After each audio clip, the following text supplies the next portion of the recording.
The Wizard Path from the Simulator. Transversing the Wizard World, bound to the Wizard's Life Simulator. Do you want to start the life simulation? Simulation has ended, please choose your reward. Retain Realm or Retain Technique, a Wizard Simulator, blasting through the world from scratch. Starting from the subcontinent, dominating the Wizard Realm and endless plains. Chapter 1, Wizard's Life Simulator. Suffocating, lacking oxygen. That's Milton Cheney's most visceral feeling right now. He feels like he's being suffocated by darkness, his consciousness becoming blurry. His heartbeat starts to slow, and his blood pressure begins to drop. He can feel the cold chill in his limbs, sense the fresh blood spilling from his mouth and nose. Am I dying? All the memories seem blurred, and at this moment, only this thought repeats over and over in his mind. But the next moment, a stream of light seems to illuminate his mind, as hot and bright as the sun itself. The darkness dissipates, and Milton's consciousness has never been clearer. It's as if a bird returns to the forest, a fish swims freely in the ocean. A string of memories, not belonging to him, suddenly appears in his mind. The lack of conflict or dissonance from forcefully stuffing these memories into his mind lets Milton understand everything instantly. At this moment, he is Vernon Wesley, second son of the Far East Earl, Arthur Wesley, of the Frostwinter Kingdom, a powerless ordinary person.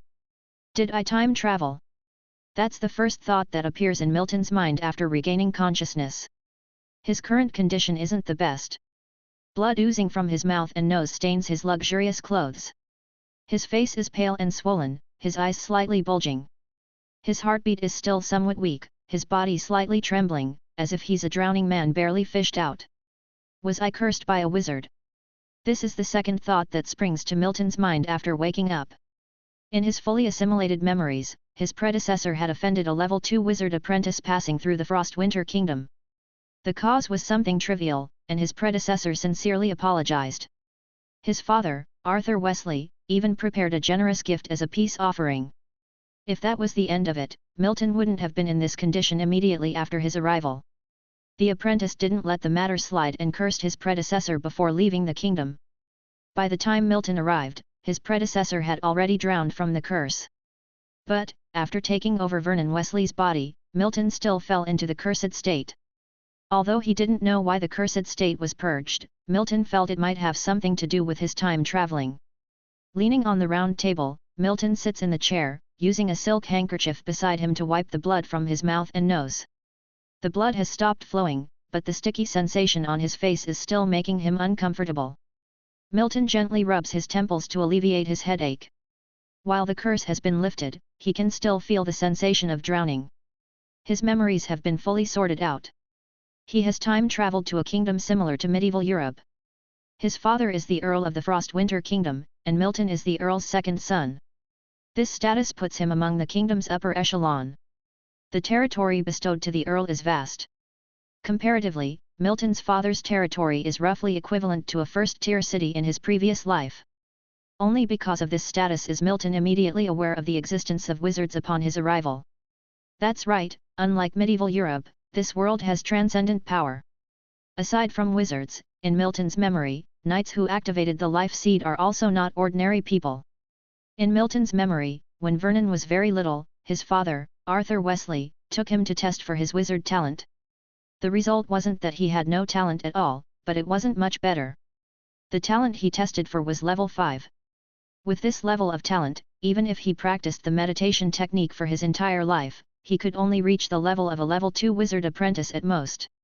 Seeing these results, Arthur Wesley was a bit disappointed, but only a bit. He didn't let Vernon venture out to follow the elusive wizard path. Instead, he took his predecessor back home to their territory. Being a wealthy heir was better than becoming a test subject in the wizard continent, right? While Vernon's father had never been to the wizard continent, he still understood it. A level 5 wizard apprentice there would only be treated as a test subject. The wizards of the wizard continent wouldn't care about your social status, even if you were a prince. Sigh, to think that I can't explore the mysterious wizard path even after time traveling. This traveler is a failure. Milton sighs in his heart, but he doesn't allow any sense of despair to creep in. At most, he feels disappointed. After all, his birthright is already better than countless others. Being born a son of an earl can be said to be like being born in Rome. What else can he possibly complain about? Even if he can't become a wizard, being a knight is still a possibility. Gathering his thoughts, Milton stands up. Upon getting up, Milton Cheney tried to move his body and found there was no discomfort. He was in far better condition than when he'd first crossed over, no longer having the sensation of being on the verge of drowning. Milton Cheney moved toward the area where he usually groomed himself, using the memories in his mind as a guide. He planned to bathe, change his clothes and then find his father in this world. He had some questions to discuss with him. However, once he reached the bathhouse, he found he now had an inexplicable fear of water. He didn't know whether the curse of the previous wizard apprentice had left any side effects in this body, but he had an instinctive urge to flee as soon as he saw water. Milton Cheney forcefully overcame this discomfort, simply rinsing himself with water, and then changing into clean clothes. His complexion looked unhealthy, one could even say it was very poor. But presently, Milton Cheney could not bother about that as he urgently needed to meet his father in this world. Because his predecessor had not liked being attended to by others, Milton's living quarters were mostly solitary. Even his small estate lacked any guards. His predecessor's father had frequently admonished him, but the predecessor had always refused to listen. If Milton Cheney hadn't crossed over, in all probability, the predecessor's corpse would have been discovered by a maid cleaning the room in a couple of days. The place where Milton Cheney lived was very close to his father Earl Arthur's residence. Although they had been living separately for a long time, they still resided in the same large estate. Milton set off for his father's residence without any further delay. He finally got his wish and saw the Far East Earl. As in his memory, Earl Arthur had golden hair and a full-faced beard, looking a lot sturdier than Milton, like a lion standing upright. "What happened? You don't look well." Arthur looked at Milton and spoke, his voice mellow, and concern clearly visible in his tone. Milton Cheney was about to reply, but then he froze in place. Because a cold robotic voice abruptly resounded in his mind. "All negative status has been cleared, Wizard's Life Simulator has been bound. Do you want to open the attribute panel?" Milton Cheney nodded instinctively in his heart. In the next moment, a transparent blue light screen appeared in front of him. Name, Milton Cheney. Spirit, 1.3. Physique, 0.9. Realm, none. Magic, none. Knight skills, none. Simulation count, 1. Note, automatically transformed into an attribute panel that the host's worldview can understand. After the attribute panel appeared, a prompt immediately followed. Do you want to activate the life simulation? No. Milton instinctively refused, now understanding that the cheat plugin had arrived. Vernon. Arthur's voice reached Milton's ears again, bringing him out of his daze. "Oh, I beg your pardon, father. Don't worry about me, I just accidentally fell and nearly drowned in the bath." Milton responded, his tone carrying a hint of embarrassment. Upon hearing this, Arthur gave Milton a suspicious look but didn't say any more. At this time, Milton didn't care about the knight's breathing technique as he was eager to research this suddenly appearing plugin. So, he organized his thoughts and bade farewell to his father, Earl Arthur. Although Arthur found his son's behavior strange, he just shook his head and let it be. After returning to his small estate, Milton quickly reopened the panel and focused on the simulation count section. The next moment, the same black words emerged before his eyes as before. Do you want to activate the life simulation? Yes. Milton did not hesitate to answer. Chapter 2, Quasi-Knight, Pseudo. Life simulation has started. Due to the low version of the simulator, only text simulation is supported. The next moment, Milton Cheney found that the light screen in front of him had changed, with rows of black text appearing one by one on it. At the age of 17, you are transformed into Vernon Wesley, but you almost lost your life due to cursed magic. Therefore, you want to become stronger as soon as possible, so you set your sights on the path of the knight. At the age of 18, you told your intention to your father, Arthur Wesley, but learned that you cannot learn breathing techniques due to your weak physical constitution. So you started to exercise your physique. At the age of 20, you exercised your physique and learned horse archery. At the age of 21, you exercised your physique and learned swordsmanship. At the age of 25, with your physical constitution and knight techniques reaching the minimum standard for learning breathing techniques, you began to try to practice the Golden Lion breathing technique of the Wesley family. At the age of 28, after persistently practicing the breathing technique for 2.5 years without any sign of the life seed awakening, you plan to consume secret medicine to forcibly activate the life seed. At the age of 29, with everything ready, your father, Arthur Wesley, reluctantly procured the best secret medicine for you even though he didn't want you to take the risk. Unfortunately, you failed to activate it. At the age of 32, the Lord's War broke out, you were beheaded with a single sword, and you died. Simulation ends, please choose your award. Retain realm or retain technique. It's over. Milton Cheney was somewhat surprised, is this the end of the simulation? Truthfully, he was very serious about the words that emerged before his eyes, almost reading them one word at a time. So this is the life I lived? Dead at 32, beheaded by a sword. Seeing the black words gradually disappearing, leaving only retain realm or retain technique, Milton Cheney couldn't help but think to himself. In a flash, Milton Cheney's heart was instantly settled. His future won't be like this with the simulator, he even wants to take a shot at that mysterious wizard path. Retain realm. The moment the thought arose in his heart, the next moment, a huge change occurred in Milton Cheney's body. His muscles bulged up in an instant at a speed visible to the naked eye, even his height was increased by 2 to 3 centimeters in this instant. Crack! That was the sound of wooden floor being crushed. The sudden surge of power enabled Milton Cheney to easily crush the wooden floor. An ugly hole appeared on the exquisite wood-patterned floor. Milton Cheney clenched his fist, he could feel his surging strength. He felt that he could even kill a cow with one punch now. This wasn't arrogance, but the illusion brought on by the sudden increase in strength in an instant. The next moment, Milton Cheney called up his attribute panel, and a transparent light screen instantly appeared in front of him.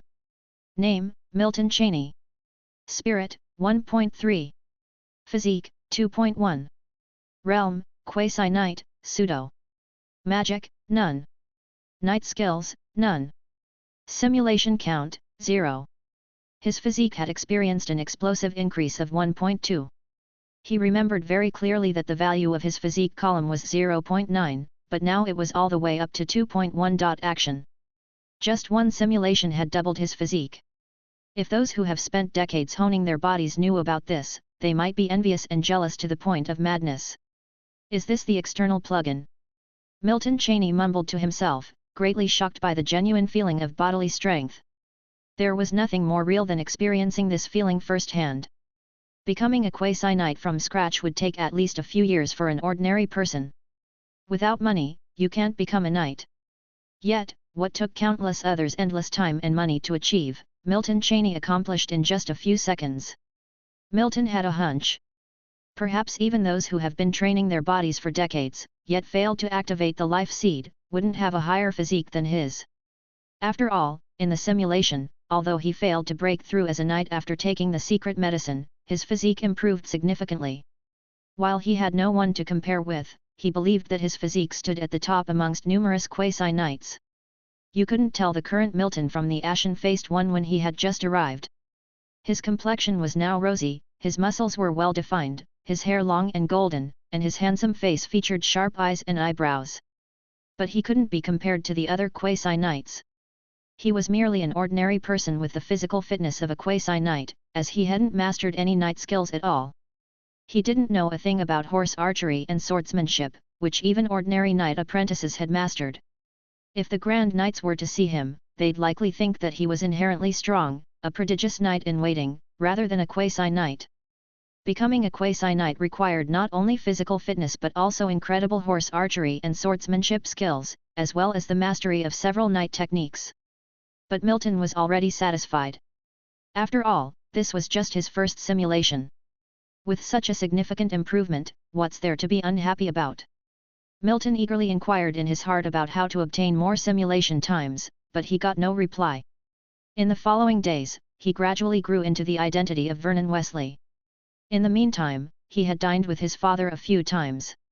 Although Arthur was somewhat surprised by Milton's physical transformation, he didn't probe into it. In his view, Milton was just growing taller, and he couldn't recognize the specifics of his son's physical fitness. It was only normal for 17-year-old Milton to grow taller. This was no cultivation novel where one could know your realm with a glance. Milton's father, Earl Arthur, was also a knight. In his early years, he was known as the Golden Lion Knight among the kingdom's nobility. But after inheriting the title of Earl, the name Golden Lion Knight became much less common. That name wasn't as intimidating as Far East Earl, after all.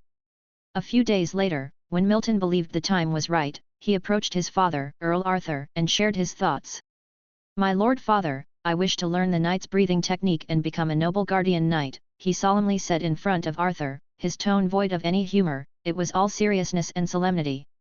In the Frostwinter Kingdom, family knights were also known as guardian knights, passed down from generation to generation.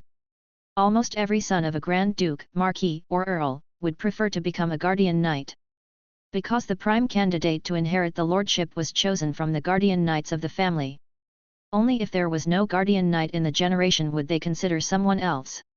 Wesley family, known as Golden Lion family, also had their inherited breathing technique, which was the Golden Lion breathing technique that appeared in Milton's simulation.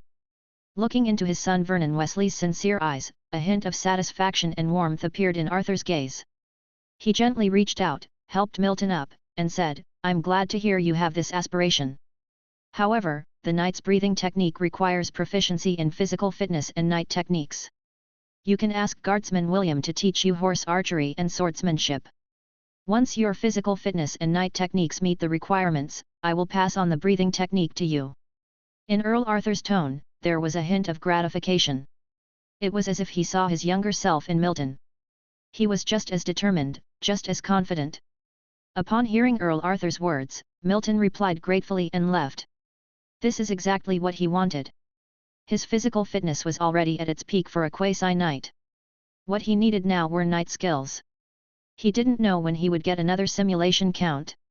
What Milton needed to do now was to master the knight skills as soon as possible and then cultivate the breathing technique. The ultimate goal was definitely to activate the life seed and become a real knight. Chapter 3, New Simulation Count. 3 suns hung in the sky, their luminosity tinting the entire sky a fiery red. It was July of the Frostwinter calendar year 492, a month also known as Scorching Month, symbolizing the hottest period of the year. Not a single breeze blew, as if the thick air had somehow congealed. Beneath the burning sun, within Vernon Manor, a handsome young man, bare-chested, practiced with a silvery white long sword in an unpolished manner. Sweat slid down Milton Cheney's defined muscles as he took short, heavy breaths. Practicing swordsmanship under this kind of heat was a bit too much, even for Cheney with his robust physique, it was simply too hot. He could not imagine how those people wearing heavy armor could endure this heat if they were to wage a war of lords in this month. He didn't forget that in the last simulation, he died due to a war of lords. In recent days he had been investigating which territories had significant conflicts with the Far East Territory, but his efforts were mostly fruitless. Cheney stopped his sword practice, returning the silvery white long sword to its sheath and placing it back on the sword rack in the courtyard. "You're already doing quite well, Vernon. To have roughly learned a basic swordsmanship sequence in just over half a month shows that you have immense talent in the path of the knight," said William Connolly, his face lighting up with a faint smile and a hint of relief in his voice. William was the head of the Earl Arthur's guard. He was a grand knight who had activated the life seed and walked a long way on this path. Some of those who are hostile to the Far East Territory refer to this aide-de-camp of Earl Arthur as the Greedy Wolf Knight. It wouldn't be an exaggeration to say that Vernon Wesley grew up under William's care.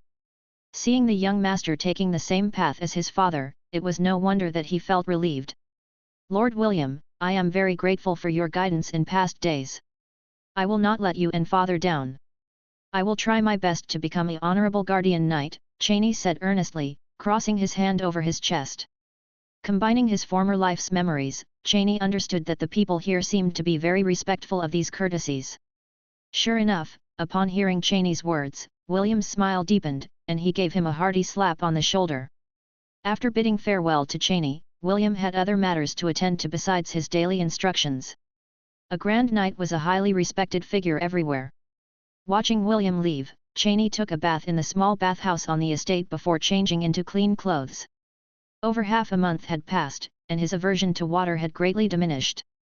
After his bath, Cheney gently dried his blonde hair with a towel. The next moment, a transparent light screen appeared before his eyes. Name, Milton Cheney. Spirit, 1.3. Physique, 2.1. Realm, quasi-knight, pseudo. Magic, none.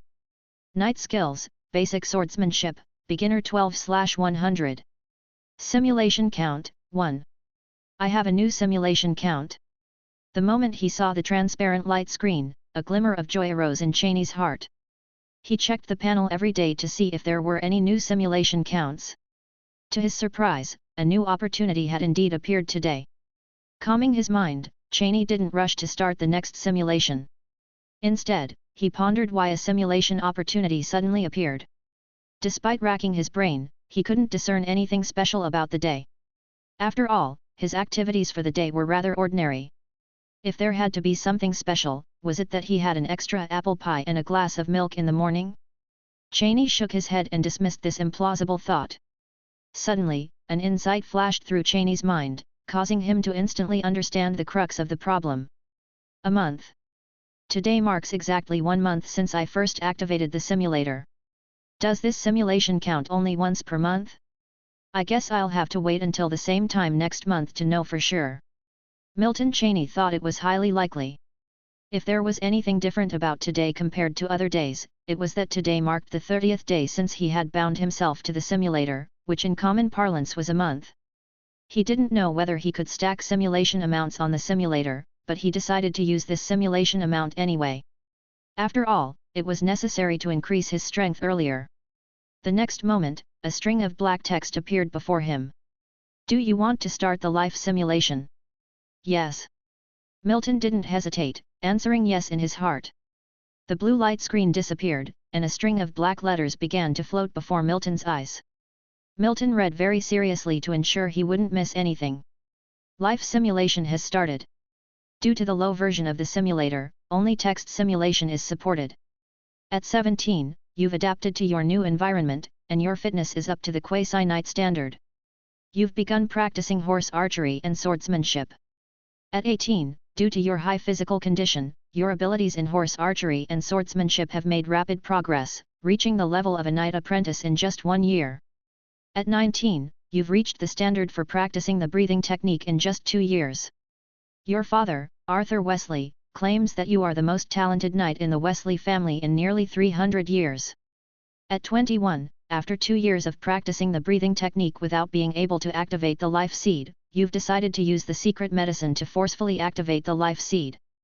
At 22, your father, Arthur Wesley, rejects your request but teaches you the Wesley family's ancestral knight skill, Lionheart Slash, to avoid disappointment. At 23, Lionheart Slash is the only knight skill of the Wesley family that you can perform without energy. You spend this year practicing this skill.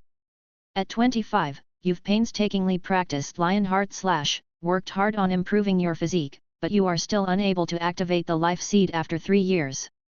Your father has no choice but to let you use the secret medicine. At 26, after taking the secret medicine, you failed to activate the life seed. Your father, though disappointed, still comforts you not to lose heart. At 29, you use the secret medicine to activate the life seed for the second time, but you still fail. You resign to focusing on improving your knight skills. At 32, the Lord's War broke out. Despite managing to kill 2 official knights of the Earl Garden, you got struck by a sword from the Grand Knight Liam Steves, which cracked your armor. You died. Simulation ends, please choose your reward. Retain realm or retain technique. Phew. Milton sighed, and the black text started to disappear one by one, leaving only the last text. Still couldn't activate the life seed to become a knight, and still died at the age of 32 in the Lord's War. Milton murmured to himself in his heart. He remembered the name, Liam Steves. Liam Steves is a subordinate of Earl Mellon, who is adjacent to the Far East Territory, also known as the Rock Knight. Earl Mellon is also known as Earl Garden. In Milton's memory, this man got along very well with his father, Earl Arthur. Since I couldn't activate the life seed and become a knight, I'll keep the techniques. Milton happened to be curious about whether knight skills were considered techniques. The simulator did not disappoint him. As soon as he thought of this, countless memories flooded into Milton's mind like a stream. Memories of horse riding, archery, swordsmanship, and the knight skill Lionheart Slash instantly flashed in Milton's mind. Action. These memories felt as if Milton had personally experienced and practiced them for countless years. Milton could feel some changes in his body. At this moment, his back was forcibly straightened, making him extremely upright. He could feel that his strength had not increased, but he could use it better. In other words, if he only had strength before, now he had control over his strength. And all of these huge changes were brought about by only 2 simulations. With just 2 simulations, Milton went from an ordinary person to a peak quasi-knight who could even compete with an official knight. Chapter 4, Golden Lion Breathing Technique and Peak Quasi-Knight. The Far East territory is vast in area. When viewed from above, the entire territory resembles a soaring eagle, hence the name Eagle Ridge. The Golden Lion estate where Milton Cheney and Earl Arthur reside is located at the heart of this eagle. The blazing sun scorches, the red sky without a single cloud, without a breath of wind. In the small training ground within the estate, Milton brandishes a heavy sword, practicing the skills the second simulation endowed him with. The second simulation undoubtedly brought significant enhancements to Milton. Between each move, Milton's blows seemed to cause the surrounding air to distort, forming sonic booms. Milton instinctively operated the Golden Lion breathing technique with each breath. A vague stream of air could be seen inhaling into his nose and then exhaling. The current Milton, if clad in a suit of heavy armor and given a warhorse, could even rival an official knight. Official knights, even without their armor, can knock down hundreds of ordinary people with their bare hands. If they have a suitable long sword, even hundreds of people cannot get close, such is the knight in this world. In the simulation, Milton had indeed fought and killed 2 official knights on the front battlefield. Although he eventually died at the hands of a grand knight, it was enough to illustrate his formidable strength. These days, as his father Earl Arthur had been taking care of the affairs of the territory, Milton had been able to spend his days practicing his skills without any worries. However, he did not reveal his strength as a peak quasi-knight, as it was too shocking. If his father Arthur knew, his first thought would not be that he was a rare genius, but whether his son Vernon would become an experimental subject for wizards. After all, apart from wizards, no other person could transform an ordinary person into a peak quasi-knight within a month. After the usual training, Milton instinctively called up the panel. The panel turned into a blue light screen and appeared in front of him. Name, Milton Cheney. Spirit, 1.3. Physique, 2.2. Realm, Peak Quasi-Knight. Magic, none. Breathing technique, Golden Lion breathing technique, proficiency 23/800. Knight skills, Lionheart / proficiency 42/800, basic riding skills, proficiency 123/800, basic archery skills, proficiency 410/800, basic swordsmanship, expertise 522/1600, basic fighting skills, expertise 113/1600. Simulation count, 0. The panel is attached to the simulator and adjusts according to his understanding. Hence, after Milton obtained the knight's breathing technique in the simulation, a new breathing technique column appeared on the panel. Similarly, the proficiency level. In Milton's memory, according to the mastery level of a skill, it is ranked from novice, proficient, expert, and perfect from bottom to top. He glanced at the panel, there were no significant changes. Milton gave a thought, and the light screen disappeared in front of his eyes. It was approaching midday, it's Milton's mealtime. He returned to his own small restaurant in the estate. Only Milton sat at the round table in the dining room. On it, silver dishes were laid out in front of him, dishes of well-roasted deer meat, white bread, some fruit, and even a small bottle of fruit wine. Since becoming a quasi-knight, Milton's appetite has increased manifold compared to before. Therefore, he hasn't dined with his father in a while. Action. Most of the time, he ate alone. The chef in the estate would prepare the meals in advance and send them over.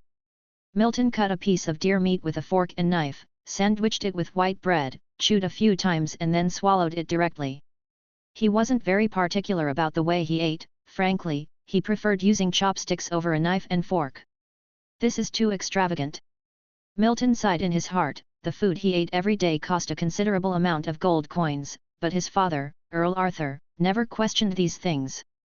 In the heart of his father, Earl Arthur, even if Milton was to take a bite and spit it out, it was fine. This was the advantage of being reincarnated as a noble in the kingdom. In the hearts of the commoners of the kingdom, the life of Milton Cheney was something they could not even dream of. In his predecessor's memory, the common people of the kingdom worried about every meal, and their daily food was dry and hard black bread. After lunch, William Connolly came looking for Milton Cheney with a smile on his face. However, today, he wasn't here to teach Milton Cheney night techniques, but to bring him news.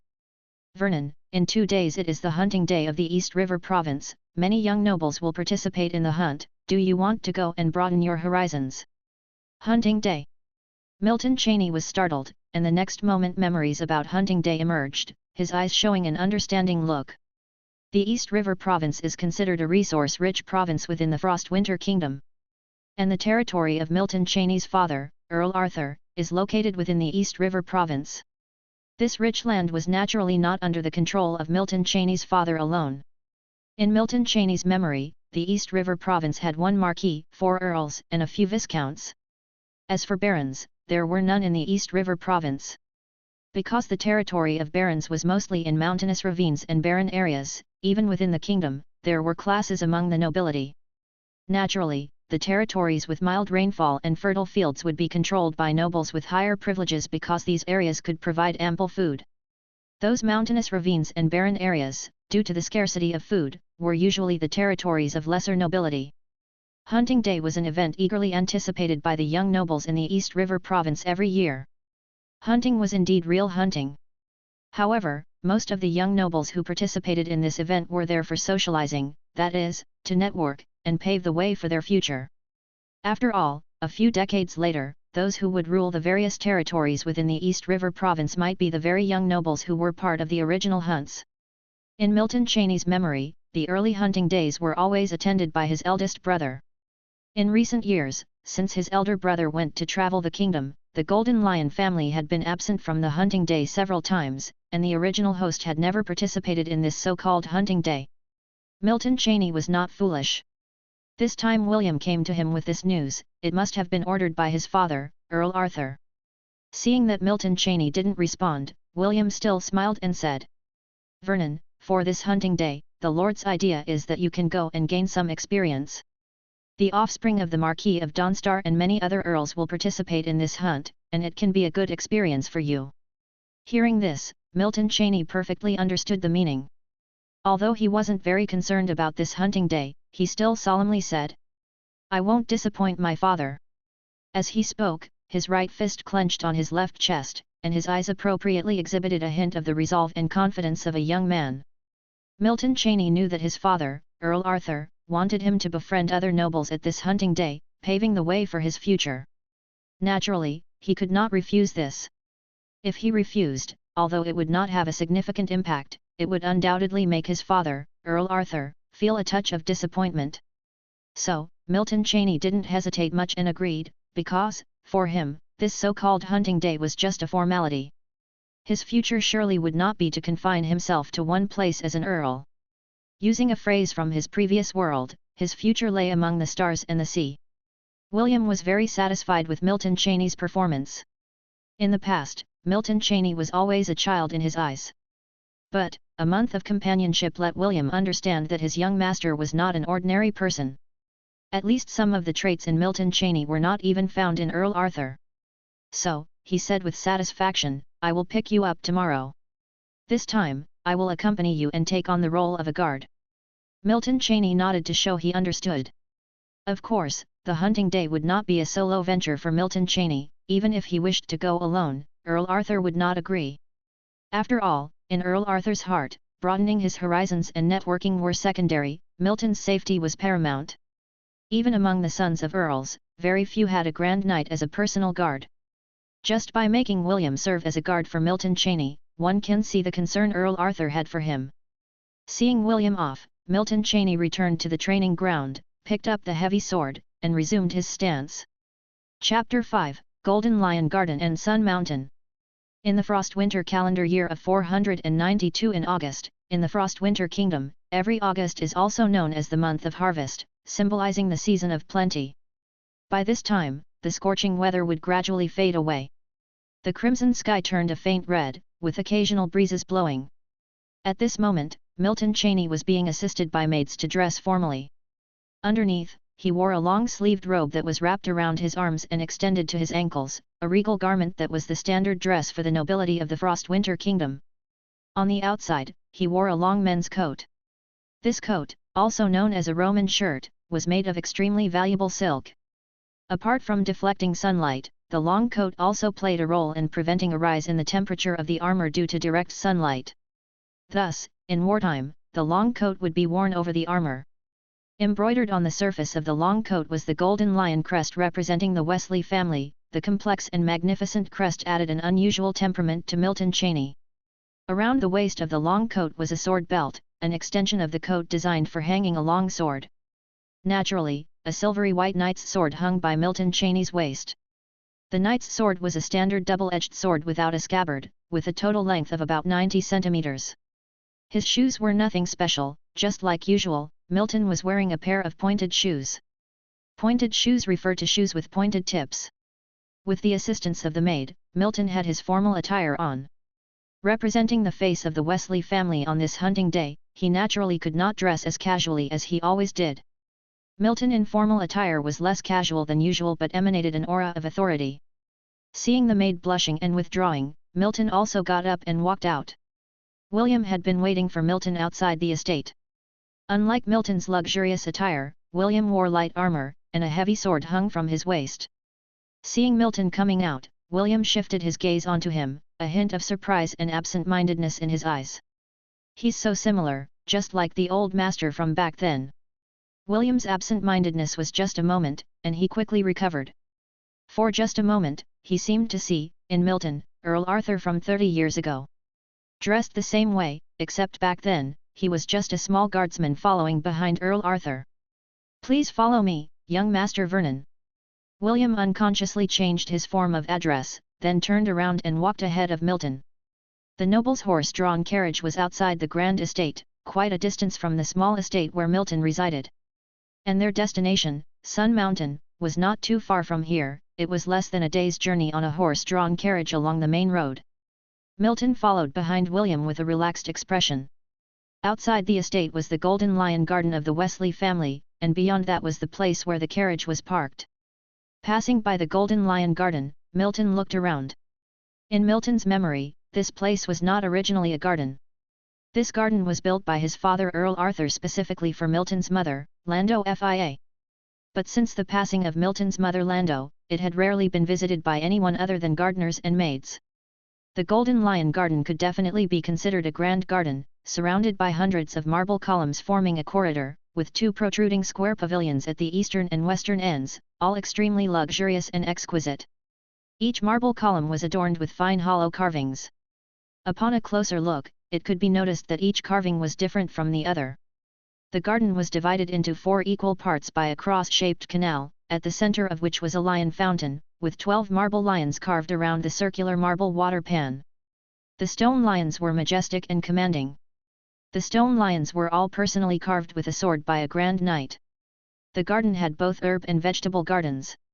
Some ornamental plants were pruned by the gardeners into the symbol of the Golden Lion emblem, and the garden was also home to a large assortment of flowers and trees, combining to create a vivid display of colors.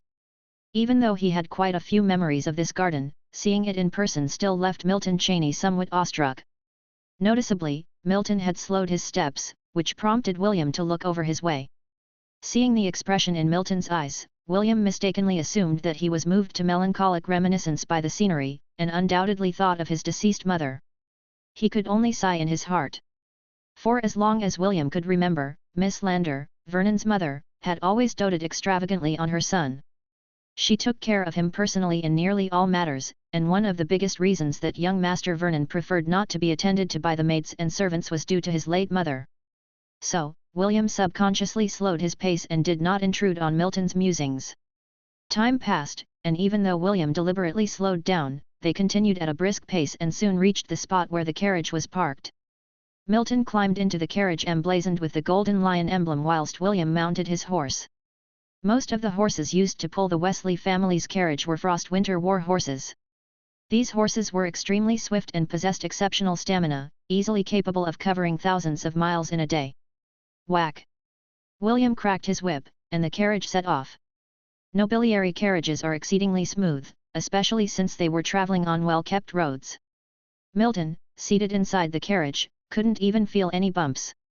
Though their pace was swift, Milton and William would likely reach the Sun Mountain range by dawn the following day. The day of the hunt was simply the start of the event, being a few days late was also acceptable. A banquet would be held before the hunt began, precisely at noon the next day, followed by a ball in the evening. They had more than enough time to make these events.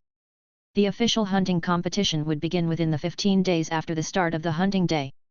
Therefore, Milton would have to leave the Far East Territory for at least those 15 days.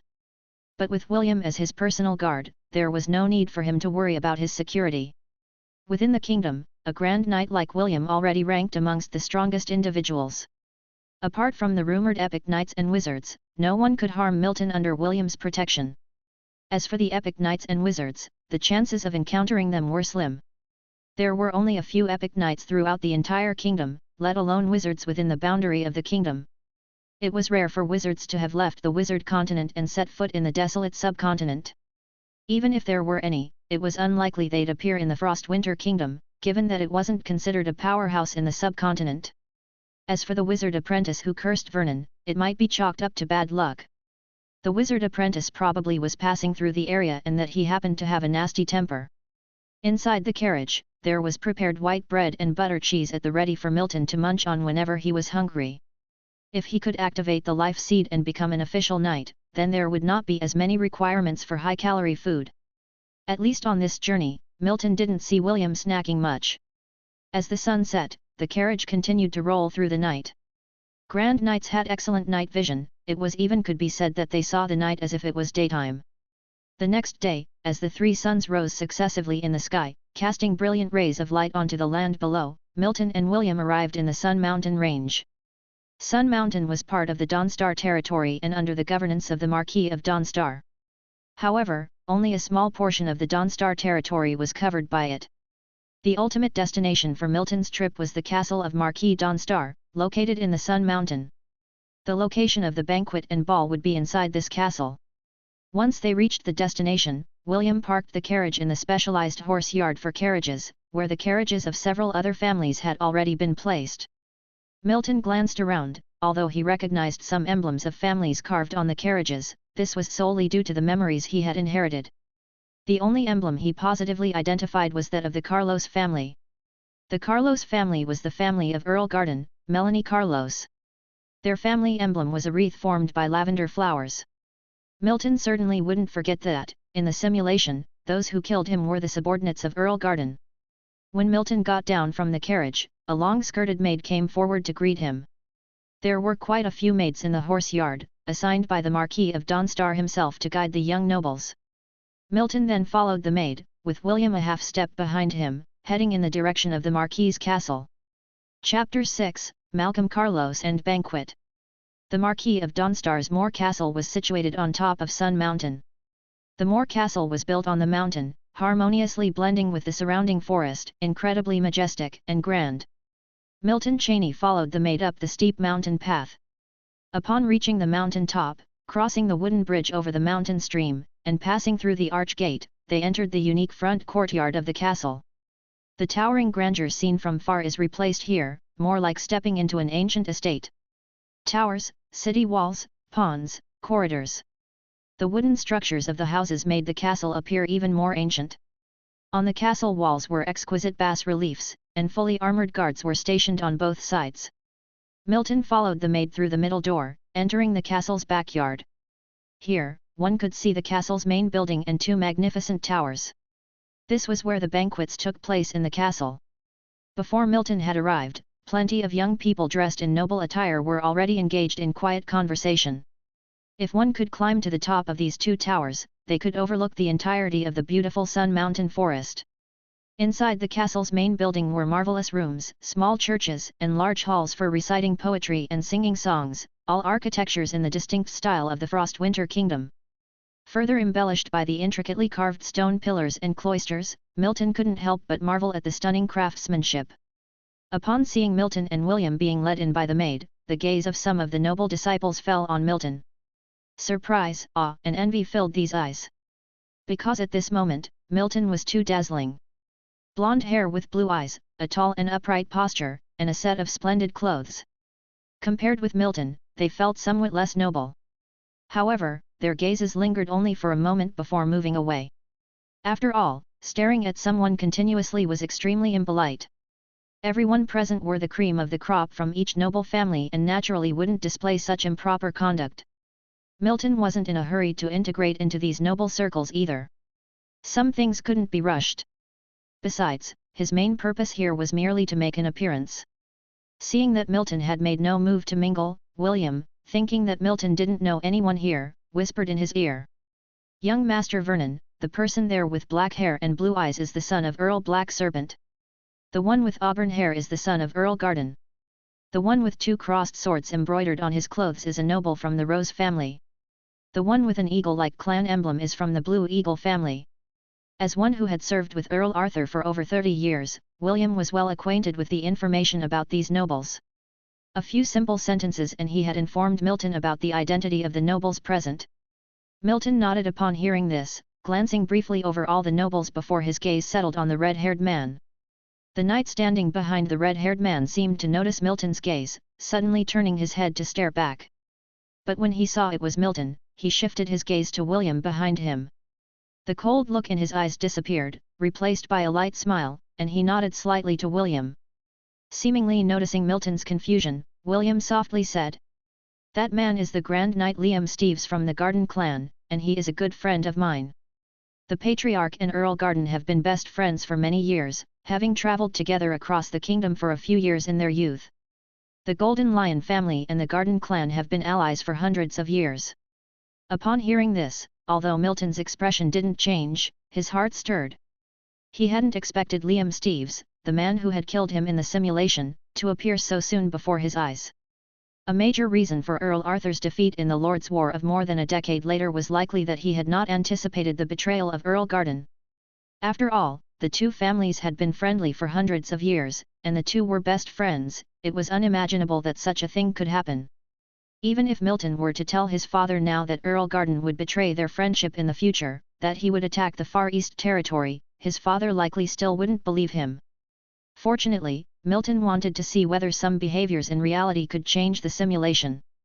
This hunting day would be a good opportunity.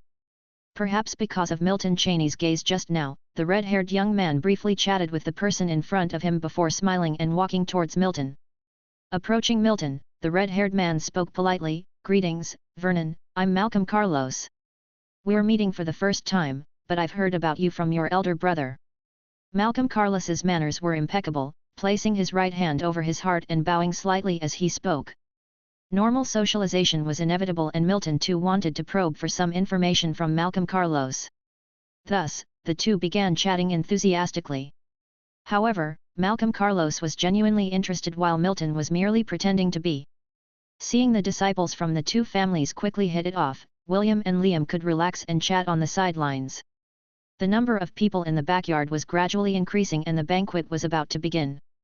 As the banquet was about to begin, Malcolm was enjoying the conversation with Milton and wished it wouldn't end so soon. He found talking with Milton fascinating. Some things Milton said in exceptionally peculiar terms which even he couldn't understand. Could Milton not use such peculiar terms? After all, it was the linguistic artistry of 1,000 years of Chinese culture. It would be strange if Malcolm understood it. Milton gleaned much from the conversation, also because Malcolm Carlos didn't have the slightest guard against him. Milton even found out about Earl Garden's hidden army strength.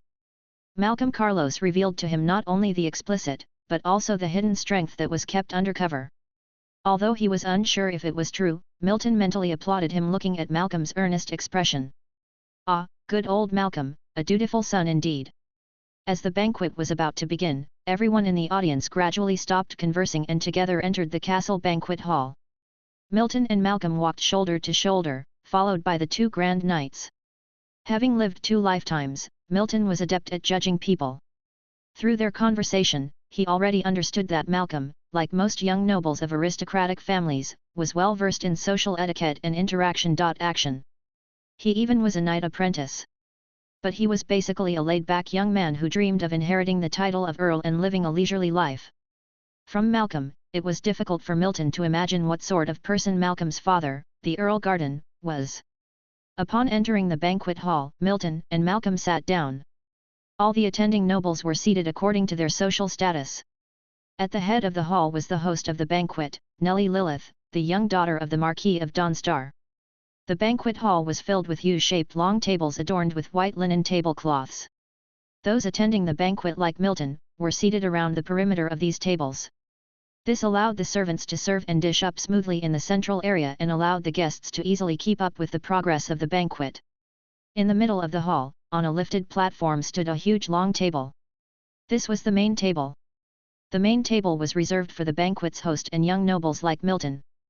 Behind this main table hung a highly extravagant canopy, highlighting the status of these nobles. The wines were placed on a table near the main one in the center. The servants in charge of pouring the wine would start from the main table and continue in order. Gazing at the amber liquid in the silvery white wine glass before him, Milton couldn't help but sigh slightly. After the wine was poured, maids wearing the Lilith family uniform carried in the first course of colorful dishes, entering the hall single file. The banquet had an abundance of food, ranging from desserts to meats, and dozens of dishes, with each dish containing up to dozens of different delicacies. Every dish was prepared by a master chef, an extreme luxury. The amount of food and the number of dishes reflected the wealth and status of the Marquis of Dawnstar. The gold coins spent on this banquet alone exceeded what an ordinary person could earn in his lifetime. As each dish was served, the maids would loudly announce the name of the dish. The Lilith family had prepared a spoon engraved with their respective family crests for each noble, used for drinking soup and serving sauce, along with a dining knife for cutting solid food. The maids of the Lilith family would directly put food on the plates of the young nobles present. As for the noble attendants, they were to help themselves from the same large plates. But the attendants would not object. After all, this was the tradition of the hunting day banquet, which had not changed for hundreds of years. Chapter 7, Nelly Lilith and the Hunt begins. Having had his fill of food and wine, Milton Chaney took small sips from his after-dinner drink. Chaney had initially thought this was just a simple feast, but he had underestimated the luxuriousness of the kingdom's nobility. The menu was incredibly varied, with some dishes being total strangers to him, dishes he hadn't even heard of before. The feast even included some dishes composed of complex ingredients and boasting fantastical colors. One such dish was a roasted swan. The chef had reattached the clean feathers, adorned in silver and gold. Chaney also saw a peacock, seemingly alive, being served on the dining table. The cooked peacock still wore its beautiful feathers and used a stick to stand erect on a plate. A maid from the Lilith family placed a bunch of alcohol-soaked straw in the peacock's mouth, then set it alight, creating an illusion of a fire-breathing peacock when served. Another dish was turning one pigeon into two. The chef skinned the pigeon and wrapped it in a mixture made of cheese, eggs, seasoning, and raisins. Then they sewed the pigeon's skin back, and boiled this new pigeon. Following this, the chef would roast the skinned pigeon. During the roasting process, it was covered with a mixture made of breadcrumbs, then glazed with egg liquid. In this way, one pigeon was made into two dishes. It is undeniable that the opulence and power of the kingdom's nobility were fully embodied in this feast. To conclude, they would enjoy some light desserts, cakes, candied fruits, and nuts, also known as farewell desserts. In other words, the feast started with desserts and also ended with desserts. At the end of the feast, Chaney and Malcolm stepped out of the banquet hall together. They had to attend the night's dance as well. There was no avoiding it. Socializing was inevitable among the nobility, even if Chaney was not particularly interested. Chaney had a strange feeling that Nelly Lilith, the daughter of the Marquis of Dawnstar, seemed to glance at him a few times during the feast. The Dawnstar family had prepared specific rooms for all the nobles attending the hunting day. Chaney walked into the room decorated with the Golden Lion family emblem. Chaney didn't require much from his accommodation, but that didn't mean these rooms weren't extravagant to the extreme. He casually picked up a book titled The Kingdom's Architecture History off the bookshelf. Chaney sat in a wooden chair, carefully flipping through the pages. William and Chaney were not in the same room, as guards had their rooms. William's room was next to Chaney's. The arrangement of the guards' rooms was to ensure a quick response in case of emergency. The Lilith family had thought everything through. Time passed quickly, and soon it was evening. Moor Castle had a dance hall specifically for hosting dances. When Chaney arrived, there were already quite a few people present. Malcolm had already begun conversing with a young girl over a glass of wine, and judging by their expressions, the conversation seemed to be going well. Upon seeing Chaney enter, Malcolm promptly introduced the girl to him. "Vernon, this is Fiona Corsley, daughter of the Silverflower Viscount. Fiona, this is Vernon Wesley, the son of the Earl Golden Lion. Upon hearing Malcolm's introduction, Chaney and Fiona greeted each other with a smile. The etiquette at the dance was not complicated, and exchanging names was a common practice. The dance hadn't begun, so the three of them carried on their conversation in a hushed tone. After a while, 2 more people joined their circle, creating a small social group. This was why the Earl Golden Lion wanted Chaney to participate in hunting day. Networking with other noble families was beneficial for Chaney in the eyes of the Earl Golden Lion. After a while, the dance began as the musicians from the Dawnstar family filled the hall with beautiful music. The musicians from the Dawnstar family were all formal court musicians. Some of them had even performed in the royal palace, and the music they played was naturally pleasing to the ears. Malcolm invited Fiona onto the dance floor, while Chaney stood by with a glass of sweet wine. Without a doubt, Chaney was one of the most notable figures at the dance. Naturally, several young girls' gaze often fell on Chaney, as if they wanted to dance with him, but lacked the confidence to approach. "Mr. Vernon, may I have this dance?" The soft voice that suddenly came from behind caused Chaney to instinctively turn around. He was taken aback by who he saw next. The one who had asked for the dance was none other than the Marquis of Dawnstar's daughter, Nellie Lilith. The Nellie Lilith he saw now was completely different from the stern figure at the banquet. She was now wearing a flowing, long-sleeved satin dress, which flaunted her tall and sleek physique. Her long silver hair was elegantly twisted into a bun, her playful red lips slightly curved into a smile. A pair of bright eyes looked at Milton Chaney, her body radiating an undisguised air of self-confidence and sophistication.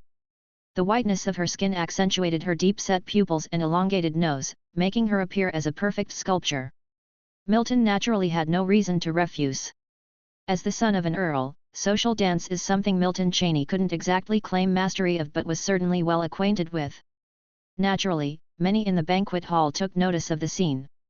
Upon seeing Milton agree, envy and jealousy inevitably arose in the eyes of the men. However, the eyes of the noble ladies revealed hints of regret and disappointment. If they'd known Milton would agree so easily, they would have taken their chances too. On the dance floor, Milton and Nellie danced the social dance.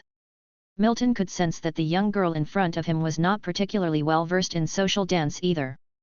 Thus, their pace was slow, but surprisingly synchronized. During the dance, Milton maintained an appropriate distance and posture, without being overly familiar. He exuded an impeccable display of courteousness and gentlemanly conduct. Nellie Lilith could feel sincerity and respect in his words and actions. Unlike the people Nellie had met before, she could see that Milton's gaze was clean, without any impurities. In fact, upon seeing Milton for the first time at the banquet, Nellie had a good impression of him. Her impression had only improved since then, to the extent of considering a marriage alliance between their families. But after a moment's thought, Nellie kept this idea to herself. After all, including the banquet, this was only their second meeting. As the youngest and most favored daughter of the Marquis of Dawnstar, Nellie even had the right to marry of her own choice, a right many other noble ladies did not have. This clearly shows how much favor the Marquis of Dawnstar bestows upon her. Through the eyes of some nobility, daughters are simply commodities for marriage alliances. However, in the Dawnstar family, the Marquis does not need to sell his daughter to elevate his power and status. So, he entrusted the choice of love entirely to Nellie. This was unimaginable in the eyes of many nobilities. At the end of the dance, Nellie appeared slightly flushed. Nellie had already hosted hunting day 3 times consecutively, yet this was the first time she invited someone to dance. Usually she just made an appearance at the party, she never actually danced on the dance floor, which is why she seemed a bit rusty. The blush on her face was partly due to shyness, and partly because towards the end of the dance she became flustered, feeling she made a fool of herself in front of Milton. Action. "Princess Nellie, your dance is quite graceful, dancing with you is an experience I will never forget." Milton, noticing the girl's awkwardness, spoke kindly, his gaze clean and pure. In the Frostwinter Kingdom, the title princess doesn't belong exclusively to the king's daughters, daughters of marquises and earls can also bear the title. Nellie looked up at Milton. All she saw were his luminous eyes, which sent a thrill through her heart. After the party, Milton returned to the exclusive room prepared by the Dawnstar family. Perhaps due to the influence of the original Milton's 17 years of life, his living habits were quite regulated, with no habit of staying up late. The next day, Milton got up quite early. After freshening up, he put on his formal attire. Today was the day the hunt began. Starting from today, the nobles could enter the forest for hunting. They could go in alone, or form small groups. The Dawnstar family had a variety of armor and bows ready for the nobility to choose from. Malcolm invited Milton to form a group, but Milton thought about it and declined. After all, due to the simulation, he didn't completely trust Malcolm. Milton chose light armor and a bow and arrow set. Guards would also follow during hunting day, but only incognito. They would only appear when life was in danger, and would not assist in the hunt. After all, if the guards were to hunt for them, hunting day would lose its meaning. However, the hunt wasn't particularly dangerous. Sun Mountain had already been swept clean by the knights of the Dawnstar family, leaving no dangerous beasts behind. After all, this was hunting, not a death march. Before entering the forest, Milton looked around. He did not spot William. It was all too easy for the Grand Knight to follow him undetected. Hefting the longbow in his hand, Milton stepped into Sun Mountain. Chapter 8, The Shock of the Giant Tusk Wild Boar and William. A flash of silver suddenly appeared, and an arrow shot through the air and into a cluster of grass. There was a rabbit feeding in the grass, its pale grey fur contrasting with the surroundings. The next moment, the grey rabbit seemed to perceive something, its fur bristling. Its grey pupils were spinning chaotically, as if it wanted to jump up and run. Action. But the arrow in the air was faster than it could react. The sound of it tearing through the airflow echoed, a splash of blood soared, the grey rabbit nailed firmly to the ground. Milton Cheney lowered his longbow and walked towards the rabbit. He reached out and pulled the arrow out of the rabbit, fresh blood pouring out and dripping onto the ground. When the bleeding had nearly stopped, Milton picked up the grey rabbit by its ears, then used his longsword to dig up some dirt to bury the fresh blood. Grey furry rabbit, not of much value. Milton lifted the rabbit and inspected it, then put it back where he had found it. The game from the hunt could be carried away or left in situ for specialists to recover. After 15 days, the value of all the game would be calculated, and a generous reward given to the person with the highest valued game. The reward was secondary, the person ranked first would earn considerable prestige in the hearts of the other young nobles. Walking past the grey furry rabbit, Milton Cheney headed deeper into Sun Mountain. This hunt was a good experience for him. Although it could not truly test his strength as a peak quasi-knight. It could, however, offer a simple test of his knightly skills. Just like the arrow he had just shot, seen clearly by William, who was following Milton from afar. He had just taught Milton the basics of archery. But seeing Milton's shot, it was clearly a skilled level of archery. Although surprised, William didn't give it too much thought, attributing Milton's skill to his highly talented archery talent. Milton traversed the primal forest, heading deeper into Sun Mountain. Compared to the outskirts, there were more wild beasts in the depths of Sun Mountain. Although a cleanup operation had already taken place, plenty of beasts that posed a threat to humans remained. However, with William as his bodyguard, Milton could boldly venture deeper. Even without William, as a peak quasi-knight, few beasts could threaten his safety. The name Sun Mountain also has a story behind it. It's said that on a certain day of the year, 3 suns would appear simultaneously at the top of Sun Mountain, dazzling and magnificent, hence why the Marquis of Dawnstar named it so. Sun Mountain used to be a desolate place, but after it was designated as the territory of the Marquis of Dawnstar, it was thoroughly transformed. The Moor Castle standing atop the summit is famous throughout the entire Frostwinter Kingdom. Even the Marquis of Dawnstar would come here for a few days a year.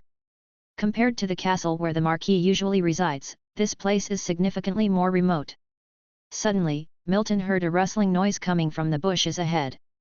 Since entering the depths of Sun Mountain, he had been on high alert, watching vigilantly for any movement around him. So the moment he heard the noise from the massive bushes, Milton immediately reacted.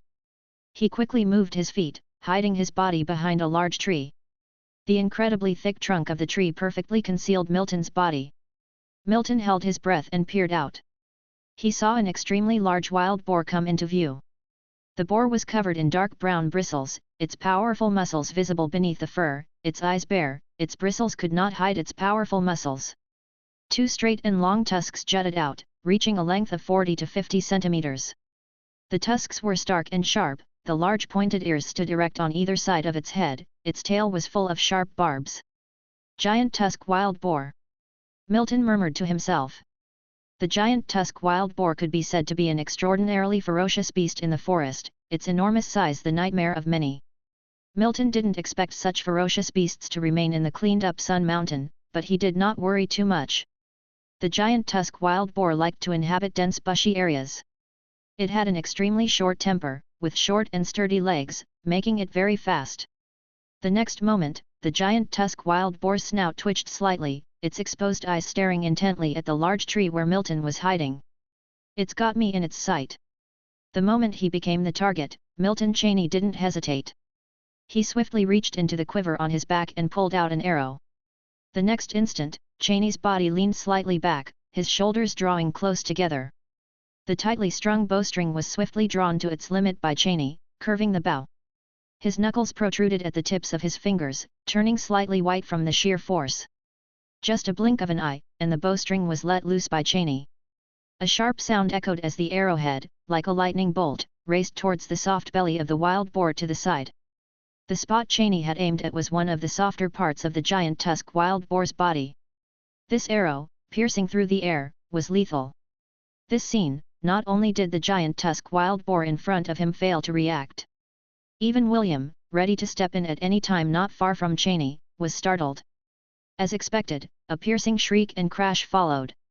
The arrow penetrated straight through the giant tusk wild boar, burying itself into its body from the side. The giant tusk wild boar tried to run, but the arrow that had sliced through its body only allowed it to stumble 2 steps before it fell on the spot, unable to move. Scarlet blood gushed out like a spring. With its violent struggles and convulsions, fresh blood dyed the mound of earth around it. A pain-filled roar was its last sound in this world. Combining the skilled level archery of a peak quasi-knight, Milton Cheney felled with a single arrow a giant tusk wild boar, a match for any quasi-knight. How is it possible? Your strength. Cheney felt a gust of wind, and William appeared in front of him, his face filled with shock and disbelief. At this point, he didn't care about hunting day or not, young master's strength was clearly abnormal. He feared that Cheney had taken some secret medicine to enhance his strength, which might leave after effects. Secret medicine was not something to be taken lightly. Most secret medicines that don't complement the breathing technique would leave serious after effects. The next moment, William quickly took off Cheney's arm guard, pinched Cheney's wrist to feel his bones, his face turning even more shocked. The bone strength of a peak quasi-knight, how is this possible? Young master, you need to tell me if you've taken any secret medicine. William's tone was very serious. His grip still held on Cheney's wrist, which Cheney tried to pull away but failed. But Cheney wasn't surprised. He understood that this would be the case when he revealed his power. He had prepared his response to this situation in his heart well in advance. So, Cheney shook his head and chuckled. No need to worry, Sir William. You can think of it as my natural strength. I've always been quite strong, but I never showed it. Only recently, after coming across the path of the night, did I realize that my strength far exceeds the normal person's strength. Hearing Cheney's explanation, William let go of his wrist. Furrowing his brows and mulling things over, he seemed to recall something as he looked at Cheney with a hint of surprise. William instinctively believed Cheney's words. Because he felt that Cheney had no reason to deceive him in this matter. He himself thought he was being slightly rash. Secret medicine was not easily obtainable. His concern for Cheney made him overlook that Cheney had no way to obtain secret medicine. In the Frostwinter Kingdom, secret medicine was a banned substance. Whether to say that you're fortunate or unfortunate, young master, I am not quite sure. Innate giant strength is not that rare, there have been many such cases in the history of the Frostwinter Kingdom. William's tone was hesitant, but after a thought, he continued. But as far as I know, it's extremely difficult for those with innate giant strength to activate the life seed and become a knight. Out of the hundreds known to possess innate giant strength in the kingdom, only one has become a knight. After finishing, William instinctively looked at Cheney's face, as he seemed to want to find a disappointed expression there. Unlike what he had thought, there were no signs of disappointment on Cheney's calm face. The calm view might not have shown on Cheney's face, but internally, he was startled. He knew his situation well. Innate giant strength was something he made up on the spot. He had thought that William wouldn't believe him, but to his surprise, there was such a thing as innate giant strength. Naturally, he wouldn't be disappointed because he didn't possess prowess, innate giant strength. He was just lacking in talent, but with the simulator, his future would certainly be no weaker than anyone else's. Still, he felt curious and asked, "Sir William, do you know that one person with innate giant strength who managed to become a knight?" Hearing Cheney's words, William thought Cheney was confident and wanted to emulate that person who, despite possessing innate giant strength, became a knight. So, he slightly nodded. Terence Mosley, the Knight of the Earth. One of the kingdom's epic knights. Chapter 9, New Simulation and Official Knight. Deep within Sun Mountain, a large tree stood. The massive canopy was filled with countless branches and leaves. A gentle breeze swept through, causing the leaves to sway delicately in the wind, rustling softly. On a branch, a green venomous snake was slowly slithering about. The snake had a flat head, a high nose bridge, small and cunning eyes. The sunlight, unobstructed by the leaves, shone ominously on the snake. The next moment, the sound of rushing air filled the air as an arrow pinned the snake to the tree. The venomous snake, its body covered with needle-like scales similar to fish scales, opened its mouth at the moment of impact, revealing two sharp fangs. Its frenzied writhing was to no avail. Even a wizard could not save it, its head having been pierced. Seeing that the snake had stopped struggling, Milton Cheney did not approach. It was now the 7th day since hunting day had begun. Since the start of hunting day, it could be said that Cheney was in the spotlight. Hiding the prey he had hunted was impossible. By now, everyone knew that the son of the Far East Earl had the strength of a quasi-knight. And the rumors only exaggerated further. In the eyes of many now, Milton Cheney was an official knight. Malcolm had also specifically found Cheney to inquire about this, and Cheney's response was that it was all due to luck. Of course, no one would believe that. Running into a fierce beast by luck was one thing, but running into three was pushing it. The nobles now looked at Cheney with an involuntary hint of awe in their eyes, and even Malcolm's eyes were filled with undisguised worship. It could be said that first place in this hunting day was already Cheney's. However, Cheney didn't care too much about this. After all, his original intention of coming here was to go through the process, and all of these were unexpected. Packing up his longbow, Cheney slowly walked toward the outskirts of Sun Mountain. He didn't plan to stay here any longer, and hunting any more was meaningless. Now that a new opportunity for simulation had arrived, Cheney planned to use it as soon as possible. He felt that this simulation might yield some different results. Returning to the room that the Dawnstar family had prepared for him in Moor Castle, Cheney sat on a long bench. The next moment, a transparent blue light screen appeared in front of him. Name, Milton Cheney. Spirit, 1.3. Physique, 2.2. Realm, Peak Quasi-Knight. Magic, none. Breathing technique, Golden Lion breathing technique, proficiency 32/800.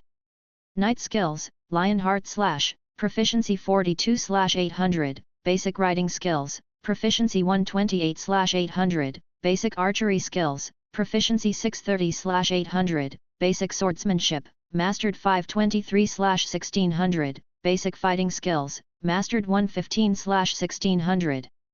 Simulation count, 1.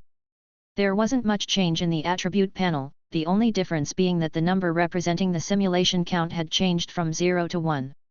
If Milton Cheney had been suspicious last month, he was now certain that the simulation count was indeed once every 30 days. Because this time, it was exactly 30 days since he had last received a simulation. Once might be a coincidence, but if it happens twice, it can more or less be confirmed. Cheney was quite satisfied with having a simulation once a month. As long as the time to acquire simulations didn't multiply, it could be considered good news for him. Do you want to start life simulation? Seeing this prompt, Cheney immediately answered yes in his mind. Just like the previous two simulations, the blue light screen disappeared instantly. A string of black text emerged. Having already gone through two simulations, Cheney was naturally familiar with the process. So, Cheney held his breath, his eyes intently fixed on the black text before him. He had to make sure he didn't miss any information. Life simulation has begun. Due to the low version of the simulator, it only supports text simulation. 17 years old, you won first place on hunting day, earning considerable prestige among the nobles. Your father, surprised at your innate giant strength, did not doubt you and taught you the golden lion breathing technique.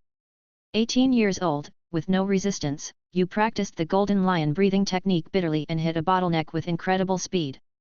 In this year's hunting day, you were once again first, and your relationship with the Marquis of Dawnstar's daughter heated up rapidly. 19 years old, you are still stuck at the official Night Realm, but this year, Nellie Lilith, the Marquis of Dawnstar's daughter, got engaged to you. At 20, you and Nellie Lilith have officially married, and the Golden Lion family and the Dawnstar family have formed a union through marriage. At 21, you indulged in marital pleasures, reducing your training sessions. Usual 8-hour practice sessions have been shortened to 3 hours. At 22, you remained indulged in domestic bliss, and the path of the night seemed to have become an unbridgeable gap for you. However, you didn't insist and casually went through training as if completing a mission. At 24, your father allocated a territory for you in the Far East Territory, thus you became a lord. In the same year, your first daughter was born and you named her Jasmine Weasley. At 26, you stopped honing your physical skills. You felt that being a lord was decent and you didn't dwell on becoming an official knight anymore. Milton Cheney frowned slightly upon reading this. The him in the simulator was quite unlike the real him. He should not have been so slack if he knew about the upcoming Lord's War. It's highly probable that some memories related to the simulator were blocked in the simulation. Thus, Milton Cheney remained silent and continued reading. At 28, you and your wife, Nellie Lilith, got along harmoniously, and the territory was well managed by you. In the same year, your first son was born and you named him Zeus Wesley. At 30, with a complete family and a territory of your own, your life was cozy. You hadn't worn an armor or held a knight's sword for over a year. The frequency of your meetings with your father also gradually reduced. At 32, like always, a significant event occurred in the Golden Lion family. Your father passed on the title of Earl to your elder brother, Nicholas Weasley. You attended the celebratory banquet. Your elder brother didn't deprive you of your privileges, despite becoming an earl. Your life carried on as usual. At 35, the Lord's War broke out. The instigator of this war was the newly appointed Grand Duke Goshawk. It was a war that swept across the entire kingdom. At 36, no one could escape from the sudden war. The Marquis of Dawnstar in the East River Province was the first one to get dragged into the war, and the Golden Lion family couldn't escape from it either. At 37, being in possession of a peak quasi-knight's strength, you once more put on your armor, picked up the heavy sword, and plunged head-first into the Lord's War. At 39, war was brutal, especially when the kingdom's epic knight entered the battle. Your father, elder brother, wife, son, daughter, they all died. You also were severely injured and fell into a coma, akin to a death-like state. When you climbed out from the pile of bodies, you were in utter despair. At 40, hatred immersed you in boundless self-blame. The only thought that kept you alive was revenge. Your enemy was none other than that Grand Duke Goshawk. At 42, you joined a clandestine assassination organization within the kingdom, and you forgot your previous name. At 45, years of assassinations and lingering injuries from the Lord's War left you covered in scars. You used all your savings to buy a bottle of secret medicine from the black market. At 46, after taking the secret medicine, you managed to successfully activate the life seed, a roll of the dice that had less than a 10% chance of succeeding. But you were lucky. In your pursuit of vengeance, you managed to activate the life seed and became a knight. At 47, the after effects of the secret medicine were significant. You were only left with 3 years of life. You started plotting a revenge plan against Grand Duke Goshawk. For this, you had already prepared 7 years. At 48, you obtained a bottle of golden poison in the black market. This poison was extracted from the fangs of a golden viper snake, but it was too conspicuous and couldn't be used for assassination. At 49, after racking your brains and countless experiments, using all your past life knowledge, you purified an actual odorless and tasteless deadly poison. At 50, after years of planning, you snuck into the birthday banquet of Grand Duke Goshawk's eldest son. You tampered with the banquet food. Hatred made you think that no one present was innocent. The effect of this toxin was slow, the poison tester didn't notice anything abnormal. Your plan was successful. Over 200 people that attended the banquet didn't survive. Many ardent lives were lost due to your single thought. You too ingested the poison at the banquet and died. This tragedy shocked the entire Frostwinter Kingdom, but it had nothing to do with you any longer. Action. Simulation ends, please select your reward. Retain realm or retain technique. Silence echoed, it was noiseless. This was the first time Milton was so emotionally affected by a simulated life. Despite it being just text, Milton could still feel the despair of his simulated self. His simulated self did not have any external plugins. But after witnessing every one of his family member die brutally, he relied on his past life memories to formulate a bottle of odorless and tasteless poison. Milton could hardly imagine what kind of desperate emotions that must have been. And he could hardly imagine the process of refining the poison would have been how difficult, he only knew the words alone made him feel oppressed. Milton let out a deep sigh, and then cleared away all of his negative emotions. Milton calmed down quickly since this was just a part of the simulation. He would never let such a thing happen in reality. Retain realm. The moment the thought crossed his mind, a significant change occurred in Milton's body. His heartbeat started to speed up, the loud thumping of his heart seemingly transmitting outside his body. If he could introspect, he would notice a golden seed-like structure having taken root in the center of his heart. Countless golden airflows emerged from this seed, first entwining his heart and then spreading throughout his entire body. The sensation of this airflow was extremely palpable. Milton could even feel as if something was trying to surge out from within his body. He could feel his strength skyrocketing, seemingly possessing a mountain-crushing might with even a simple clench of his fist. All his muscles swelled, each breath he took was accompanied by a large, mechanical sound. As time ticked away, his swollen muscles gradually returned to normal. The sound of his breathing too gradually returned to its usual state, just a bit more elongated. Milton clenched his fist tightly. He felt that he could even burst a set of iron armor with his current self. Of course, it wouldn't be that exaggerated. Even a Grand Knight could only cut through the iron armor with a sword. Bursting it barehanded was just an illusion brought about by the sudden increase in strength. The next moment, Milton visualized a thought. Immediately, a transparent blue light screen reappeared before him. Chapter 10, Soaring Physique and Exchange. Name, Milton Cheney. Spiritual, 1.5. Physique, 3.6. Realm, Official Knight. Magic, none. Breathing Technique, Golden Lion Breathing Technique, Proficient 32/800. Knight Skills, Lionheart Slash, Proficient 42/800, Basic Writing Skills, Proficient 128/800, Basic Archery Skills, Proficient 630/800, Basic Swordsmanship, Expert 523/1600, Basic Fighting Skills, Expert 115/1600. Simulation Count, 0. Compared to before, his realm has changed from peak quasi-knight to official knight. His physique attribute had made great progress, even his spiritual attribute had increased by 0.2 after activating the life seed. Don't look down on this 0.2 increment. At this point, Milton Cheney can clearly feel that his thinking has become more agile than before. According to Milton Cheney's judgment, the spiritual attribute should be inseparably intertwined with the wizard path. Milton Cheney instinctively tries to manipulate the golden airflow concentrated in his heart, but it doesn't budge at all. Action. The golden airflow remained motionless in the center of his heart, but Milton Cheney wasn't too concerned. Because this situation is normal. The golden chi generated from activating the life seed through the golden lion breathing technique could not be manipulated at will and requires knight skills to control it. Only upon becoming a Grand Knight can one manipulate this golden chi at will for every move. However, if you don't have knight skills, this golden chi is not useless either. If the usage of knight skills is considered an active ability, then the golden chi itself is a passive ability. In the combat process, this golden chi located at the heart center would automatically supplement your physical strength. It's as if you have a mana regeneration buff active.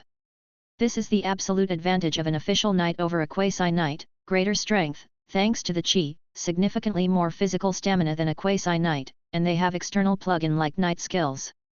Releasing knight skills with chi brings immense gains to an official knight. Milton Cheney finds it hard to imagine how he managed to kill 2 official knights at the level of quasi-knight in the second simulation. Perhaps not all official knights are as strong as he is. After all, Milton Cheney has not yet really crossed swords with an official knight, and he is not clear about the strength of other official knights either. Keep in mind that Milton Cheney hasn't even been in this world for 3 months, and he has reached a level that ordinary people may not achieve in their entire lives.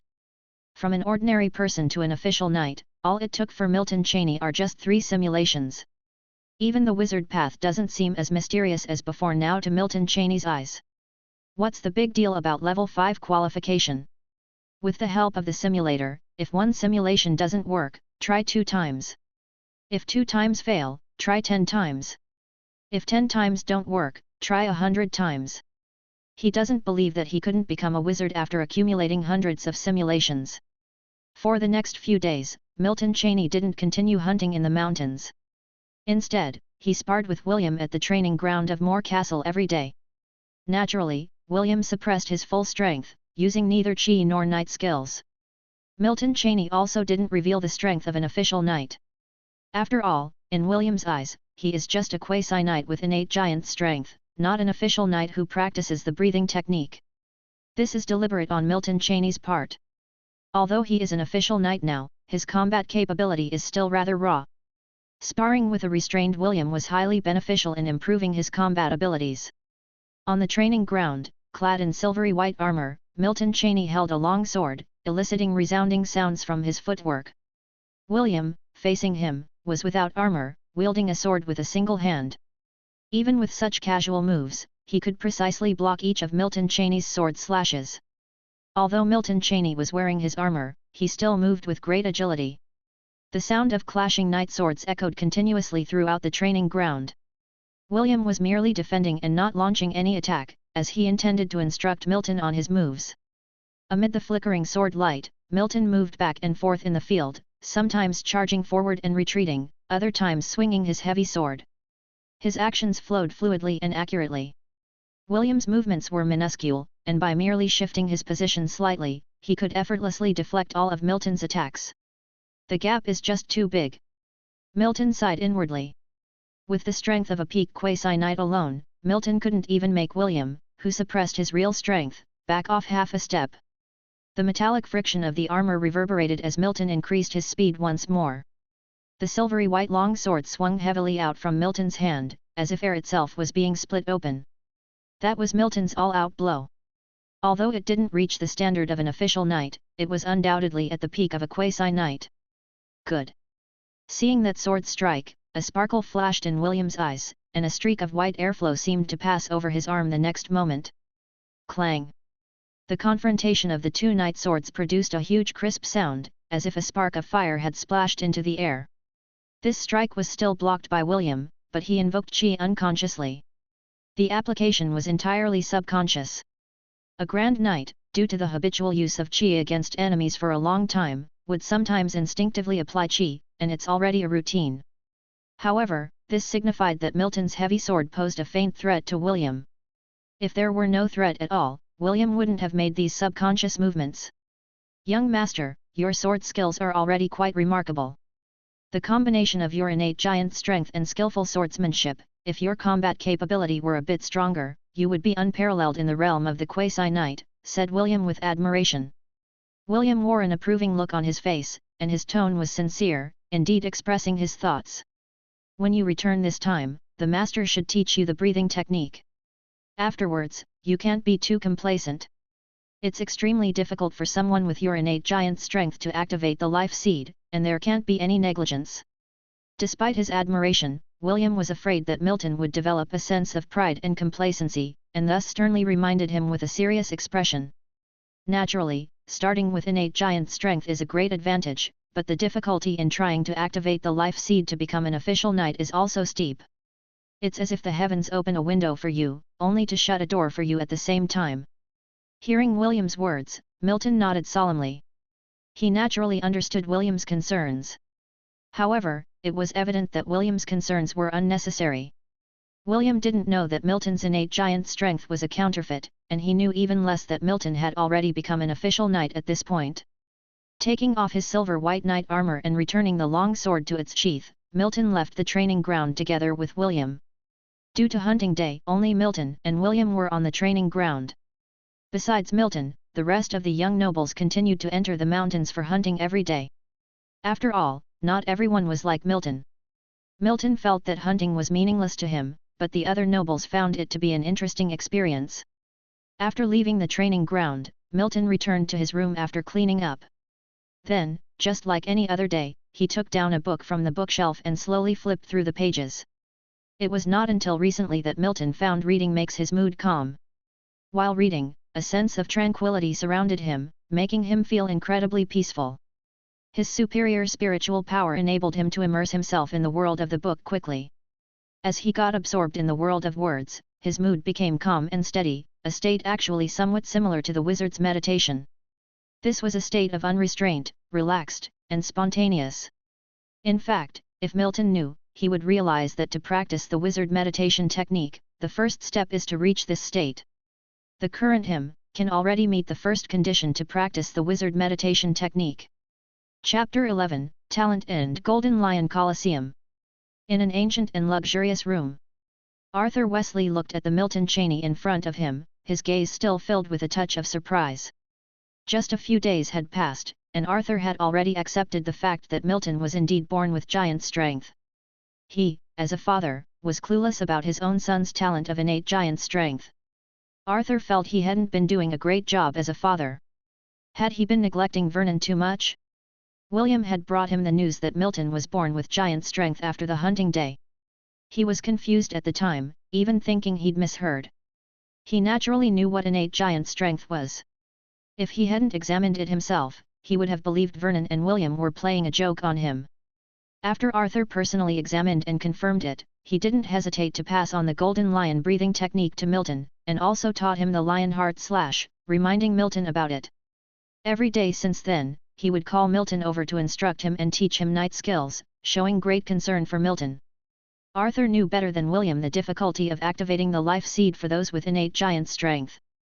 During his early travels around the kingdom, he had actually seen the Knight of the Earth.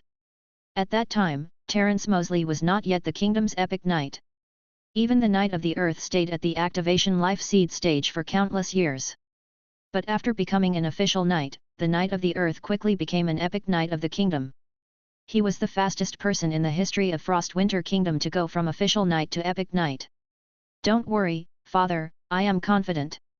Looking at Milton's confident gaze, Arthur naturally couldn't bear to dampen his son's spirits, so he nodded with a smile.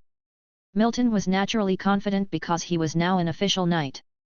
After bidding his father farewell, Milton returned to his small estate. It had been several days since the end of hunting day. As expected, Milton was the #1 hunter, even though he hadn't gone into the mountains to hunt for 7 or 8 days. The reward for being #1 in hunting was a knight's sword, far superior to a regular knight's sword. Milton named this sword Lionheart Sword to commemorate the first knight skill he mastered. Since returning, Milton hadn't idled for the past few days. Every day, he would still set aside some time to spar with William, gradually improving his combat capabilities. However, there was some bad news for Milton. After activating the life seed, Milton tried to amplify the life seed by practicing the breathing technique. But the effect was almost negligible. Even after cultivating the breathing technique for an entire day, the life seed still couldn't be fortified in the slightest. The enhancement he gained from days of cultivating the breathing technique was so slight, it was practically negligible. It seemed as though this body could only reach the realm of an official knight. Once achieved, it seemed to have peaked.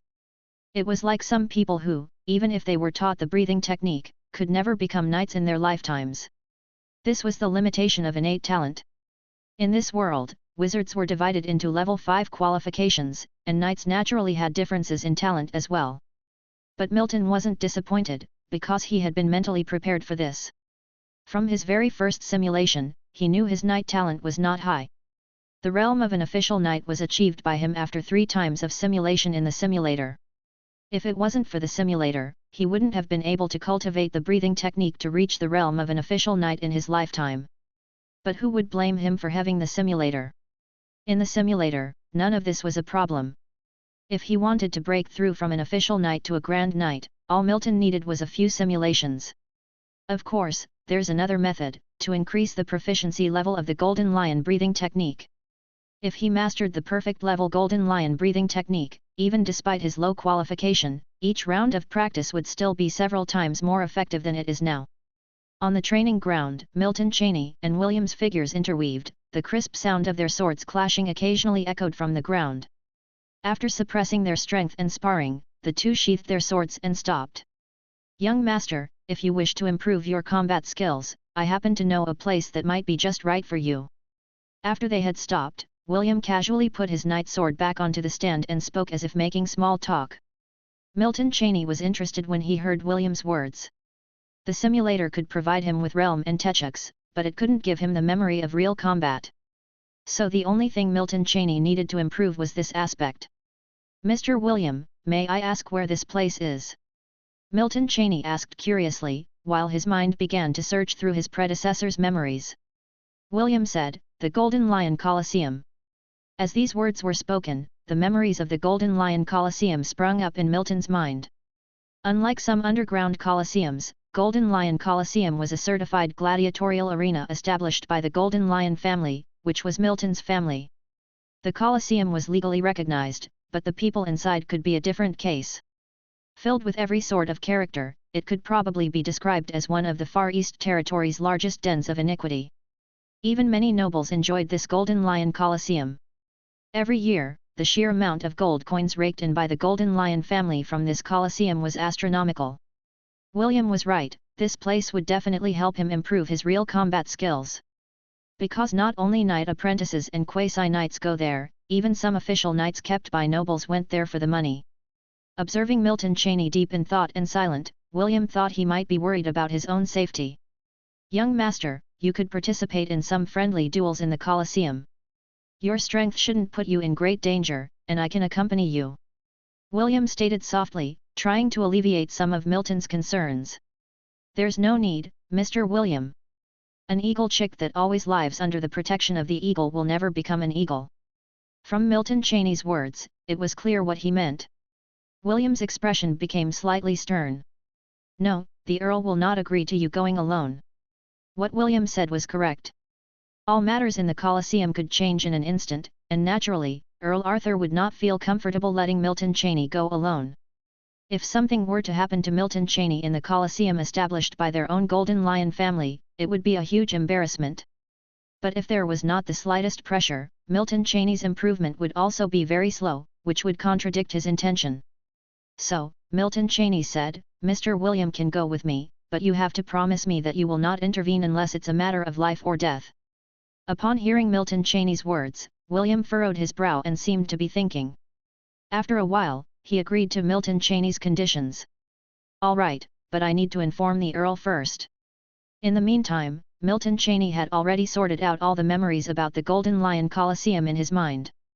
Besides the friendly duels that William had just mentioned, there were also deathmatch duels and dragon and tiger duels in the Coliseum. A friendly duel was just an exchange of skills where if one side surrendered, the other side won. Friendly duels could not result in a loss of life.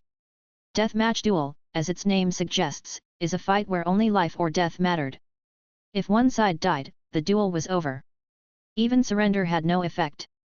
As for the dragon and tiger duel, it was essentially a bet fight. In the Golden Lion Coliseum, apart from dragon and tiger duels, all the other fights did not support gambling. Of course, whether there were private bets, Milton Cheney did not know.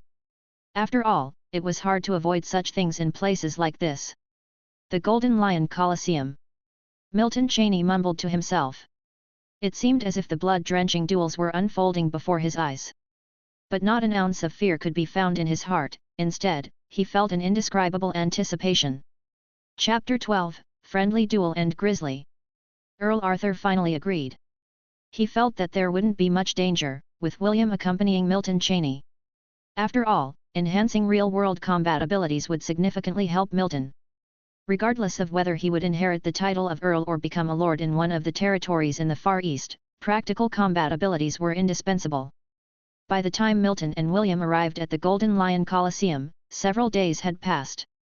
The Golden Lion Coliseum was situated within the Far East territories, not too far from the estate where Milton resided. The Golden Lion Coliseum was an enormous and majestic structure, built from expensive materials like marble, brass, and metal. From the outside, the tall walls were decorated with beautifully carved patterns and reliefs, each wall exuding an aura of grandeur. At the entrance, there was a massive archway carved with the emblem of the Golden Lion family. Above it, two crossed knight swords created an imposing sight. Upon entering, the first thing one would notice was an expansive field. It was filled with numerous lavish seats, forming the viewing stands for the nobles to watch the gladiatorial fights. Some seats within the stands were incredibly luxurious, fitted with cushions made of silk and leather, surrounded by tapestries and ornaments. Even though he had memories of the Colosseum, it was Milton's first time visiting in person. His first impression was not that it was a Colosseum, but more like a luxuriant and splendid palace. There were also facilities within the field, such as bars for food and drinks, open-air gardens for nobles to rest and socialize, not to mention toilets and baths. It was utterly luxurious, capable of accommodating most needs of the nobility. Inside the Colosseum, marble arenas stood in dozens, distributed evenly across the space. By the time Milton entered, many of the arenas already had competitors. Some were battling in extravagant armor as if they were performing, while others fought bare-chested, trading bare-knuckle blows.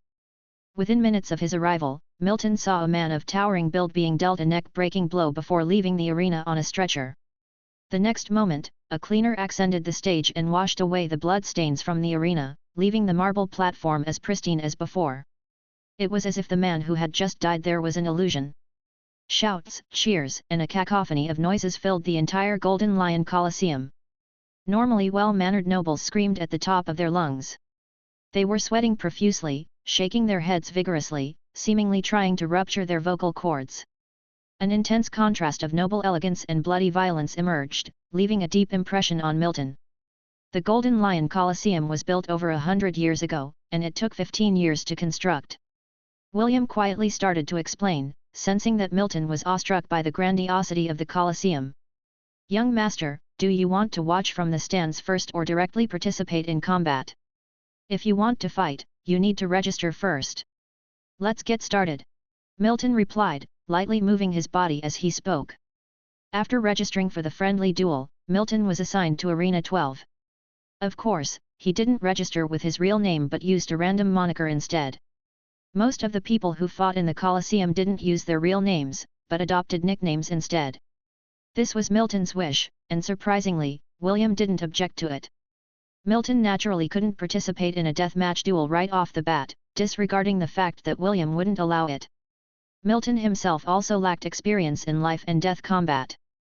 Prior to participating in the friendly duel, Milton needed to change to his attire in the dressing room of the Golden Lion Colosseum. There were countless separate changing rooms, and each of them contained a locker. In contrast to the grand decor outside, the changing rooms seemed rudimentary. Not only were they poorly ventilated and dark, but they also lacked lighting fixtures, making the rooms appear even more damp and gloomy. Friendly duels were divided into equipment duels and bare-hand duels. Milton was participating in the former. This type of duels required full body armor, including a knight helmet, all of which Milton donned swiftly. Milton adjusted his breathing with ease, his body instinctively operating the breathing technique.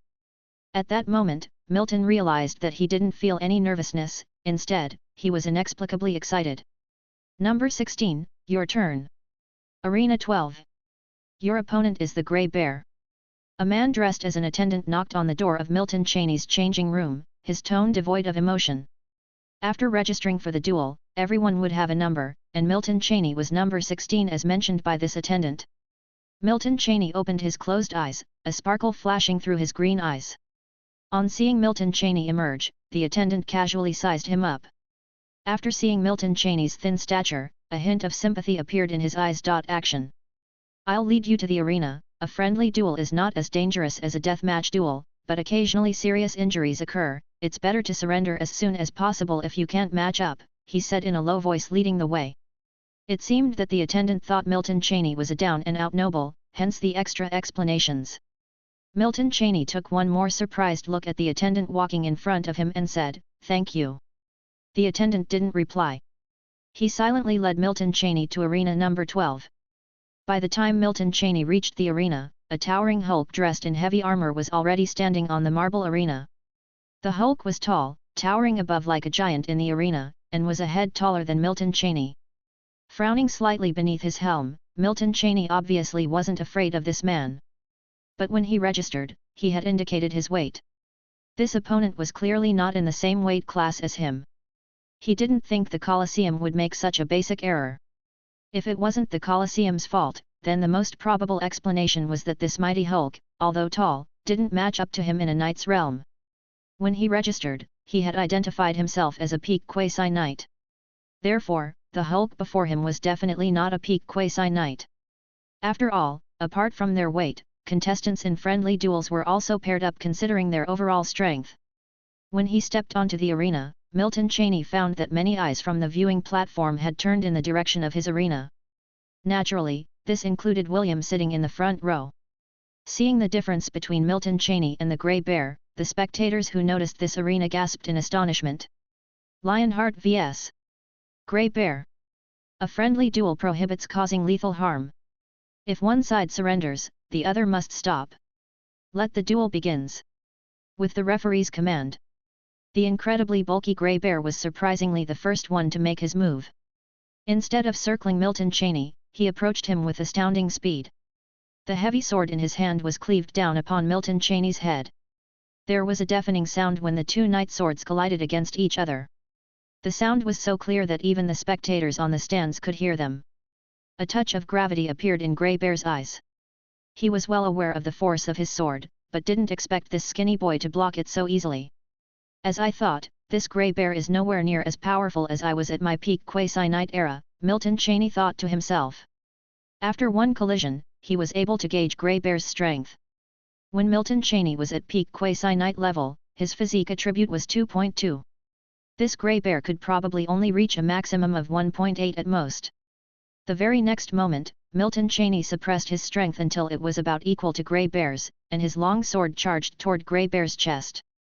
Although they were wearing knight armor, scores were still kept in a friendly duel. After all, if one side never surrendered, who knew how long the fight would go on? But Grey Bear's experience was also very rich. A twist of his long sword easily parried Milton Cheney's strike. After testing each other out, the two began to circle the stage swiftly. The frequency of their attacks also increased as they tried to strike each other all over. The sound of the swords clashing echoed through the arena and resonated in the spectators' ears. It's a good thing I came here. Everyone's dueling skills are up to par, so it'll greatly help me improve my combat skills, he thought. The situation on the stage was changing every moment. Even Grey Bear did not expect that the first person to run out of stamina was not his opponent, but himself. I surrender. A deep voice echoed out just as Milton's knight sword was only half a centimeter away from Grey Bear's knight helmet. An outburst of cheering and yelling erupted from the stands, and amidst it all, Milton could hear his nickname being called. That felt good, he thought. Slowly withdrawing his long sword while the cheering continued, the faint charisma in his silvery white knight armor was dazzling. Sitting in the front row of the stands, a hint of a smile flitted across William's face. Chapter 13, Premeditated Provocation and Deathmatch Duel. The Golden Lion Coliseum had special rooms dedicated for nobles to rest. Milton Cheney and William had been living in the Coliseum for the past few days. During daytime, Milton participated in 3 friendly duels as per usual. He didn't refrain from participating more out of unwillingness, rather there was a rigid rule that one could only participate in 3 matches per day. Milton's practical fighting skills were noticeably improving at a rapid pace. Even William couldn't help but admire his talent. Lionheart, a nickname for Milton, had now become well known in the Golden Lion Coliseum. After all, Milton had participated in 16 friendly duels and had yet to lose one. After shedding his armor in the changing room, Milton put on his coat again. Stepping out of the dressing room, he walked down the circular corridor. Having just finished participating in a friendly duel, Milton was prepared to get something to eat. The next moment, a man approached and bumped straight into Milton, seeming oblivious to his presence. Milton furrowed his brows and instinctively tried to dodge, but he was still hit squarely. The collision of the two shoulders produced a dull and significant thud. Intentional.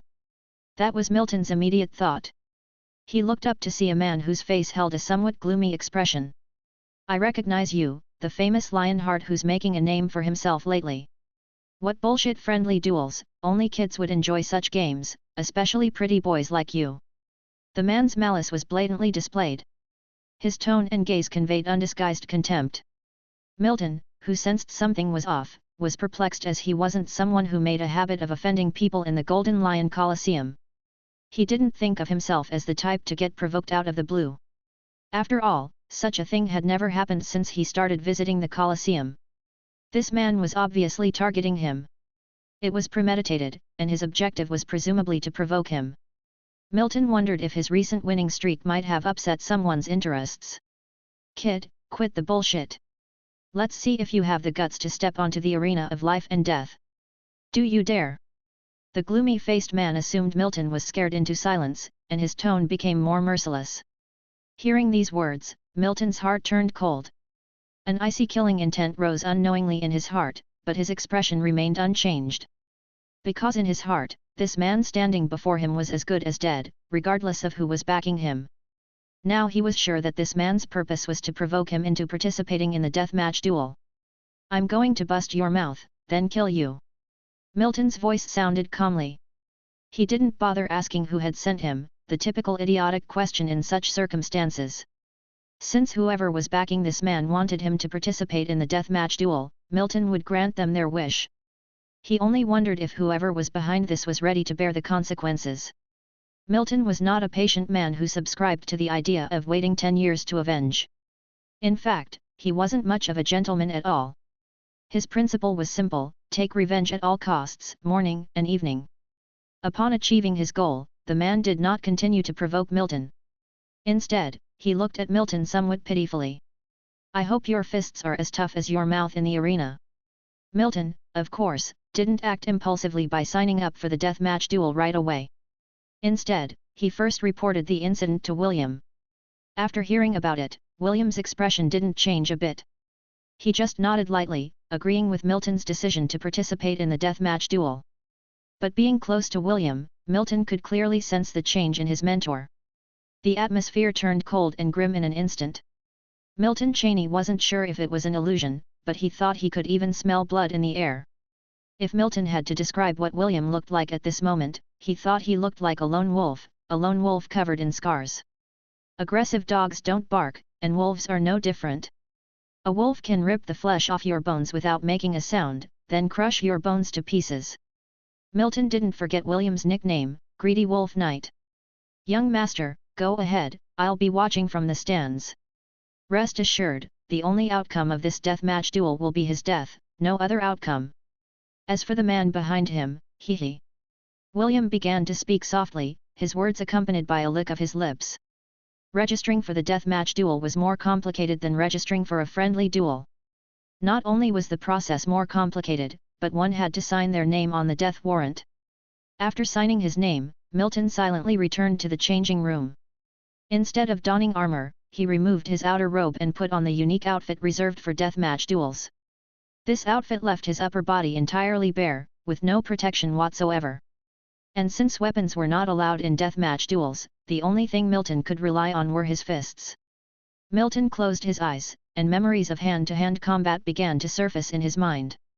Milton was even more proficient in unarmed combat than he was in archery, reaching an impressive proficient level. He let out a soft sigh, but there was a burning fire in his heart that he just couldn't extinguish. Indeed, the sudden surge in strength and the suppression of his own power in battle had caused some pressure to build up within Milton.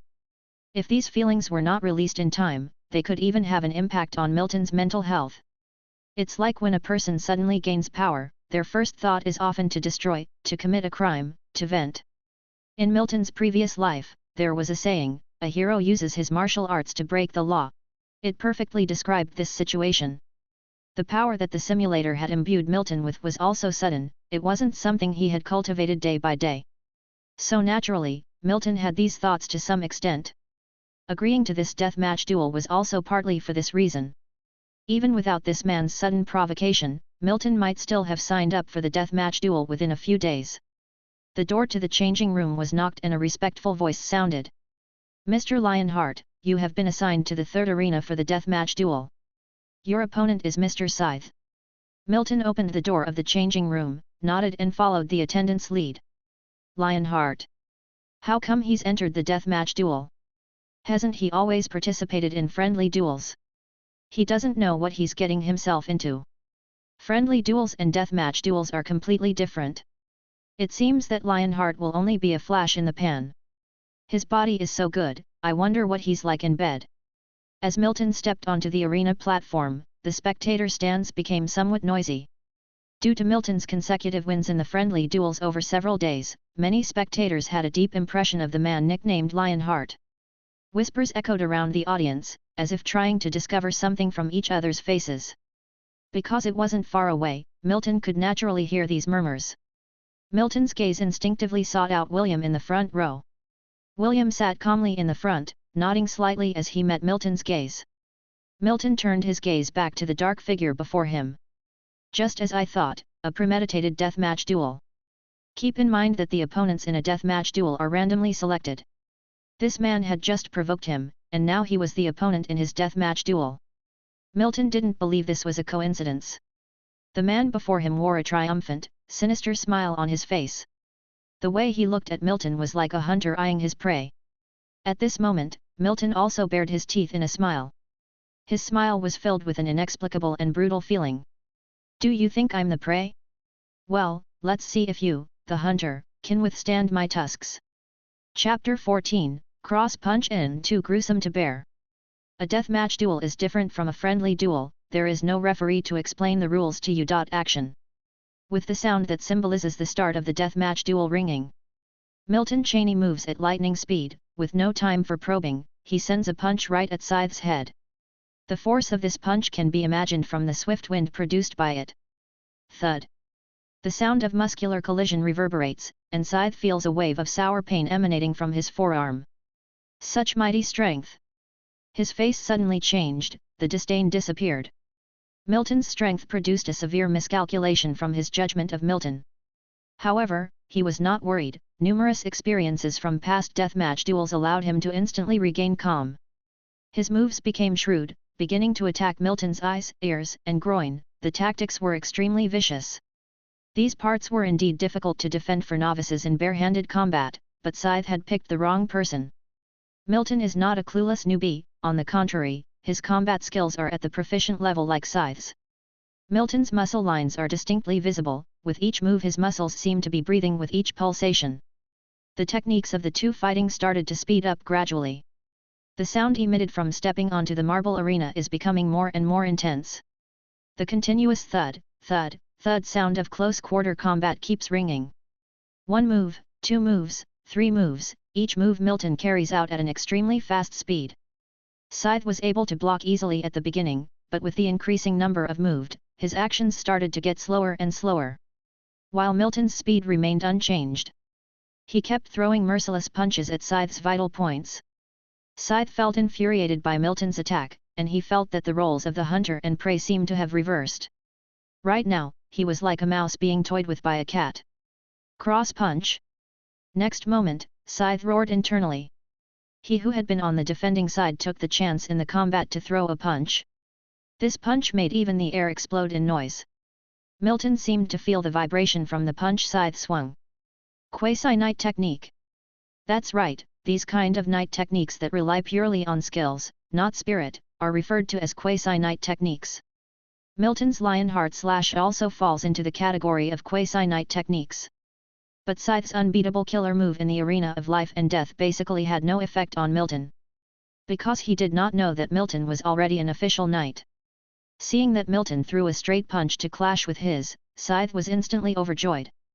But in the next moment, the crunching sound from his arm and the intense pain penetrating his mind made him leave the joy behind. Ah! The breaking of the bones in his arm made him let out a hair-raising scream.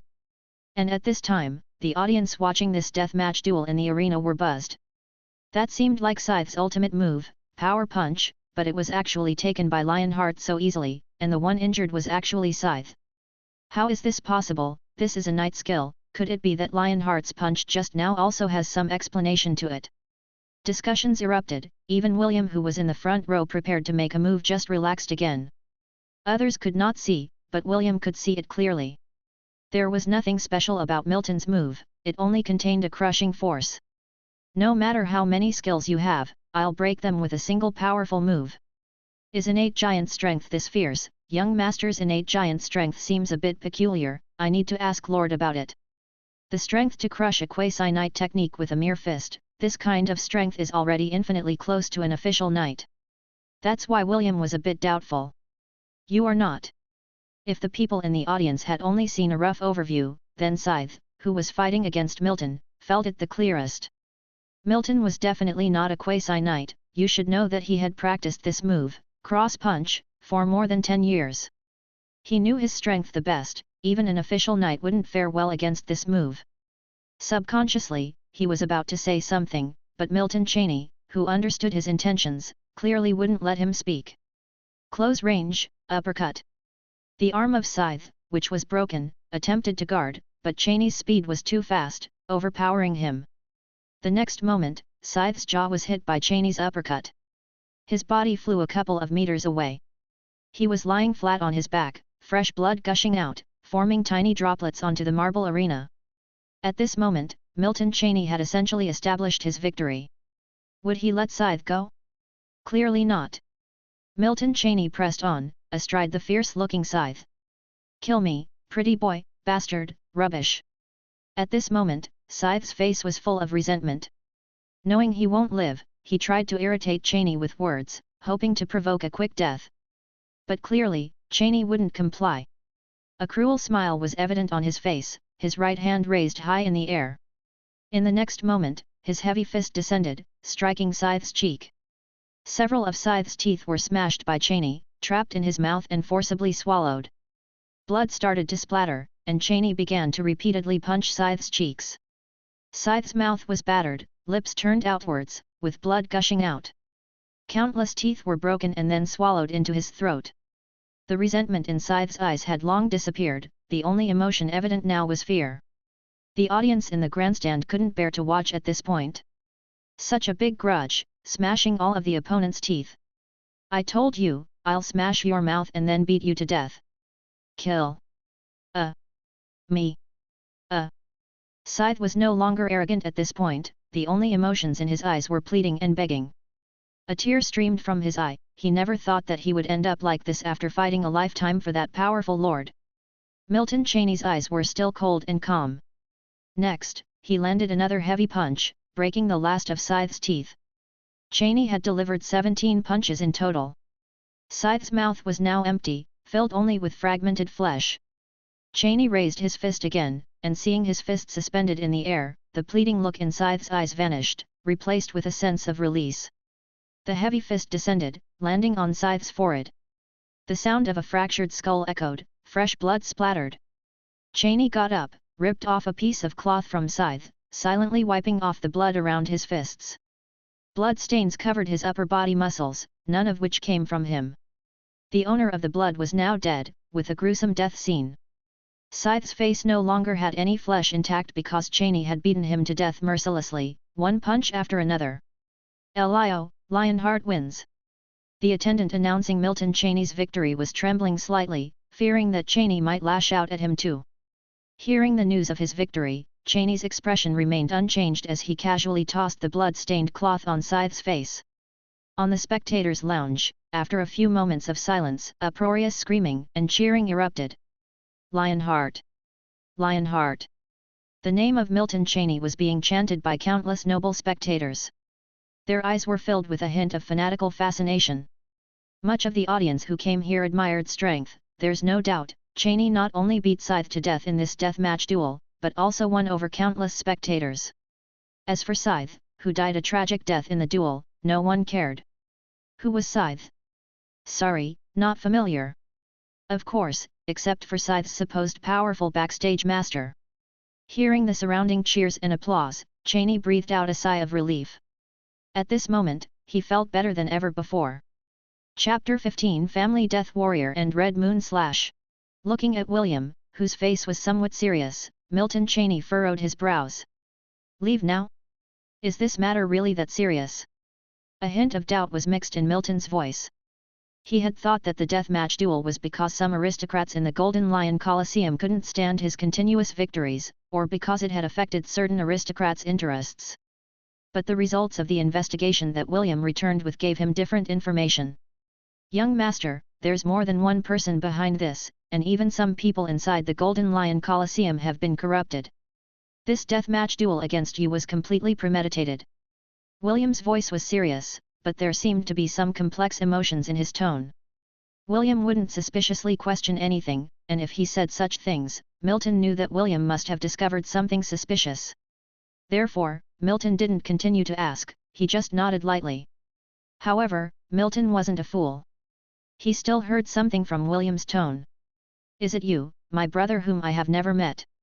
Milton sighed slightly in his heart. The only person he could think of that could cause William to have such emotions, was his brother, Nicholas Weasley, who he had never met since he crossed into this world.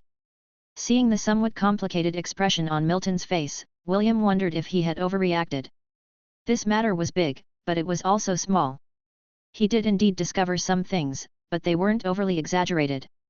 But for Milton's safety, he needed to send Milton back first and then proceed with the investigation after consulting with the master.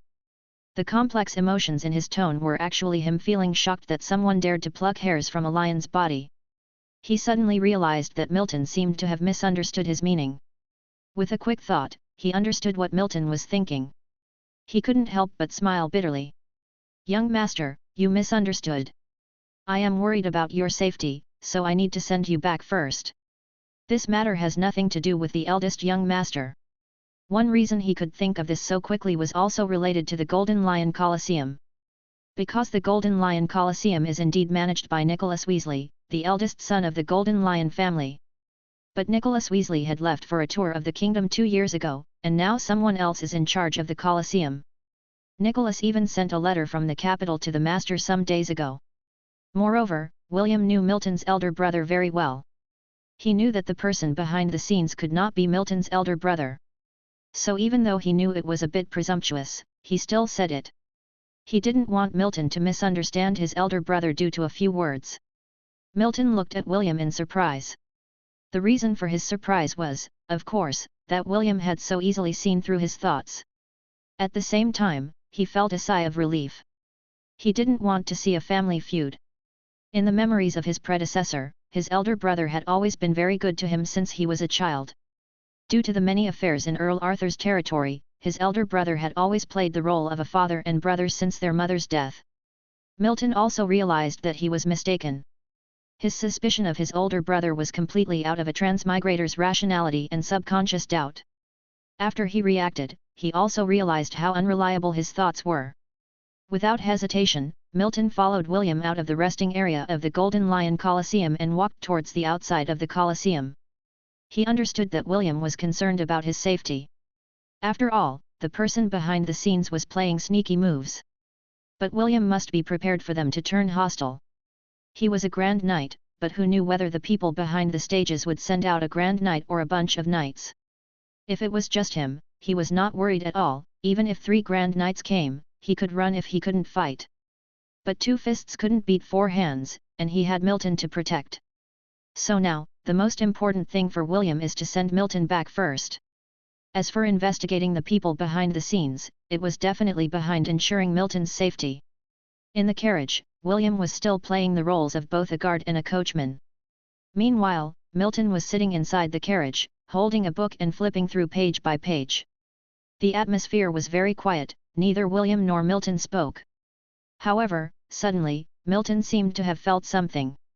He closed the book in his hand and subconsciously steadied his body.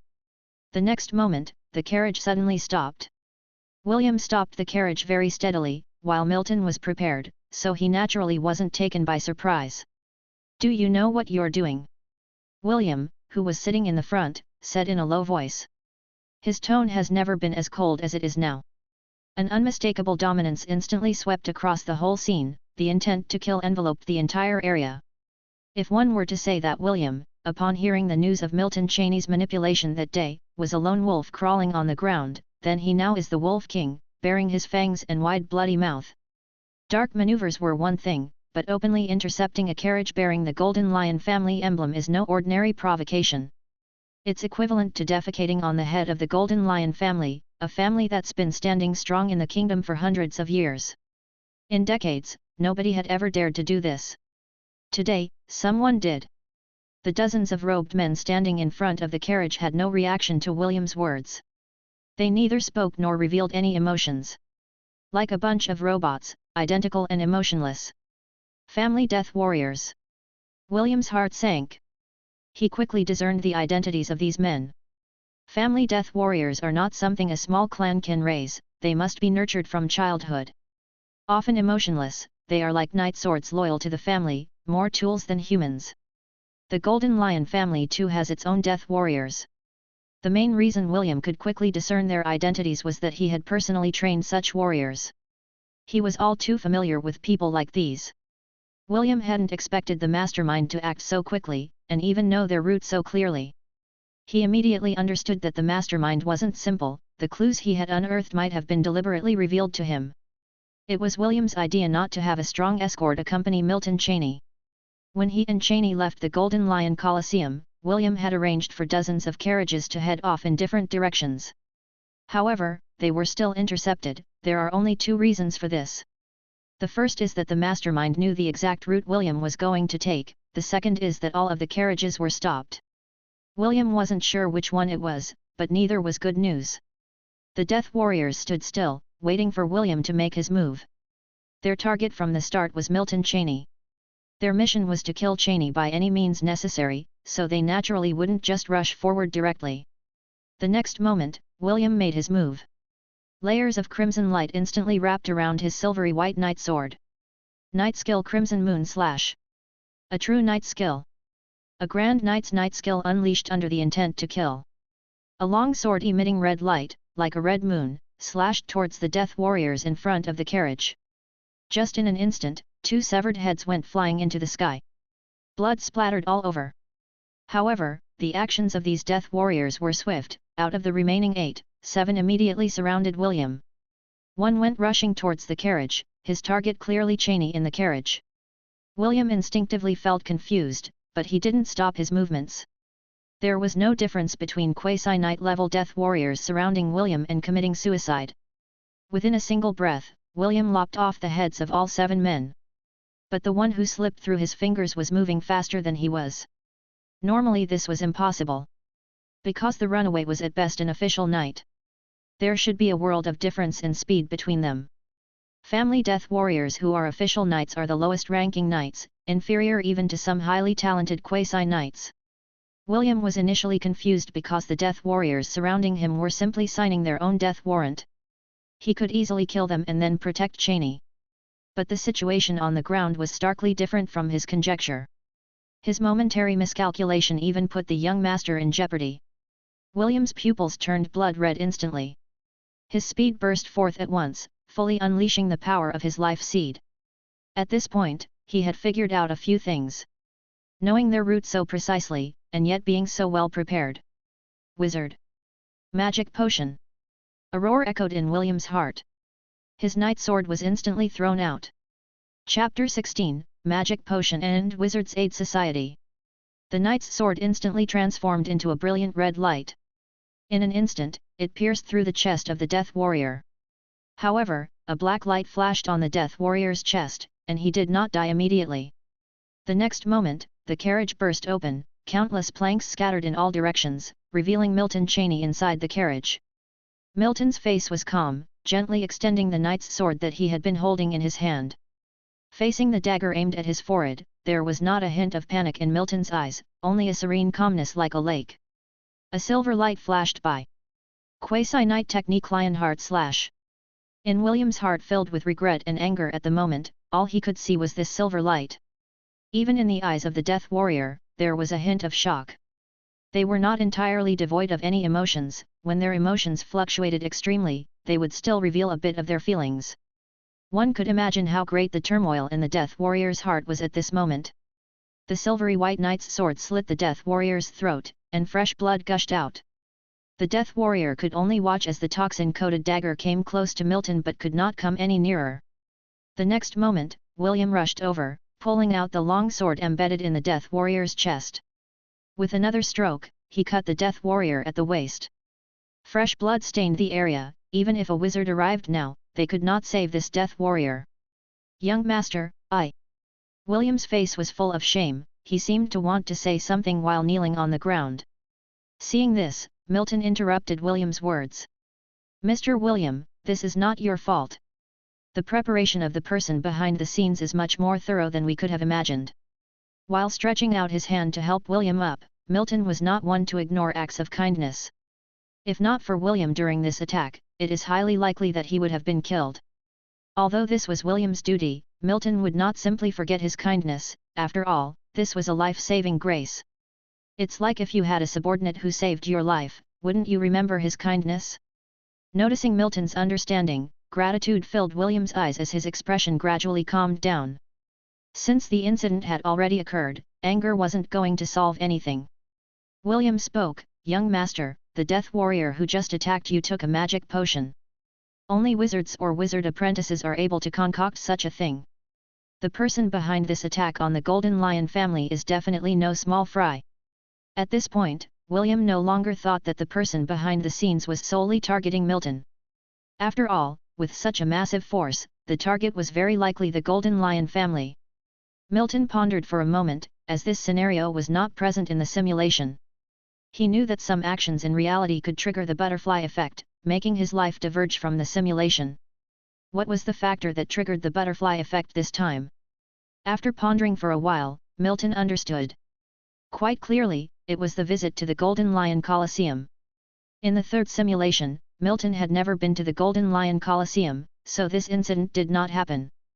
But in reality, he did go to the Golden Lion Colosseum. As his life trajectory differed from the simulation, the events he experienced afterwards would naturally differ as well. Mr. William, could it be that the person behind the scenes accidentally obtained the magic potion? There are wizards in the kingdom, it's just that very few of them would come to this barren subcontinent, Milton suggested. Milton Cheney softly asked his question.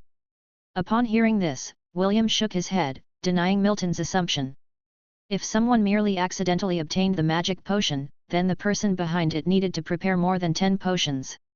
After all, there were more than 10 carriages traveling in different directions with Milton. However, things were not like that. The assault was clearly premeditated, as it could be seen from the resolution of those death warriors that they were sure Milton was in this carriage. The method was very much like a wizard's magic. William, who was familiar with wizards, knew a particular spell a wizard apprentice could perform. That was the zero-ring magic tracking spell. So, William started, "Young master, since things have already happened, I'll not keep some secrets from you any longer. You will learn about them sooner or later anyway." Although Milton was of high status, he was only the second son of an earl, not the earl himself. Thus, he would not know some information if no one told him. The kingdom indeed has no wizards in public, but there is a wizard's aid society privately. The exact name of this society is unknown, but the society master is a genuine level 3 wizard apprentice. Upon hearing this, Milton was shocked. A level 3 wizard apprentice? Why would such an existence establish an aid society in such a barren kingdom? This is too illogical. Milton's words were reasonable, for a level 3 wizard apprentice was the strongest existence below wizards. Even on the wizard continent, their status was not low. How could such being possibly come to a subcontinent? An ordinary wizard who cultivates the wizard meditation technique to advance to a level 3 wizard apprentice has at least a 200-year lifespan. If such a being wanted to target Milton's family, it would be like throwing a stone at an egg. RNE001 Lion we would nave no resistance at all. Hearing Milton's words, William could only shake his head in bitter amusement. How could he know what those wizards were thinking? However, he did not lie. Most of the nobles in the kingdom are aware of this private wizard's aid society. "Young master, you need not worry too much. It's just an example. The odds are high that the person behind this is not from the Wizard's Aid Society. Actually, this Wizard's Aid Society has a good reputation among the various nobles in the kingdom. It's highly likely that the person behind this somehow found a wild wizard apprentice. When we get back, I'll ask the Lord whether we know who's targeting the Golden Lion family." Milton nodded in agreement and did not continue to respond. When William mentioned the wild wizard, Milton instinctively thought of someone. Yes, it was that wild wizard apprentice who had cursed the original host before Milton's transmigration. But this time, Milton thought more carefully. He wondered if the scheming against the Golden Lion family began before he had even transmigrated. If the original host offending that wizard apprentice was part of the scheme, then everything could be connected. After all, if Milton had not transmigrated, then the original host, that is, Milton himself, would already be dead. But that didn't make sense either, because there was no trace of a wizard in all the previous simulations. If it was a premeditated scheme, wouldn't they have become even more desperate after discovering that Milton hadn't died from the cursed magic? Like it's happening now. Unable to understand, even with his superior spiritual power, Milton couldn't figure it out, so he decided not to think about it anymore. After all, there would be new simulation count in a few days, where everything would become clear. Milton and William got on the horse. The carriage was now unrideable, and they had to ride the same horse as quickly as possible to return to the Golden Lion family. The white steed galloped away, stirring up clouds of dust beneath its hooves. Chapter 17. Family Secrets and Black Robe Seekers Club. In a luxurious room, dazzling lights were flickering. At a not-so-large round table, 3 people were seated. Other than Milton Chaney and William, Earl Arthur was also sitting at the round table. His right hand was deliberately tapping on the table, producing rhythmic sounds. The rest of the attendants and maids had already been dismissed, so only the 3 of them were left in the grand room. The Golden Lion family has developed in the kingdom for hundreds of years. It would naturally not be without enemies, but I can't pinpoint which family meets your criteria right now. Earl Arthur's eyebrows slightly furrowed, there was also a hint of confusion in his voice. However, someone has already started investigating. I believe we will quickly get news. Come back, Vernon, you stay in the estate for the time being and don't go out again. This matter may not be as simple as it seems. The sound of tapping on the table stopped, and Earl Arthur spoke softly. When he first heard the news brought back by William and Milton Chaney, Arthur inevitably felt a surge of shock and anger. But now that he had calmed down, he knew that this matter was not as simple as William and Chaney imagined. He was aware of certain secrets. He suspected that this matter might be related to some of the secrets he knew. But he wasn't too sure since he couldn't draw conclusions without an investigation. So when he received the news, he had already sent someone to investigate.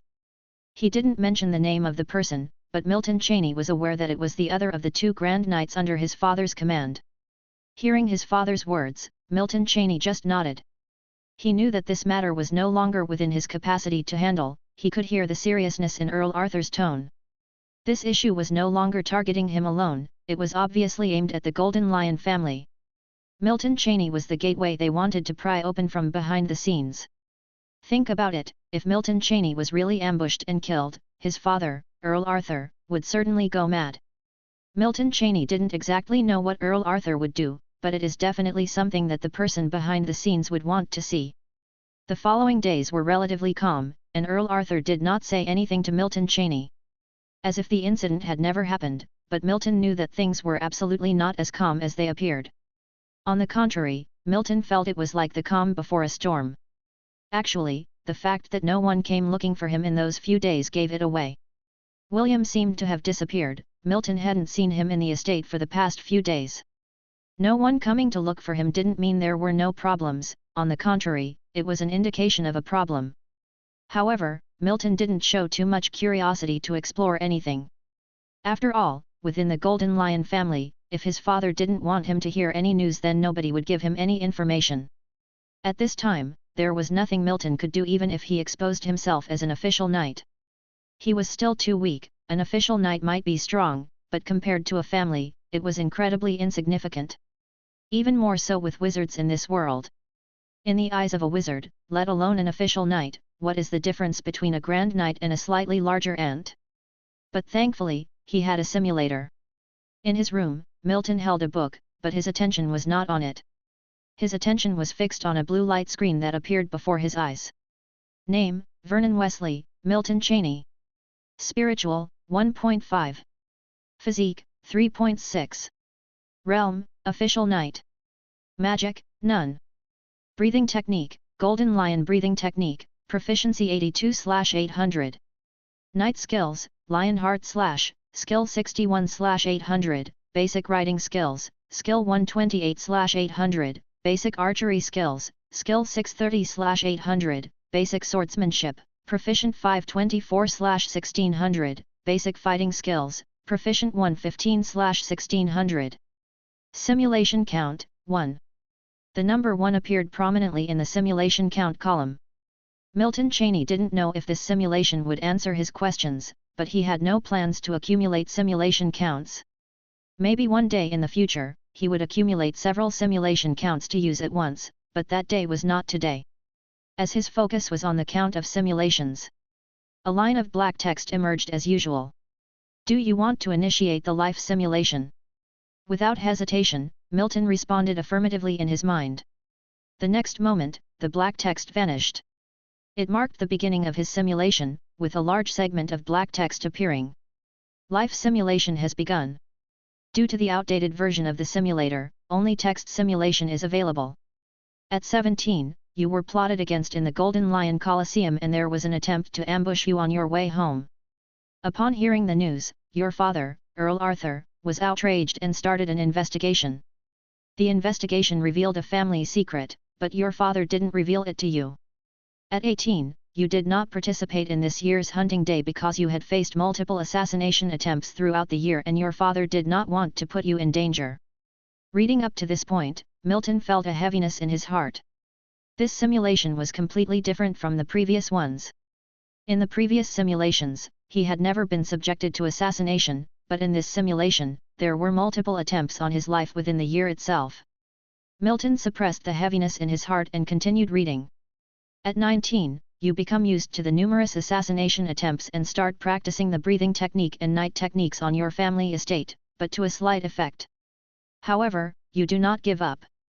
At 20, to your father, Earl Arthur's surprise, you managed to activate the life seed. Overcome with shock, he decides to reveal the family secret to you. The mastermind behind the conspiracy against the Golden Lion family is an organization called the Black Robe Seekers Guild, one of the founders of which was a member of the Golden Lion family. Secret: the Black Robe Seekers Guild is a dark wizard organization in the Frostwinter Kingdom.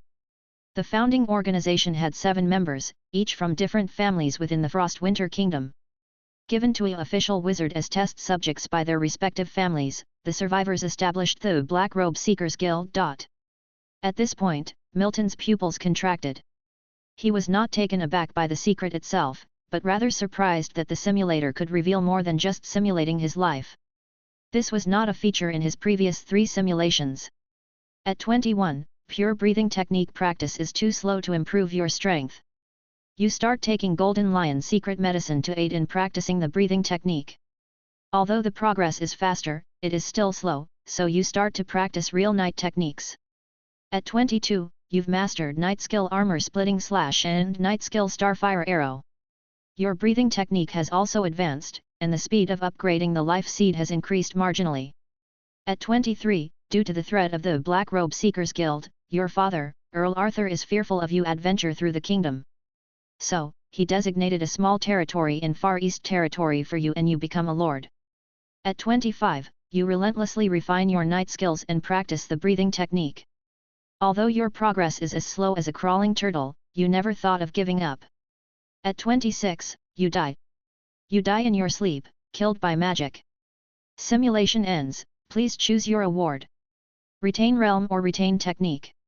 Milton was a bit shocked when he saw the final line of black text. He did not expect to die so abruptly in this simulation. This was the first time he had died so early in a simulation. In previous simulations, he survived till the age of 32 at least. Even though he was stronger in this simulation than in the previous ones, he lived the shortest life. If the Black Robe Seekers Guild had a way to kill him in his dreams, how had he lived to 26? Despite his doubts, Milton did not question the authenticity of the simulation. It was clear then, that the Black Robe Seekers Guild did not possess the means to kill him in his sleep before he turned 26. Given that the Black Robe Seekers Guild was a wizard organization, why would they resort to sneak attacks? Milton speculated that the guild was either just bluffing with a prestigious name, or it wasn't the entire organization that was plotting against him or the Golden Lion family, but an individual from within the organization. That individual also had limited means, otherwise, this was much too dishonorable for a wizard organization. Retain technique. Without much further thought, Milton affirmed in his mind. The next moment, memories flooded in. Milton gently closed his eyes, beginning to assimilate the new memories that had just flowed into the river of his consciousness. Chapter 18, The Non-Existent Wizard Mentor. Countless days and nights of practice and mastery of night skills flooded into Milton Cheney's mind as memories. There was no feeling of rawness. It was as though Milton Cheney had been practicing and mastering them day and night in reality. Although his strength had not increased, Milton Cheney felt his power was considerably stronger than before. The next moment, Milton Cheney opened his eyes, a glint of brilliance flashing in them.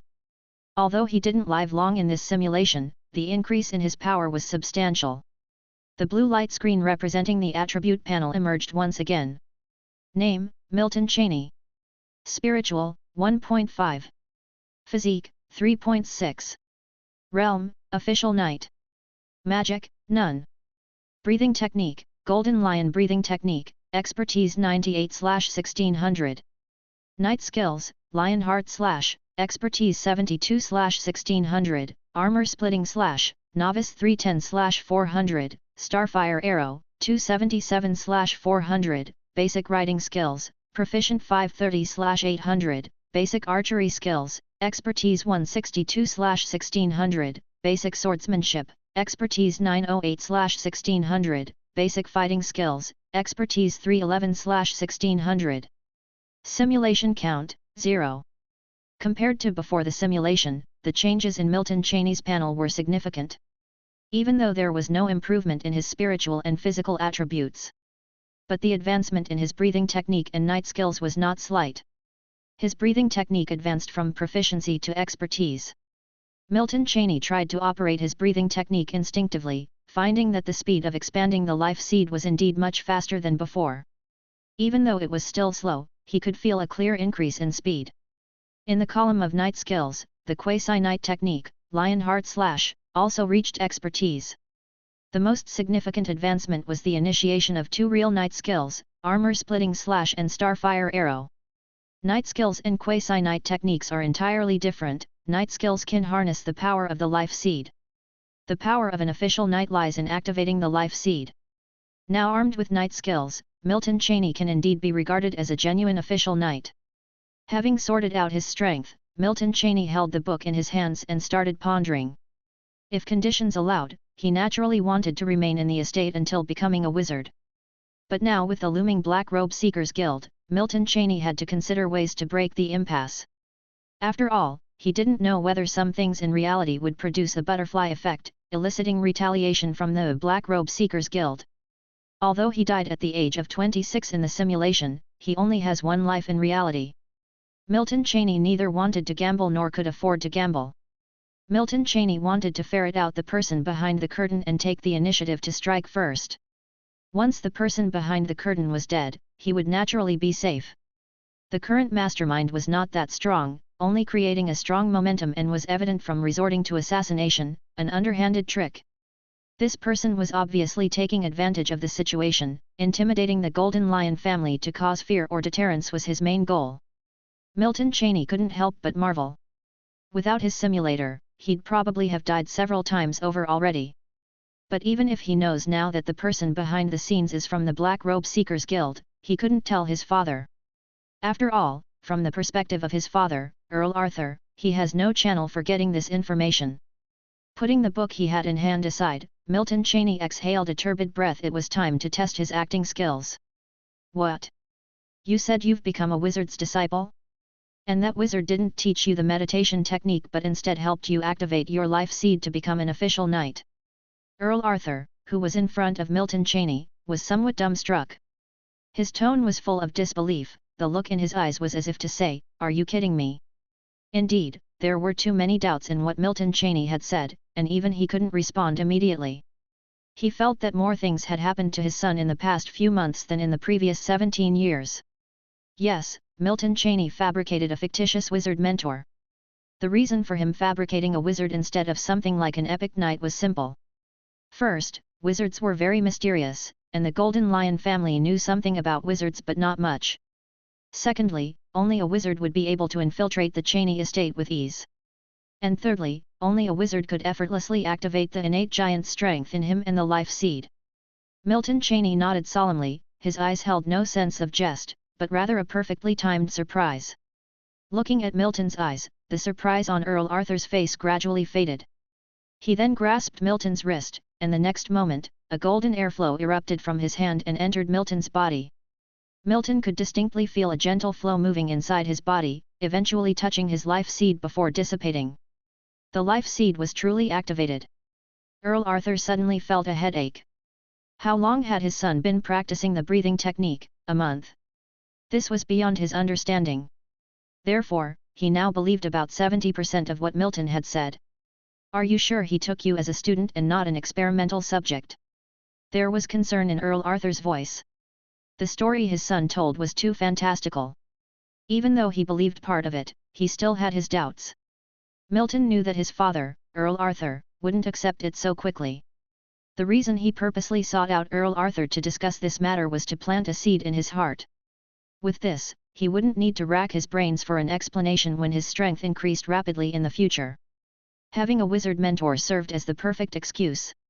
After all, in this world, there was nothing a wizard couldn't do. Father, rest assured. I am certain that my mentor genuinely took me in as a student, and he isn't from the Frost-Winter Kingdom, he was just passing by. Milton spoke up, taking the opportunity to fill in the gaps in his lie. An imaginary wizard mentor who just happened to pass by here. Naturally, no one could verify the veracity of this lie. Listening to Milton's words, Earl Arthur felt torn and didn't know what to say. He thought his youngest son was too naive. How could a wizard suddenly take on a student out of the blue? Earl Arthur felt that the wizard must have some ulterior motive. Moreover, he helped his son activate the life seed. This was something beyond the realm of a wizard apprentice. But Earl Arthur knew that there were no free lunches in the world. Every seemingly fateful gift had a hidden price tag. To think so deeply meant that subconically, Earl Arthur had already believed 90% of what Milton said. After all, his thoughts were based on the premise that Milton truly had been taken on by a wizard as a student. Thus, one of Milton's objectives had been achieved. But the reason he sought out his father, Earl Arthur, wasn't simply to fabricate a non-existent wizard. He had another motive. So, Milton casually raised a question as if by chance. Oh yes, father. My mentor told me that the assassination attempt on me was orchestrated by a kingdom organization, the Black Robe Seekers Club. But I've never heard of this name. In Milton's tone, there was a perfectly timed curiosity and wonder. It seemed as if he was puzzled about how he offended this organization. When he mentioned the organization's name, Milton was keeping an eye on his father, Earl Arthur's reaction. As expected, upon hearing the words Black Robe Seekers Club, Earl Arthur's brows furrowed. The previously somewhat relaxed atmosphere instantly became tense. Earl Arthur turned his gaze on Milton, his eyes a mix of emotions. Chapter 19, Ancestors. Since your mentor has told you this name, I will no longer hide it from you, Earl Arthur began softly. If he had harbored some doubts before, he was now certain that Milton Cheney was not lying. That's because the information about the Black Robe Seekers Club was not something Cheney could have obtained on his own. Unless his mentor had told him. Otherwise, Earl Arthur couldn't think of where else Cheney could have gotten this information. However, he didn't know that Cheney's wizardly mentor was a fabrication. The information about the Black Robe Seekers Club came from an external plugin. Actually, when you first informed me of the interception, I had already begun to suspect something. You, Vernon, have nothing to do with this. The connection between the Golden Lion family and the Black Robe Seekers Guild traces back 100 years. Sitting in his chair, Earl Arthur's voice carried a hint of nostalgia. Cheney sat quietly, listening attentively without uttering a word. He realized that Earl Arthur was prepared to reveal everything to him. The story begins 100 years ago when we had just lived through the War of the Lords. It was the Golden Lion family's most prosperous era. Bender. There were over 10,000 guards in the family alone, let alone the dozens of official knights. The Golden Lion family owned more than half of the territories in the East River province. By now, Cheney had begun to understand certain things. The Golden Lion family currently only owns the Far East Territory, a mere fraction of the East River province. The drastic difference between the Golden Lion family of today, with only 3 legitimate family members, and the family from 100 years ago that Earl Arthur described was starkly evident. Sure enough, the next moment, Earl Arthur's voice rang out again. However, right after the War of the Lords, a wizard arrived in the kingdom. And I don't mean a mere wizard apprentice. He was a real level 1 wizard. At this point, a tremor crept into Earl Arthur's voice. Although he hadn't met the wizard in person, Earl Arthur could never forget the fear and helplessness in his grandfather's voice when he was told about this. Vernon, you probably don't understand what a level 1 wizard means. Let's put it this way, this wizard could single-handedly destroy the entire Frost-Winter Kingdom. I'm not exaggerating. This wizard needed young individuals with wizarding talent to be his experimental subjects, and naturally, the kingdom had no power to refuse. The number of common people with wizarding talent was extremely limited, and after searching the entire kingdom, only slightly more than 200 were found. But the wizard demanded 500. Yes, 500 young people with wizarding talent. At this point, Earl Arthur's voice had returned to its calming timbre, as if he were simply reciting a casual anecdote. The kingdom demanded that each family contribute at least one person with wizarding talent, but the great aristocrats would never agree. As you might have guessed, the aristocrats turned the tables and war broke out. But did it help? The war undoubtedly had no effect. Instead, it prompted the wizard to make his move. In front of a true wizard, what are aristocrats? What are families? They are as insignificant as insects. No one knows how the wizard made his move. The aristocrats at the time seemed to avoid mentioning it. In the end, the aristocrats agreed to the request, and each family contributed at least one person with wizarding talent. The Golden Lion family had only one person with wizarding talent, Carl Wesley, one of the legitimate descendants at the time. No one knew what the wizard wanted with those 500 people. It seemed that it was for an experiment, and those 500 individuals were his test subjects. It was only 20 years later that 7 of the original 500 returned to the kingdom alive. Carl Wesley of the Golden Lion family was one of them. Nobody knew what they had been through, but one thing was for sure, their attitudes changed drastically, causing upheavals throughout the kingdom. During these revolutions, 12 families were wiped out. Yes, 12 noble families, even the weakest one was a viscount's family, and the strongest one was a marquis's family. The Golden Lion family was quite lucky. Despite heavy losses, it wasn't exterminated, thanks to Carl Wesley's mercy. Of course, the kingdom was not defenseless. It secretly had a level 3 wizard apprentice sponsoring them. This revolution didn't last for very long. In a matter of years, these 7 meddlers disappeared into obscurity. These surviving 7 returned to the kingdom and established a dark wizard organization. At this point, Earl Arthur turned his gaze toward Milton Chaney. Seeing the understanding in Milton's eyes, he resumed. That's right, this Black Wizard organization was indeed the Black Robe Seekers Guild. Hearing his father's, Earl Arthur's words, Milton now completely understood. The secrets he had acquired from the simulator were now completely aligned with the realities. Milton never expected that an official wizard could wield such power, forcing an entire kingdom to bow like a grandson before them. Precisely because the wizards were so powerful, Milton was resolved to never give up his exploration of the wizard path. The night was just a transition. Being a wizard was the actual pursuit behind Milton's visit to this world. Father, does that mean the one challenging the Golden Lion family now is Carl Wesley? Impossible. If our ancestor truly intended to challenge the Golden Lion family, they would not have survived to this day. The founders of the Black Robe Seekers Guild had long left for the Wizard Continent. Then, who could it be? Listening to his father, Earl Arthur's response, Milton Chaney continued to ask. Albeit initially feigning ignorance, now he was genuinely curious. If it's not Carl Wesley, then who could it be? After all, if it is truly out of hatred, only Carl Wesley, who had been sacrificed by his own family, would harbor such resentment.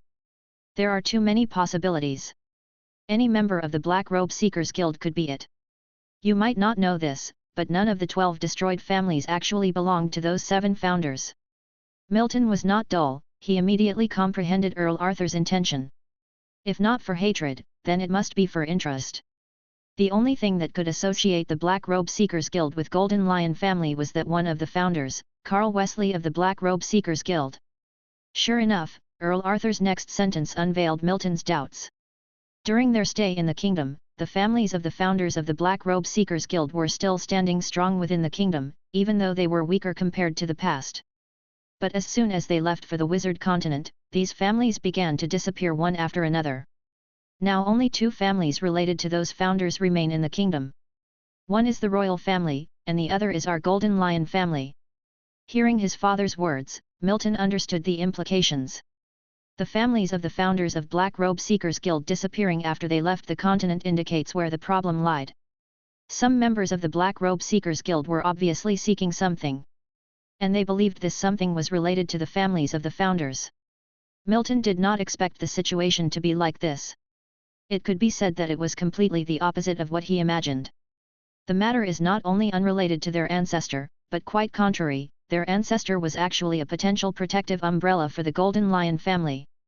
Chapter 20, Foundation and Starfire Arrow. Did our ancestor really not leave anything for the family, like the wizard? Meditation technique. Milton Chaney asked cautiously. As soon as these words were spoken, Earl Arthur naturally understood what Milton meant. He naturally hoped that the ancestor had left something behind too. But unfortunately he did not. Although I would like to tell you there is, unfortunately, the ancestor didn't leave anything. When the ancestor left the Frostwinter Kingdom, he indeed paid a visit to the family, but merely to express that he held no hatred towards the family. Earl Arthur said helplessly. If there really was something like the wizard meditation technique, he would have attempted to learn it long ago. Upon hearing this, though Milton was slightly disappointed, he didn't show much emotion. After all, that ancestor had been offered up as an experimental subject by his own family. Not harboring any hatred towards the family was already benevolent enough, there was no way he would have left behind any treasure. Bender. If it were Milton himself, he felt that his tolerance would probably not be as great as that ancestor's. However, the members of the Black Robe Seekers Club seemed to think otherwise. They seemed convinced that the founder of their organization had left something behind for their respective families before sailing away. Now that they have almost finished sweeping through these families, only the royal family and the Golden Lion family were left. They didn't dare to mess with the royal family, so they could only squeeze the soft persimmon that was the Golden Lion family. Vernon, you don't need to worry too much. The Black Robe Seekers Club has fallen ever since their founder left. Now they possibly have only a level 2 wizard apprentice and some level 1 wizard apprentices. It's very likely they don't even have a level 2 wizard apprentice. No matter how fallen the Golden Lion family is, it is nonetheless an earl's family. They dare not come. How could an earl's family that has been established in the kingdom for 300 years not have some strength hidden beneath the surface? From Earl Arthur's confident tone, it was clear that the Golden Lion family was far more complex than the simple exterior that Milton had seen. Taking Milton's estate as an example, the fact that Earl Arthur dares to let Milton live there alone means that the place is absolutely safe. Milton thought to himself, of course I know they dare not come, but in a few years they will be able to kill people in their dreams. However, Milton naturally could not say this out loud, after all, he was not a wizard. He didn't have the power of precognition. If he had said it, Earl Arthur wouldn't have believed him. What about my eldest brother? Haha, even if they dared to come here, they wouldn't dare go to Nicholas. Your eldest brother has already settled in the royal palace a year ago. Good grief, really good grief. Milton knew his elder brother, Nicholas Weasley, often corresponded with Earl Arthur. But he never imagined that his cheap big brother would be living in the royal palace at this time. Couldn't it be that he married into the family? Milton murmured in his heart but did not ask further. After all, apart from marrying into the family, Milton couldn't think of any other reason an outsider would be allowed to live in the royal suite. After chatting for a while longer, Milton bid Earl Arthur goodbye and returned to his small estate. Milton's visit to Earl Arthur fulfilled his objectives perfectly. Not only did he learn more intricate information about the Black Robe Seekers Club, but he also reasonably showed his skill level as an official knight. However, Milton does not yet have an accurate idea on how to deal with this organization. Even a level 1 wizard apprentice would be too much for the current Milton to handle alone. The Golden Lion family had deep-set strength to not fear the Black Robe Seekers Club. But as an official knight, Milton naturally could not single-handedly oppose the entire Black Robe Seekers Club. After all, the strength of the family is not his strength alone. Fortunately, he had plenty of time. He still had several years before someone could kill him in his dreams, like in the simulation. That period was enough for Milton to make plans. After all, merely counting the simulations, there were dozens in these years. In the simulation, when he was 26 years old, he was just an ordinary official knight. But in reality, it's possible that he might already be an official wizard by the age of 26. Of course, even with dozens of simulations, Milton Chaney could not be sure that he would definitely become an official wizard. But it wasn't necessary to become an official wizard, becoming a level 3 wizard apprentice would be enough to handle the current crisis. The following few days were mundane, with no unexpected incidents occurring. Milton, who stayed at the estate, also did not encounter any assassination attempts. He would take some time every day to consult his father, Earl Arthur, about knight skills. Though Earl Arthur does not believe that Milton can quickly grasp knight skills, he still taught Milton 2 knight skills of the Golden Lion family. Yes, these 2 knight skills are exactly the same ones that Milton obtained in the simulation, the armor-splitting slash, and the starfire arrow. The autumn wind whispers, the 9th month of frost-winter calendar is the month of golden autumn. In this month, even the warmth of the previous months has completely dissipated. From time to time, a breeze would blow in the air, filled with a cool, refreshing scent. In the shooting range of the Golden Lion family, Milton Cheney was standing with a longbow in his hand, 100 meters away from a wooden rake. The next moment, a wooden arrow appeared in Milton's hand.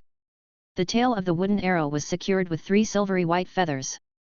Simultaneously, the wooden arrow was placed on the longbow, the bowstring pulled back, and a burst of golden airflow surged from Milton's hand holding the arrow and covered the surface of the wooden arrow. The tail of the arrow quivered slightly, with the target 100 meters away being Milton's aim. Knight skill starfire arrow. The next second, Milton's fingers loosened. The wooden arrow left the bowstring, turned into a streak of golden light and shot towards the target 100 meters away with a speed that was hard to capture with naked eyes. As the arrow flew through the air, it whipped up a series of howling sounds.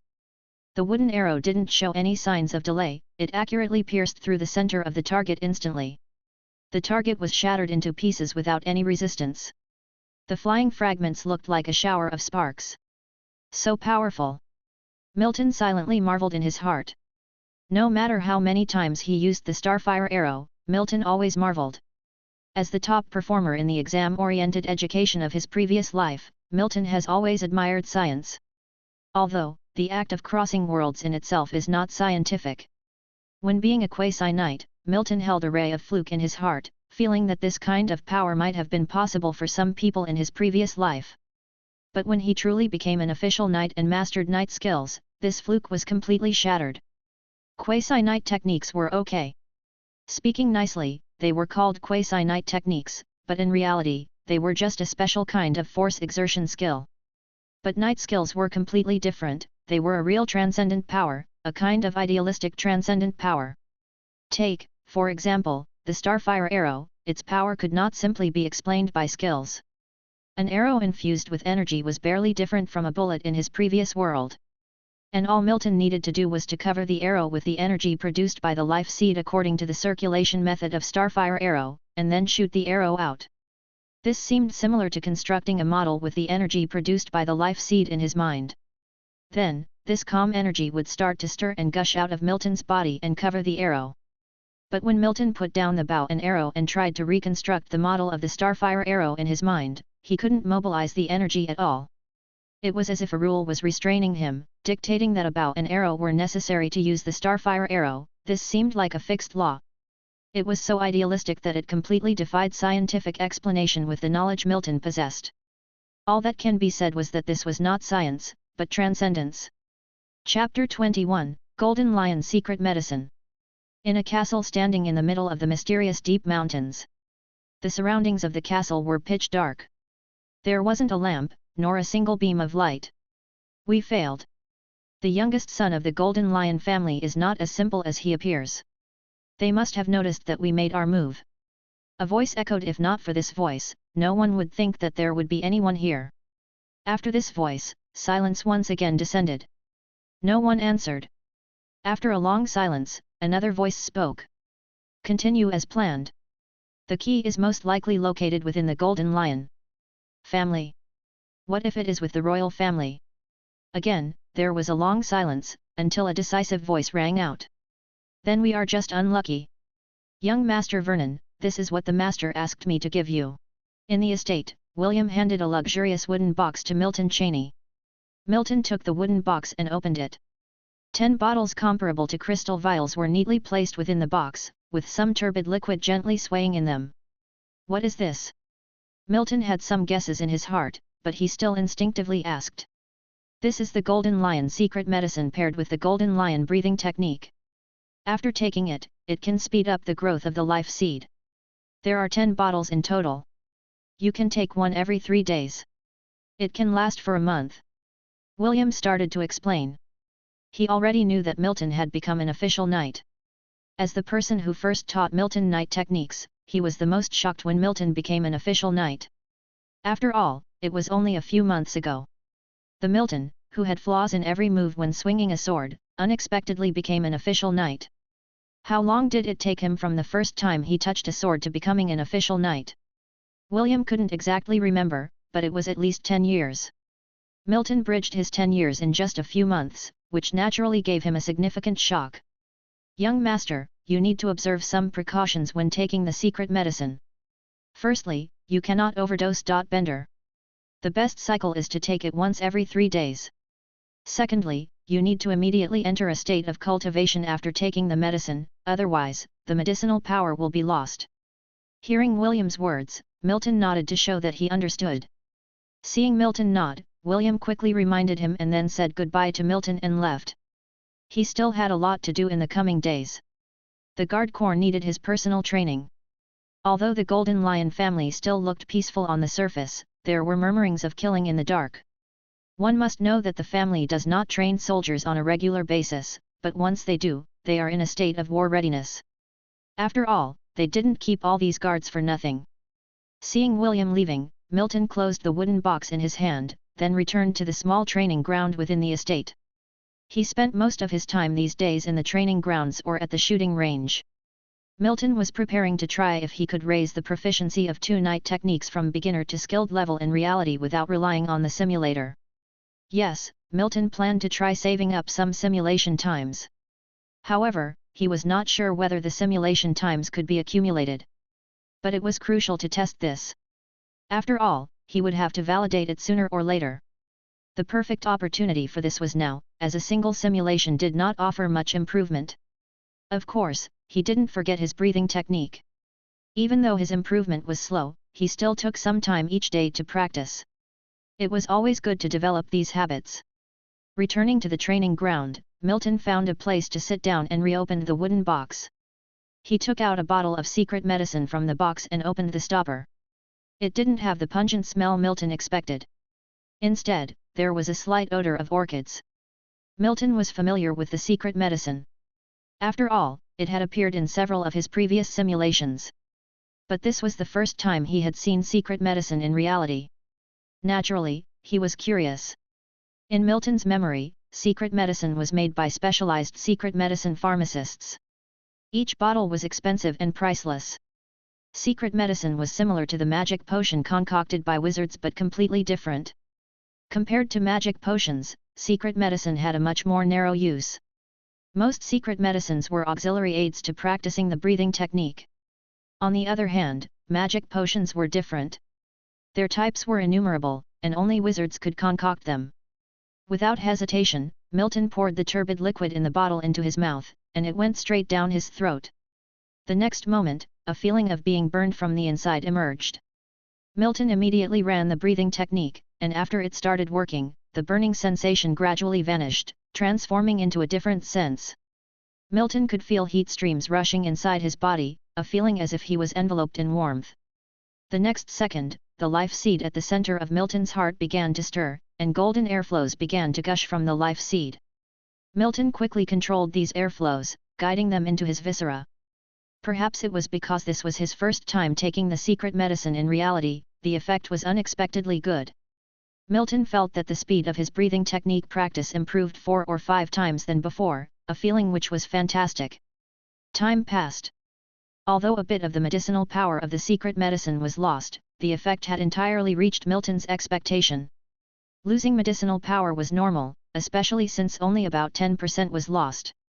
This was related to his proficiency level in the breathing technique. If his breathing power was at a skilled level, then at least 30% of the medicinal power would be lost. If it was at the beginner level, regardless of how he ran the breathing technique, a good 50% of the medicinal power would be lost. Phew! Milton exhaled a turbid breath, then stood up and moved his body a bit.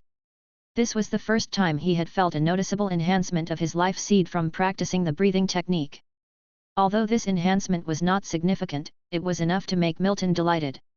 When he practiced the breathing technique before, although he knew that the life seed was improving in theory, his body couldn't feel this enhancement. But this time, after consuming the secret medicine, he could distinctly feel the growth of the life seed.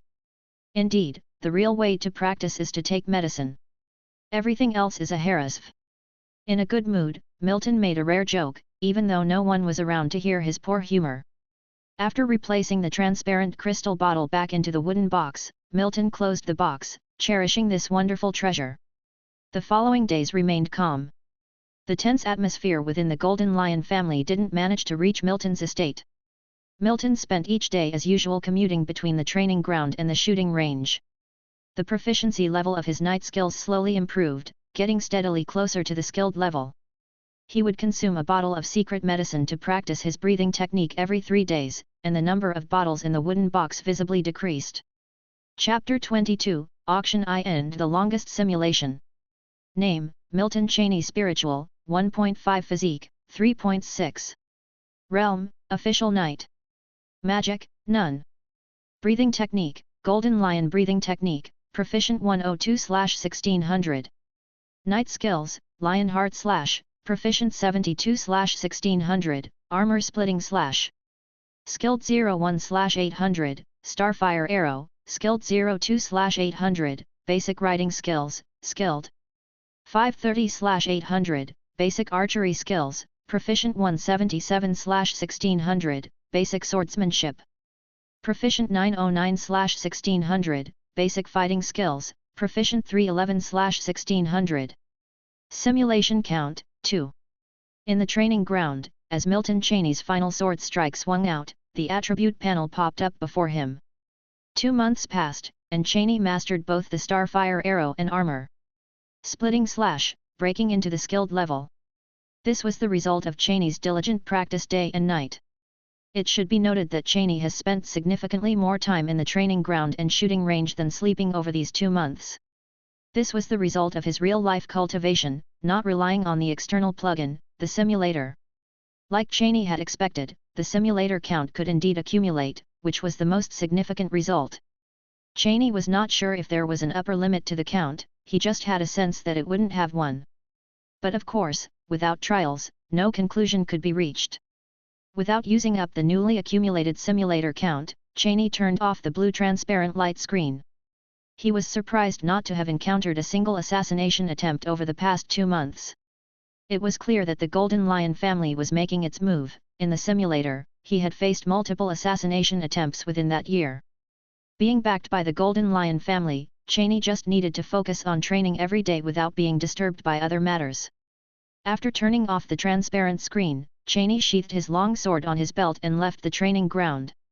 But on his way back, Cheney bumped into an unexpected figure. "Mr. Elm, is there something you need from me?" Cheney looked at Elmwine, who clearly had come seeking him, and gently asked. Even though Cheney hadn't seen this man since he arrived in this world, Elmwine wasn't a stranger in his memories. That was because Elmwine was one of Earl Arthur, his father's right-hand men, also known as the Dark Knight, a Grand Knight. Elmwine looked Cheney up and down. It had been some time since he had last seen his young master. The young master's changes over the past few months had been so substantial that he found him almost unrecognizable. "Young master, our family is hosting an auction. The old master asked me to see if you're interested," Elm said, watching Cheney closely as he spoke. "Auction?" Cheney blinked, not immediately declining or accepting. After a moment of contemplation, an idea sparked in Cheney's mind. "Bender. Mr. Elm, do you know when the auction will take place?" "In 10 days, at the Golden Lion Auction House in the Far East Territory," Elm replied. Upon hearing this, Cheney fell silent, reflecting. What Cheney was considering was, of course, his safety. His father, Earl Arthur, and trusting Elm with this message signified that the threat of the Black Robe Seekers Club had been accounted for. Although Cheney knew the chance of danger was minute, he had to be thorough. After all, real life wasn't a simulation, he only had one life to live. "I'll think about it. I'll tell my father my decision 3 days before the auction starts." Cheney didn't immediately agree but replied that he'd think it over. He wasn't really contemplating but wanted to use the simulator to assess the situation. If there was any risk, he would lay low. Otherwise, it would be a good opportunity for him to broaden his horizons. Elm nodded at Cheney's response, which was within his expectations. Elm had been investigating the ongoing affairs of the Golden Lion family, so he knew about some inside stories. Having bid Elm farewell, Cheney returned to his room at the small estate. Without hesitation, Cheney focused his consciousness on the simulator count on his transparent screen. Having decided to use the simulator for reconnaissance, Cheney didn't hesitate. The simulator count wasn't going to multiply on its own, after all. Now that he confirmed that the count could pile up, he could use it any time he wanted. Would you like to start the life simulation? Yes. With Milton Cheney's affirmation in his heart, a stream of black text began to appear. Milton Cheney zeroed in on the black words representing this round of his simulation. Life simulation started. Due to an outdated version of the simulator, you are only provided with a text simulation. 17 years old, after hearing the news of the auction house you chose to broaden your horizon rather than rejecting the opportunity. You encountered many treasures in the auction house, which greatly increased your insight. One of the auction items was an inconspicuous ancient bronze key, which was obtained by a black-robed man. You found that man unusual, but didn't give it a second thought. 18 years old, this year, the assassination attempt on you did not occur and your father, Earl Arthur, revealed that the Black Robe Seekers Club had disappeared. The club's plan to target the Golden Lion family was also ceased. 19 years old, as you trained as usual, you attended the annual hunting day, although it was not presided by Nellie Lilith as usual. You were a bit disappointed but there were not any lingering emotions. After all, losing distraction from the opposite sex helped you improve your sword drawing speed. 20 years old, you continued to train as usual and nothing unusual happened this year. 23 years old, you continued training, your father allocated you a territory, and you married a daughter of an earl. 25 years old, you started to develop a strong resistance to the Golden Lion secret medicine, and your advancement in the breathing technique slowed significantly. You planned to use a magic potion for cultivation and informed this to your father. Earl Arthur promised to help you find a useful magic potion for the breathing technique. 28 years old, your elder brother returned to inherit the title of Earl, the same year your first daughter was born, and you resolved to travel across the kingdom. 30 years old, you returned from the kingdom tour, and that same year your first son was born. You began managing your small territory and continued to strengthen your life seed day by day through practicing the breathing technique. 32 years old, your elder brother, Nicholas Wesley, bought you a magic potion. After consuming it, you discovered a significant growth in your life seed. 35 years old, the Grand Duke Goshawk initiated a Lord Wars. Your elder brother led the Golden Lion family to join the Grand Duke Goshawk's camp, resulting in remarkable victory and territorial expansion. Your elder brother was conferred the title of Marquis by the kingdom and was known as the Marquis of the Golden Lion. The influence of the Golden Lion family grew even stronger. 40 years old, your elder brother Nicholas Wesley joined the royal family. You inherited the title of Marquis and the same year your second son was born. 42 years old, your power reached its zenith and the Golden Lion family flourished under your rule. 45 years old, you failed to break through to become a Grand Knight despite having the whole family resources at your disposal. However, you have as many as 4 Grand Knights under your control, each one of them you named one of the 4 horsemen of apocalypse. 46 years old, even though your father had retired, he has not given up on cultivation. This year, he broke through to the realm of Epic Knight, leading to great celebration within the family. 50 years old, you were still an official knight, but at the top level, mastering countless knight skills, comparable to a Grand Knight. 51 years old, the Lord Wars broke out, but unlike the previous ones, you were the manipulator this time. With an epic knight in the background, the Golden Lion family easily crushed its competition, sparing innocents and forcing countless households to yield due to its great power. 53 years old, you were granted the title of Duke by the kingdom, becoming Duke of the Golden Lions. You joined the Kingdom Parliament and the entire East River province fell under the territory of the Golden Lion family. 55 years old, you began to seek the wizard path. You found several wizard apprentices, gave a countless number of gifts but were disappointed as the meditation technique couldn't be taught directly. If one wishes to practice the meditation technique, they must go to the wizard continent. The wizard apprentices in the kingdom were actually those who had returned from the wizard continent. 60 years old, At this point, the Golden Lion family had developed into one of the largest families in the kingdom under your rule, their power even surpassing that of the Grand Duke Goshawk. 62 years old, you passed on the title of Duke to your eldest son, Zeus Wesley. The 32-year-old Zeus was already a true Grand Knight. 65 years old, even though your body was getting old, you set sail for the wizard continent ignoring objections from your family. 66 years old, you were lucky, you successfully arrived at the wizard continent, which was 2 continents away from the subcontinent. 67 years old, you died, you were burnt to ashes by a flame spell, a zero-ring magic released by a level 3 wizard apprentice. Simulation ends, please choose your reward. Retain realm or retain technique. Milton Cheney didn't immediately choose to retain his realm or techniques. He needed to digest this round of simulation first. He didn't expect that an exploration trip for an auction in his dreams would turn out to be his longest simulation to date. Not only was he not killed in the dream this time, but he even became a Grand Duke of the kingdom and finally arrived at the wizard continent. If the simulator were a game, his rating for this round would be at least S grade. Seizing the moment before the black letters went away, Milton Cheney ran through this simulation again. Upon re-evaluating, he finally found the butterfly that flapped its wings. Among the items auctioned was an inconspicuous ancient bronze key. This item was won by a black-dressed man, who you found strange but did not care much for.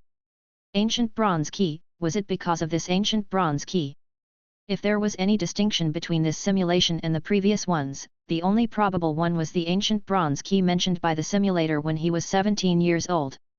So the one who won the ancient bronze key was from the Black Robe Seekers Club? Because of this key, the Black Robe Seekers Club stopped targeting the Golden Lion family? That's why the Golden Lion family flourished later on. Milton Cheney pondered. He was not sure yet. However, he knew a way to figure it out. Retain realm. After whispering these 4 words in his heart, Milton Cheney felt the changes in his body. Another string of black letters floated before him. Would you like to start the life simulation? Yes. Yes, he planned for a second simulation to verify his hunch along with another guess he had in mind. Chapter 23, Rapid Rise in Ability. Life simulation has been activated. Because of the low version of the simulator, only text simulation is supported. 17 years old, you attended an auction organized by your family. An inconspicuous ancient bronze key caught your attention at the auction, your subconscious told you that you must bid for it. Even though you found it strange, you let William help you secure the object. As expected, when he saw the first line in black, Milton murmured in his heart. He was eager to test whether the command he imposed on himself in reality would impact his simulated actions. Now, Milton was certain that the information his real self relayed to his subconscious could bypass the simulator and affect the actual simulation. He wasn't sure whether this could be considered a bug in the simulator. You must understand that in the previous simulation, this ancient bronze key was secured by a black-robed man, suspected to be a member of the Black Robe Seekers Club. Yet in the current simulation, he secured it himself. After confirming his theory, Milton continued to carefully observe the rest of the simulation. He wanted to see what the outcome would be for this simulation, which held a completely different start from before. 18 years old, this year, you experienced countless assassination attempts. The Black Robe Seekers Club's actions grew increasingly aggressive. The most dangerous attempt involving a wizard's apprentice, but your father Earl Arthur protected you well, and you were never exposed to fatal threats. 19 years old, over the past 2 years, you have studied that bronze key without succeeding in finding anything special about it. You didn't associate the Black Robe Seekers Club's aggressive actions with this inconspicuous ancient key. 20 years old, practicing the breathing technique did not result in any significant improvement. The effects of consuming the secret medicine are negligible. So, you paused your cultivation of the breathing technique and started practicing other night skills. 23 years old, as usual, carrying on with the cultivation, your father introduced a marriage proposal, but you rejected it. 25 years old, your father Earl Arthur assigned a territory to you within the Far East Territory. You became a minor lord. The actions of the Black Robe Seekers Club ceased, and you haven't encountered any assassinations from them for a year. 26 years old, you died in your sleep, killed by magic. Simulation ends, please choose your reward. Retain realm or retain technique. It circled back to the same point, resulting in the same death at the age of 26. Milton Cheney pondered, and by now, he was certain that the actions of the Black Robe Seekers Club were related to that ancient bronze key. The target of the Black Robe Seekers Club might even be this ancient bronze key. Milton Cheney was unsure whether the appearance of the bronze key in this auction was due to the Black Robe Seekers Club having prior knowledge, or if they just stumbled upon it by coincidence. Anyway, he now certainly needed to take part in this auction. Although he repeatedly cautioned himself before the simulation that the ancient bronze key was important, and he did indeed secure the key in the simulation. Immediately doing so evidently wasn't the correct approach because the Black Robe Seekers Club would still be monitoring it and him. The simulation version of himself does not possess the entirety of his real-life memory. If his simulated self had all of his real memories, the simulated Milton would have chosen to withdraw that auction item instead of acquiring it by himself. He summed up the processes of the past few simulations in his mind and connected them together. He was now definite that this auction he originally did not consider participating in. If this auction had been planned in advance, the Black Robe Seekers Club would have certainly obtained the ancient bronze key in the first round of simulations a few months ago. In that case, they surely wouldn't have planned to assassinate Milton. After all, they would have obtained what they wanted, and there would be less purpose in assassinating him. What is this ancient bronze key? It's causing the people of the Black Robe Seekers Club to act so madly, even if they have to kill me after so many years of planning. Milton spoke to himself in his heart. Even though the two simulations gave a purview to some things, there were still ambiguities. For example, what the ancient bronze key really is, and why the Black Robe Seekers Club gives it such significance. Or whether the Black Robe Seekers Club already knew about the ancient bronze key before the auction was announced, or was it just a coincidence. The current Milton still couldn't make a judgment. Never mind, I have to participate in this auction anyway. At least I know no matter what happens, I won't die on the spot. No matter what, both simulations showed that it was safe to go for this auction. Now, with these reasons, it was necessary for Milton to see the event in person. Milton pressed his countless thoughts back down and shifted his focus away. After all, there were only 10 days before the auction started. No amount of thinking would be better than seeing the scene of the auction in person. Retain technique. With thoughts re-emerging in his heart, this time Milton chose to retain the technique. Numerous memories began to flood his mind, and as experienced as Milton was, he digested these memories quickly. The major improvement brought by the two consecutive simulations was undeniably enormous. In his haste to start a second simulation, Milton hadn't even felt the physical changes the first simulation brought him. You must know that in the first simulation, he truly lived until he was 67.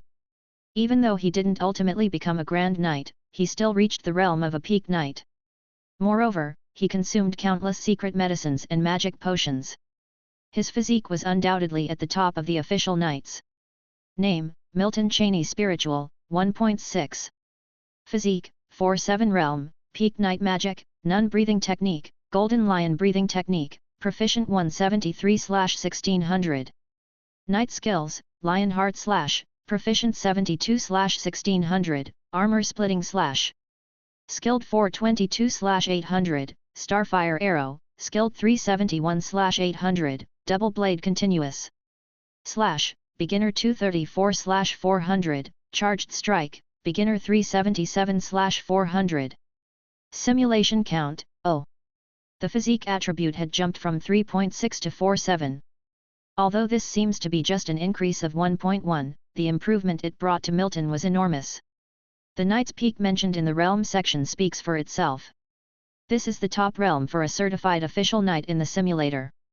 If all the physical attributes of the official knights were quantified, Milton would confidently believe that fewer knights would have a higher physique than him. Even the spiritual attribute had some increase. Milton guessed that this should be the effect of magic potion because he didn't practice the meditation technique. Compared to the realm advancement and the huge increase in attributes, the increase brought by retained technique was not large, but it was better than nothing. After all, he only lived up to 26 during the second simulation. If he had chosen retained technique during the first simulation, the current panel would have been different. But to Milton, the realm was much more important than the technique. So if the rise in the realm during the simulations wasn't so small, Milton would have preferred to retain the realm. Of course, both had their advantages. After all, no matter how high the realm, if no techniques, knight skills, were mastered, it would be vulnerable while combating enemies. These two simulations could be said to have greatly increased Milton's strength. Milton felt that he could now beat up 5 of his past selves. Chapter 24, Golden Lion Auction House and Ancient Bronze Key. It wouldn't hurt to broaden your horizons. This time, the auction is being hosted by Elm, and William will be going with you. Earl Arthur wasn't surprised by Milton Cheney's choice. He knew his youngest son had been cooped up in the estate for a while now. In Earl Arthur's eyes, there was a noticeable change in Vernon over the past few months. It seemed he had emerged from his mother's death, transforming into a restless individual at heart. Thinking of Milton's mother, his own wife, Earl Arthur's eyes became complex. "Father, does our family host an auction every year?" Milton asked. The memory of his predecessor had no recollection of any auctions. "Large auctions aren't held yearly, so it's natural for you not to know if you don't usually pay attention to these things. The Golden Lion Auction House holds small auctions every month. Large ones generally occur every 3 years, this year it's earlier." Earl Arthur spoke in response to Milton's question. As for the reason for the auction's advancement, he did not say, and Milton did not ask. "Father, is there a list of the lots for this auction? I'd like to see it in advance." "Yes, there is. Elm is in charge of that, you can ask him if you're interested."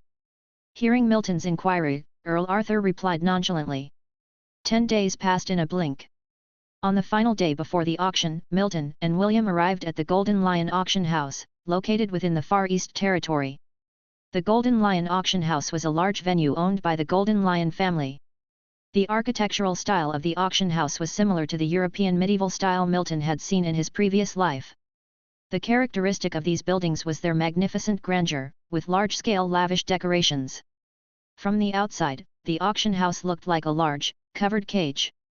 The entire auction house was 3 stories high, all built from marble and granite, giving off a primitive aura. The exterior walls were embellished with intricate carvings and reliefs, manifesting its high cost even from a distance. Now, Milton was privy to the former glory of the Golden Lion family. It seemed like the current Golden Lion family couldn't afford such an establishment on its own. Upon entering the auction house, compared to the external splendor, the interior was not only uncontained but seemed even more luxurious. The inner design of the auction house was extremely intricate, filled with numerous carvings and murals, and the ceiling was adorned with highly decorative chandeliers. Large, primitive chandeliers hung from the high ceiling. There was a large auction podium in the center of the first floor. There were numerous seats around the podium for people to sit during the auction.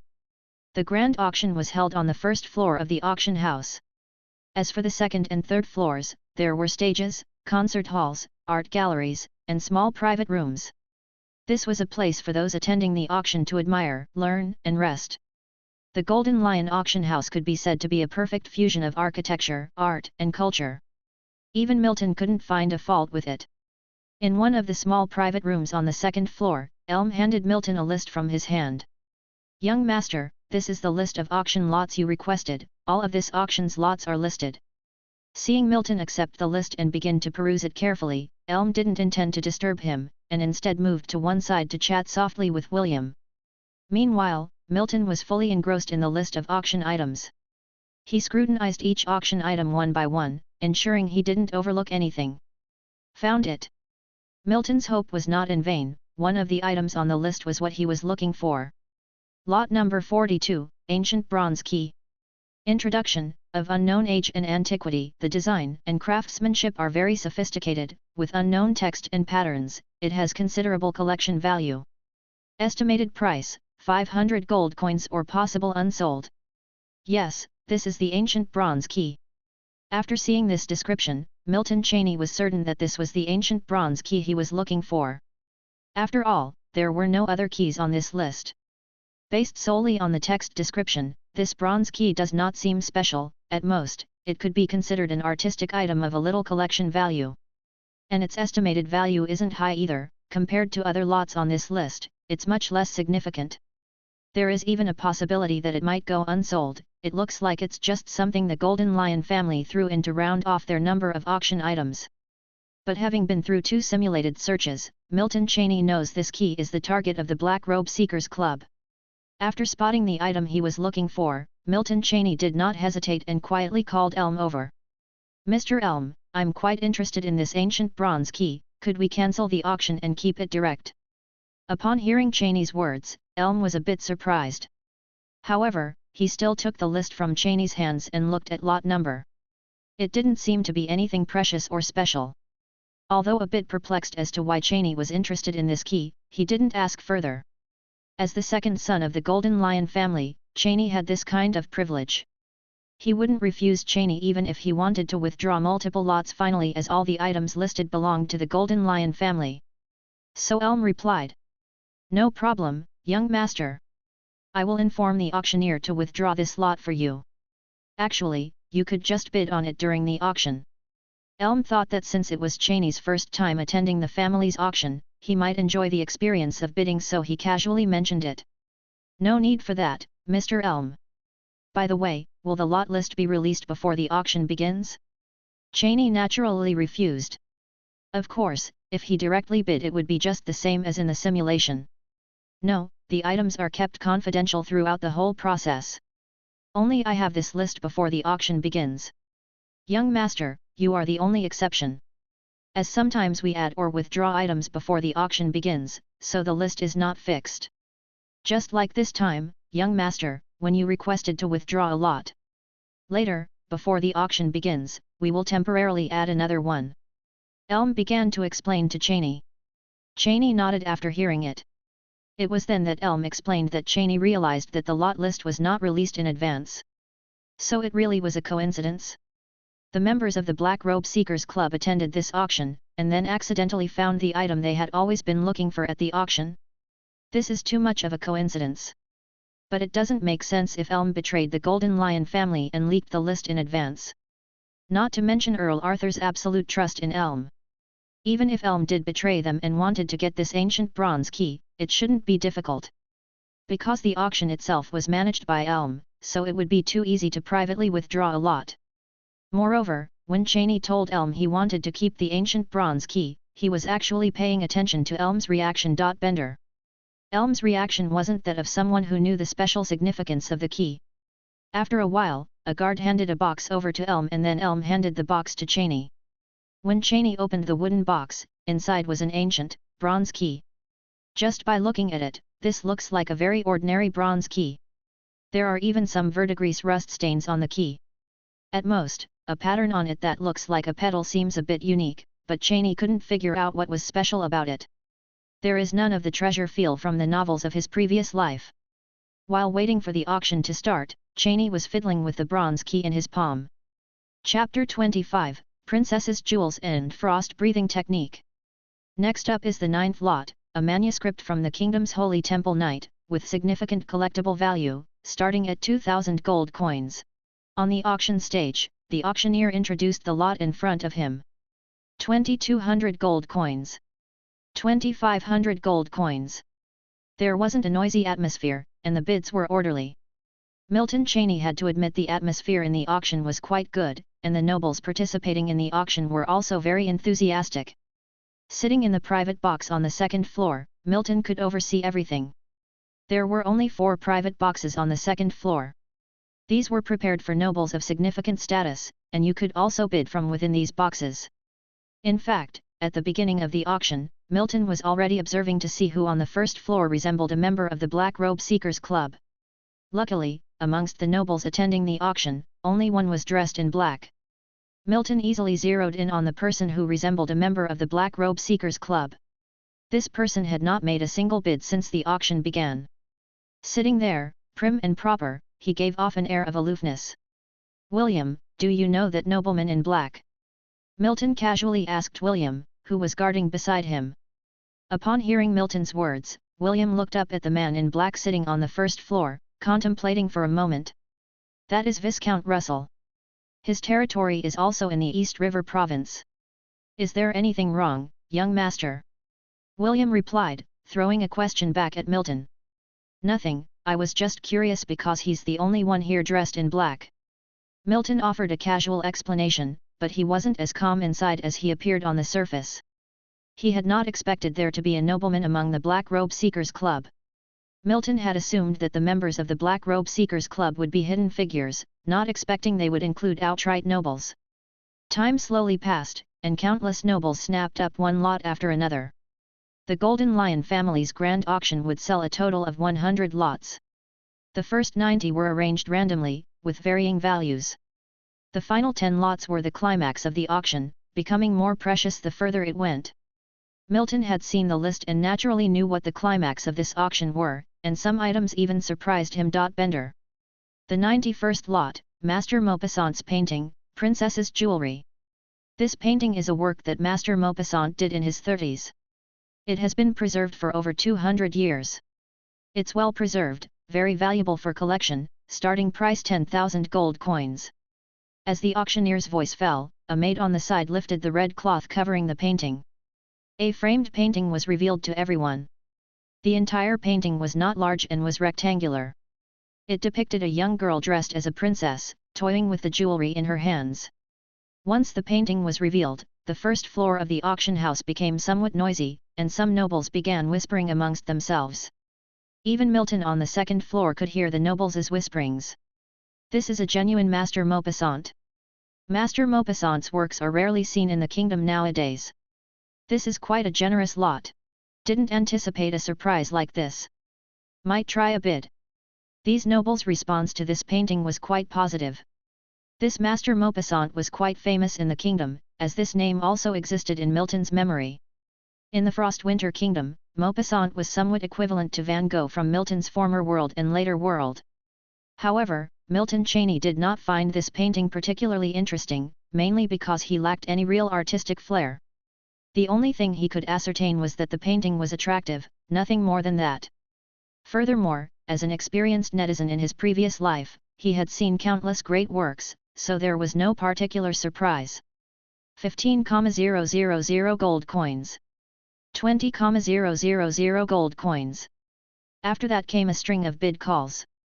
The frequency of bids was noticeably higher than before. As expected of the final lot in the auction, just the first item had pushed the atmosphere forward a step. Milton even noticed Viscount Russell's eyes light up with interest, but in the end he didn't bid. 80,000 gold coins. A decisive voice echoed, making the auction house suddenly quieter. Milton also revealed a touch of surprise.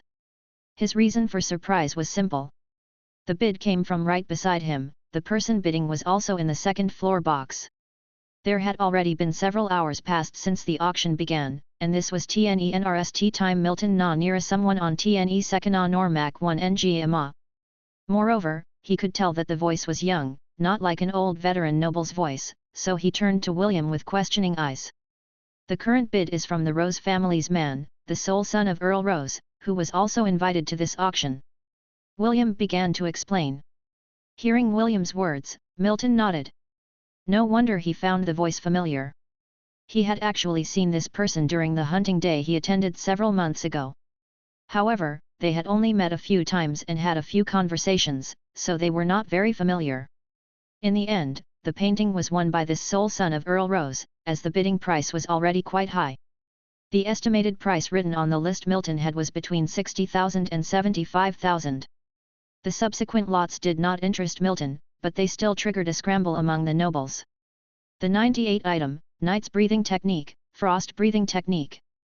Ordinary level of breathing technique, lacking the secret medicine formula. It can be cultivated to the peak Knight's realm, there's no starting bid, the highest bidder wins. With the introduction of the third to the last lot, the auction house first floor immediately burst into an uproar, many eyes lit up. Although some large families have their breathing techniques, no one would ever say they have too many. And there are small families that don't have any breathing techniques, not every family is the Golden Lion family. Of course, there were people from these types of families present, and their eyes practically turned red seeing this item. This was definitely something that could be bought and used to increase their family's foundation. Milton also felt a sense of wonder seeing this item displayed. Even though he had been informed of this item beforehand, he still marveled at the wealth and power of the Golden Lion family when it actually appeared on stage. Breathing techniques also have levels, divided from bottom to top into ordinary level, excellent level, and perfect level. A breathing technique which can only be cultivated up to an official knight is ordinary level, while those that can be cultivated to the Grand Knight's realm are excellent level. A perfect level breathing technique can be cultivated all the way to the Epic Knight's level. The Golden Lion breathing technique passed down by the Golden Lion family is a perfect level breathing technique with a complete secret medicine formula. You must know that Knight's breathing techniques count as secret records, with only one original copy of each. Apart from the true wizards, breathing techniques cannot be replicated, although they can certainly be taught directly by someone who has learned one. In other words, unless a wizard was bored enough to replicate multiple copies of frost breathing technique, this frost breathing technique would be the only original copy, and its value was self-evident. Moreover, something like a breathing technique is truly invaluable, something money can't buy. Gold coins are an external thing, while a breathing technique, which can lead directly to transcendence, is something countless people dream of. Even if it is an ordinary level breathing technique lacking the secret medicine formula, it is still a dream beyond the reach of many people in their lifetime. Chapter 26, Baron Title and Fief. 100,000 gold coins. There was a brief pause in the auction house, until a tentative voice broke that silence. 150,000 gold coins. 180,000 gold coins.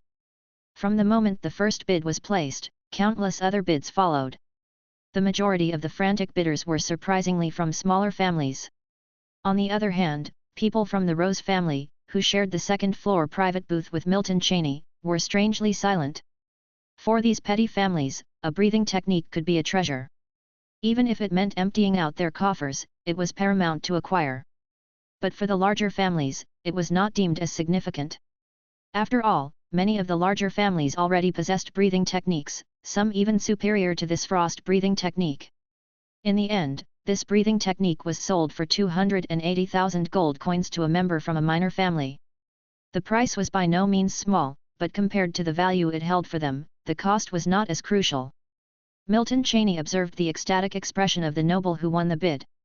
The next item in the auction grabbed Cheney's interest, albeit it held no real significant meaning to him. The 99th item to be auctioned, a magic potion Gargoyle's Tears.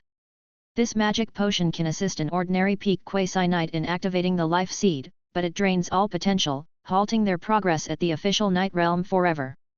Its value is immense, and there's no starting bid. The item goes to the highest bidder.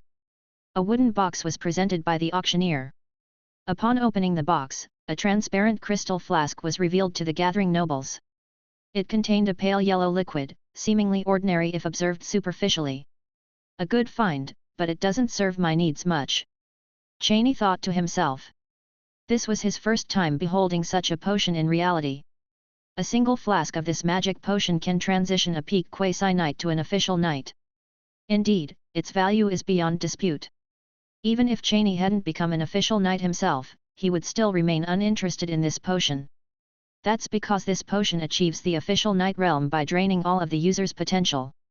Moreover, an aspect left out by the auctioneer but known to Cheney was its side effect: it drains the user's life force. Therefore, even if Cheney desired it, Earl Arthur wouldn't provide this to him. But the fact that Cheney didn't desire it, doesn't mean others won't. An official knight can be considered a real transcender. There were only a few in the entire kingdom, and who wouldn't strive to become one. So, as soon as the auctioneer finished speaking, countless voices erupted from the crowd. Various expressions of desire, greed, and incredulity filled the room.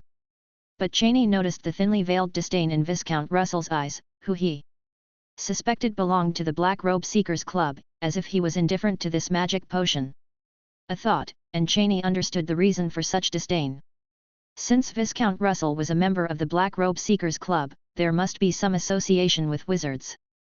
As magic potions were concocted by wizards, he must be well aware of its effects, and hence, his dismissal was reasonable. People were scrambling to offer their bids, including those who knew they couldn't afford the potion but gave it a shot anyway. Even Viscount Russell, despite his indifference, placed a bid out of sheer pretense, only for his voice to be drowned out soon. In the end, the potion was sold for 160,000 gold coins to a noble in the second-floor booth. The closing bid for the potion was not as high as for the breathing technique but was still considerable. Bender.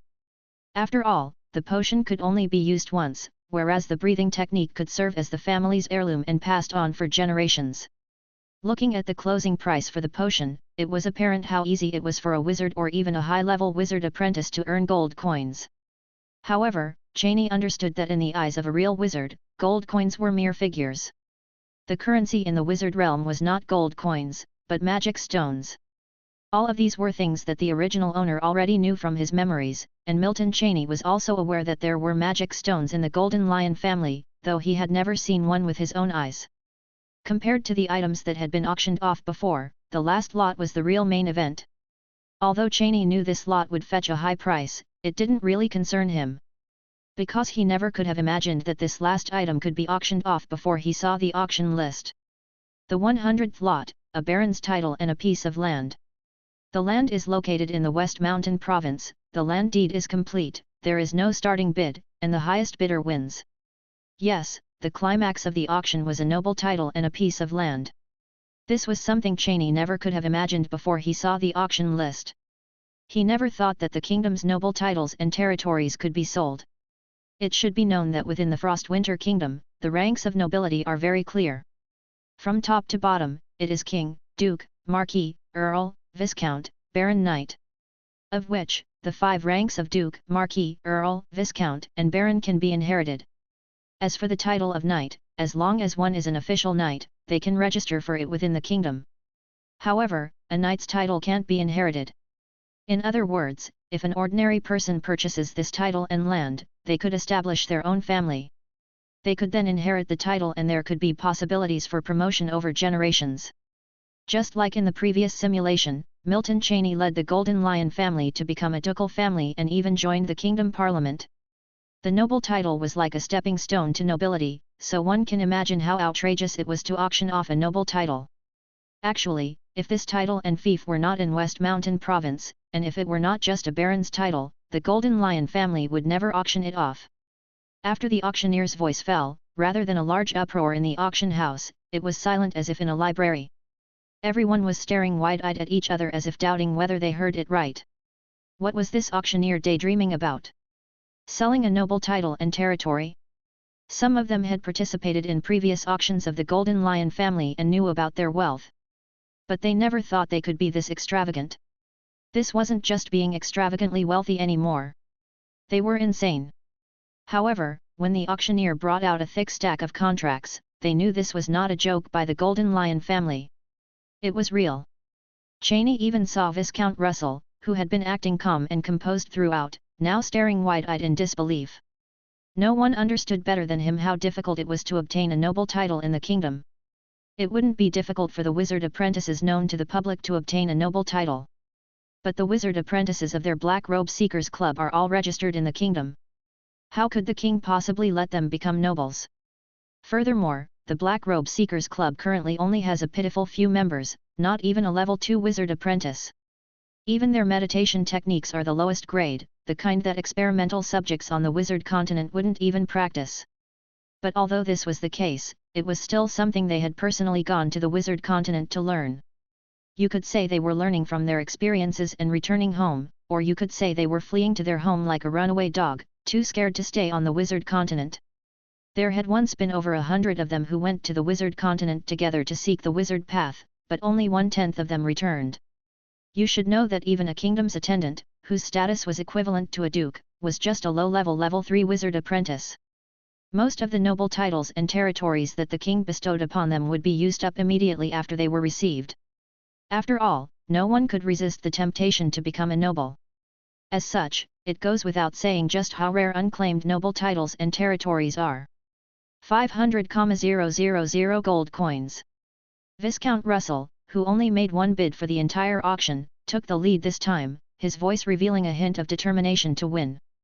Although he was already a noble, he could buy this title and sell it to other members of his organization. Since he had encountered this, naturally he didn't have the reason to pass it up. Chapter 27, Family Industry. The allure of an aristocratic title and a fief was stronger than the appeal of the breathing technique to these people. After all, even if they trained in the breathing technique and became an official knight, within the kingdom they would only hold the title of knight, whereas this auctioned item directly conferred one the rank of a baron aristocrat. From his seat on the second-floor box, Milton Cheney could see almost everyone participating in the bidding for this final centerpiece lot. In the end, an earl's heir got the aristocratic title and fief for 1 million gold coins. To Milton's surprise, Viscount Russell didn't win the lot. Assuming that the wealth of the Black Robe Seekers Club would have made it easy, he had even prepared some traps. Who knew that Viscount Russell would wither before him? If Russell heard of Milton's thoughts, he would probably feel wronged. It is true that wizard apprentices could easily earn gold coins, but this apparently does not include level 1 wizard apprentices. Though he had turned up his nose at the magic potion previously auctioned, if asked to concoct it himself, he would surely fail. His reach was simply beyond his grasp. After the auction ended, some people chose to stay and explore the auction house, while others left in an orderly manner. Milton chose not to linger, departing with William. Although it was a grand auction, the actual bidding took not too long. Milton actually could have stayed longer, but he was eager to return and examine the ancient bronze key he had withdrawn earlier. So, he left early with William. At his estate, Milton held the ancient bronze key up to the sunlight, found nothing special.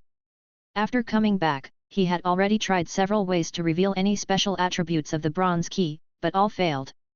Neither heating nor soaking in water had any effect. Wonder if I should try it with a drop of blood? A thought suddenly emerged in Milton's mind. Once the idea was there, it had to be tested. Without hesitation, Milton cut a small slit on his finger with the knight's sword and dripped a drop of fresh blood onto the bronze key. Unfortunately, no magic seemed to be activated. The ancient bronze key was still the same, with a little bit of blood stain lodged on it. So my blood couldn't activate it. But Milton hadn't expected much out of this tactic anyway.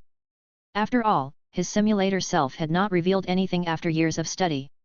Considering that the memory of his transmigration was intact while in the simulator, this method he could come up with, naturally, could be thought of by his simulator counterpart. Therefore, it was normal that there was no reaction.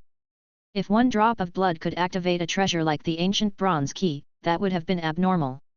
Milton scrutinized the bronze key again, found nothing special and had to give up temporarily. However, there was a vague suspicion forming in Milton's mind.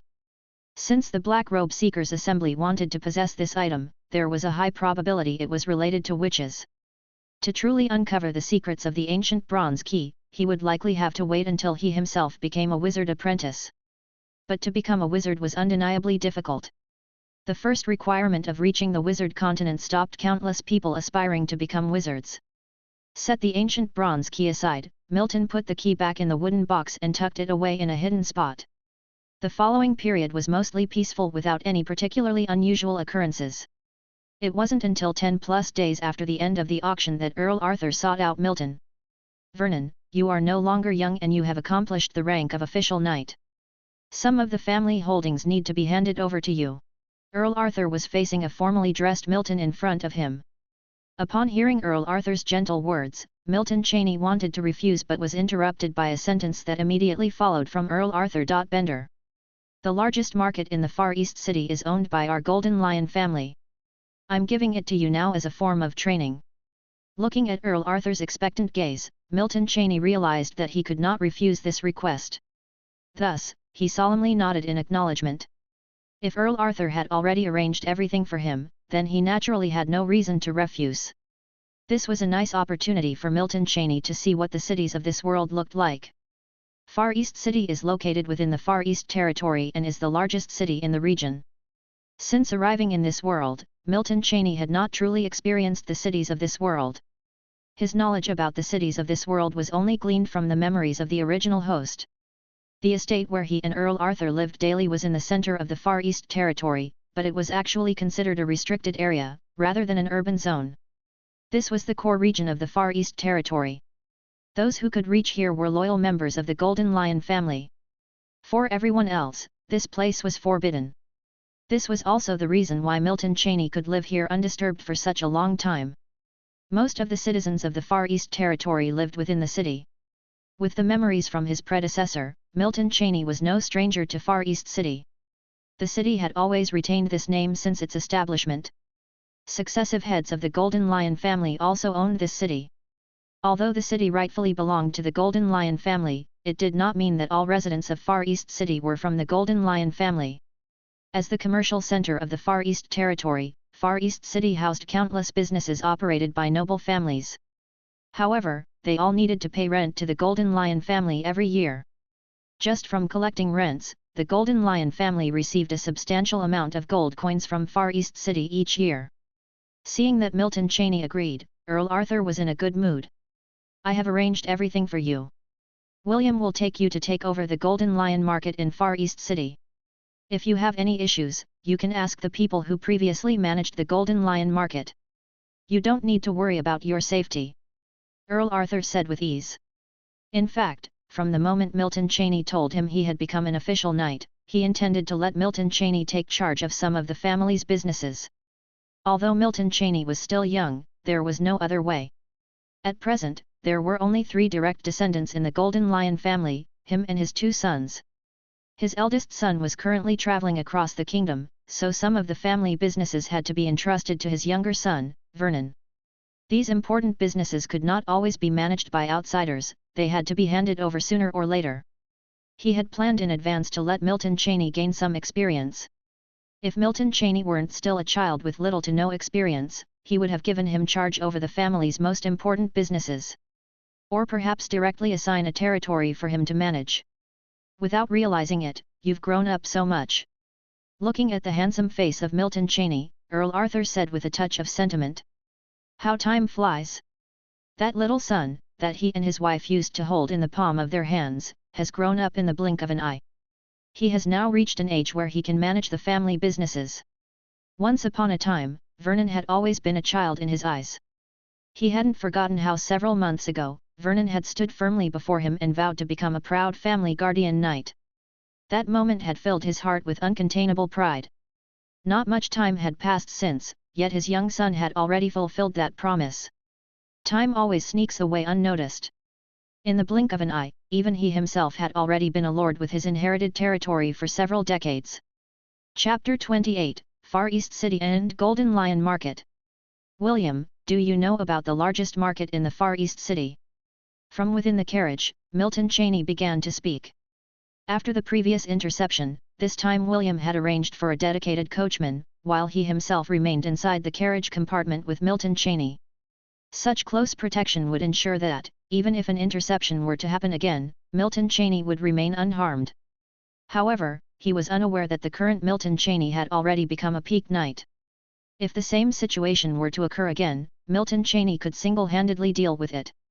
Hearing Milton's question, William pondered for a moment and arranged his thoughts before telling Milton what he knew. The Golden Lion Market is the largest market managed by the family in Far East City. It's the center for communication, trade, and entertainment in the Far East City. As for the specifics, once we're there, young master, you'll understand. I don't really know how to explain. Hearing William's words, Milton Cheney didn't probe any further. Since William said that he would understand when they reached there, Milton wasn't averse to waiting a bit longer. Time slipped away, and the carriage quickly reached the area of the Far East City. Looking from afar, Milton Cheney could see the high city walls and the colossal city gate. The city walls were surrounded by defensive facilities, just like a massive castle. There were quite a lot of people entering and exiting the city gate. When the carriage of the Golden Lion family reached the city gate, it caused a bit of a stir, and the crowd moved aside to give way. Most of these people were citizens of the Far East region and hence were familiar with the insignia of the Golden Lion family on the carriage. Naturally, the soldiers at the city gate would not stop the Golden Lion family's carriage, and so, it was given an effortless pass. Inside the city, the coachman left the carriage at a designated parking area. Milton Cheney and William alighted from the carriage. Many pairs of eyes on the street were turned towards them, filled with a hint of curiosity. However, they did not dare to stare openly. Milton Cheney looked around at his surroundings. His first impression of the Far East City was that it was clean. Yes, it was clean. Linked to the city gate were several major streets. There wasn't trash or debris on either side of the streets. Instead, it was exceptionally clean and tidy. There were quite a few pedestrians on the sides of the streets. Although their clothes were not luxurious silk, they were rather clean and tidy, unlike what he had imagined. They had relaxed and joyful expressions on their faces, and they walked lightly along the sidewalks. So, at a single glance, Milton Cheney deduced that the happiness index of these people seemed rather high. Unsurprisingly, the quality of life in the largest city in the Far East region seemed to be quite good. Seeing the expression in Milton's eyes, William softly said, "Young master, the area we are currently in is the outer city district. The far East City is divided into the inner city area and the outer city district, and the Golden Lion Market is located in the central area of the inner city area." Milton nodded and followed after William. Milton set foot on the street. The street was wide and made of cobblestones. It was very flat, with shops, cloth traders, and public spaces on both sides of the street. The outer city district wasn't too far from the inner city area. Both Milton and William were knights, so they moved rapidly. They soon arrived in the inner city area of the Far East City. The inner city area was much broader and tidier compared to the outer city district. Moreover, the hustle and bustle were less evident. Milton noticed people donned in luxurious clothing as he made his way. "There's not even a single beggar." A flicker of confusion surfaced in Milton's mind. Although the Far East City was prosperous, it was abnormal not to have even a single beggar. Normally, even the largest cities have beggars. "William, isn't there a single beggar in the entire Far East City?" Seeing his doubt, Milton naturally asked, as he did not think this was a taboo topic. Upon hearing Milton Cheney's doubts, William began to explain, "How could there not be? Even the royal city cannot claim to be free of beggars. However, in Far East City, beggars are not allowed to appear in the outer city district or inner city area. They are all in a place known as the lower district within the city. Compared with the outer city district and inner city area, the lower district is relatively chaotic, filled with all sorts of people. But this situation is impossible to eradicate anywhere, we can't possibly kill them all." William's words cleared Milton's doubts. When William spoke, he didn't see anything wrong with it, as this is just the way the Frostwinter Kingdom is. Nowhere will you find only the rich without the poor. Far East City is no different. The clear distinction between classes leads to the lifestyles of the rich becoming progressively extravagant, while the poor only become poorer. Despite some stirrings in his mind, Milton did not have much emotional reaction. After all, he himself is of noble status. Milton was not the kind with a noble status who hypocritically criticized the class rule for its unfairness. Even if he was that kind of person, he did not possess the ability to overthrow the class rule.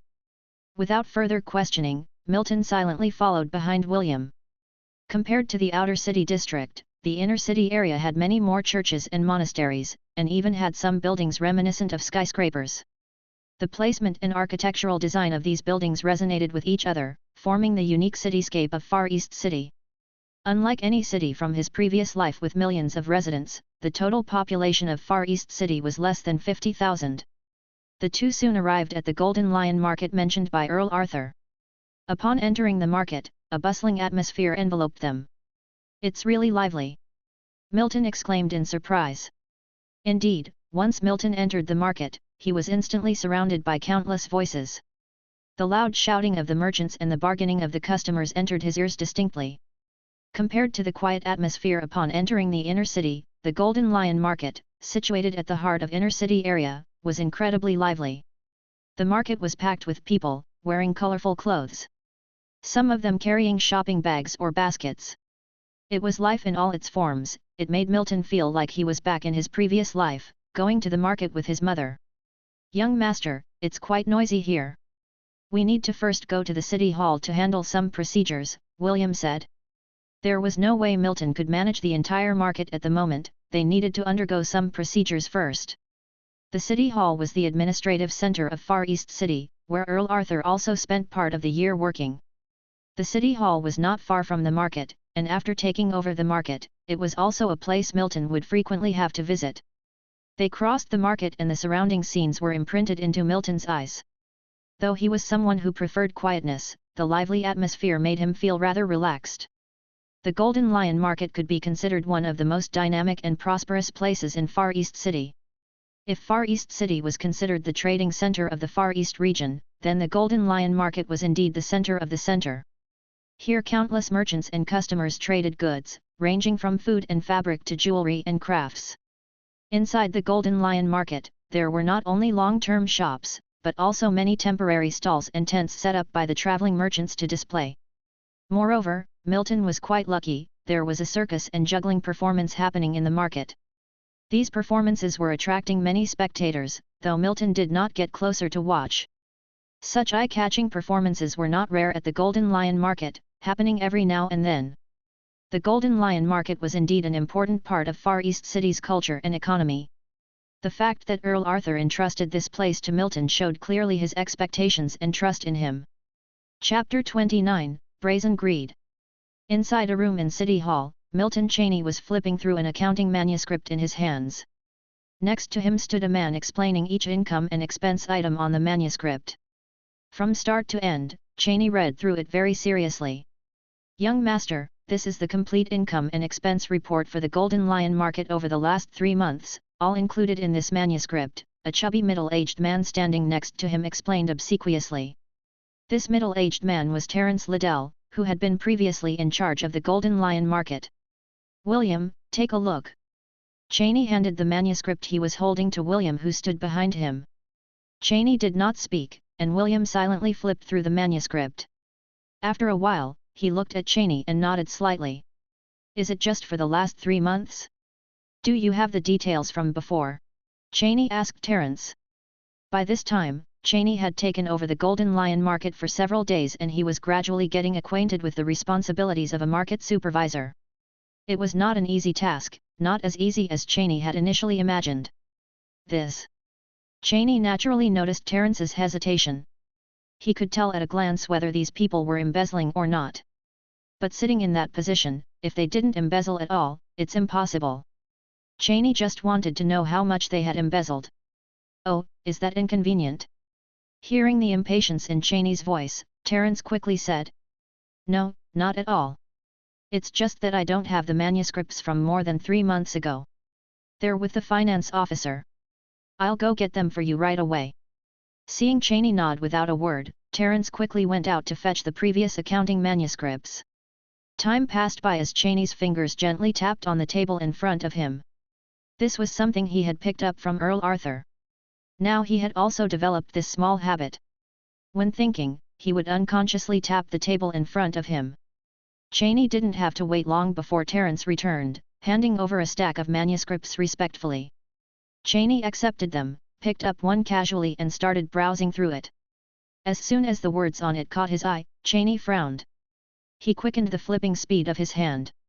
The more he read, the deeper his frown became, and the surrounding atmosphere became somewhat silent.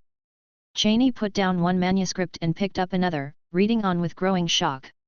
"Good heavens! I'm taken aback.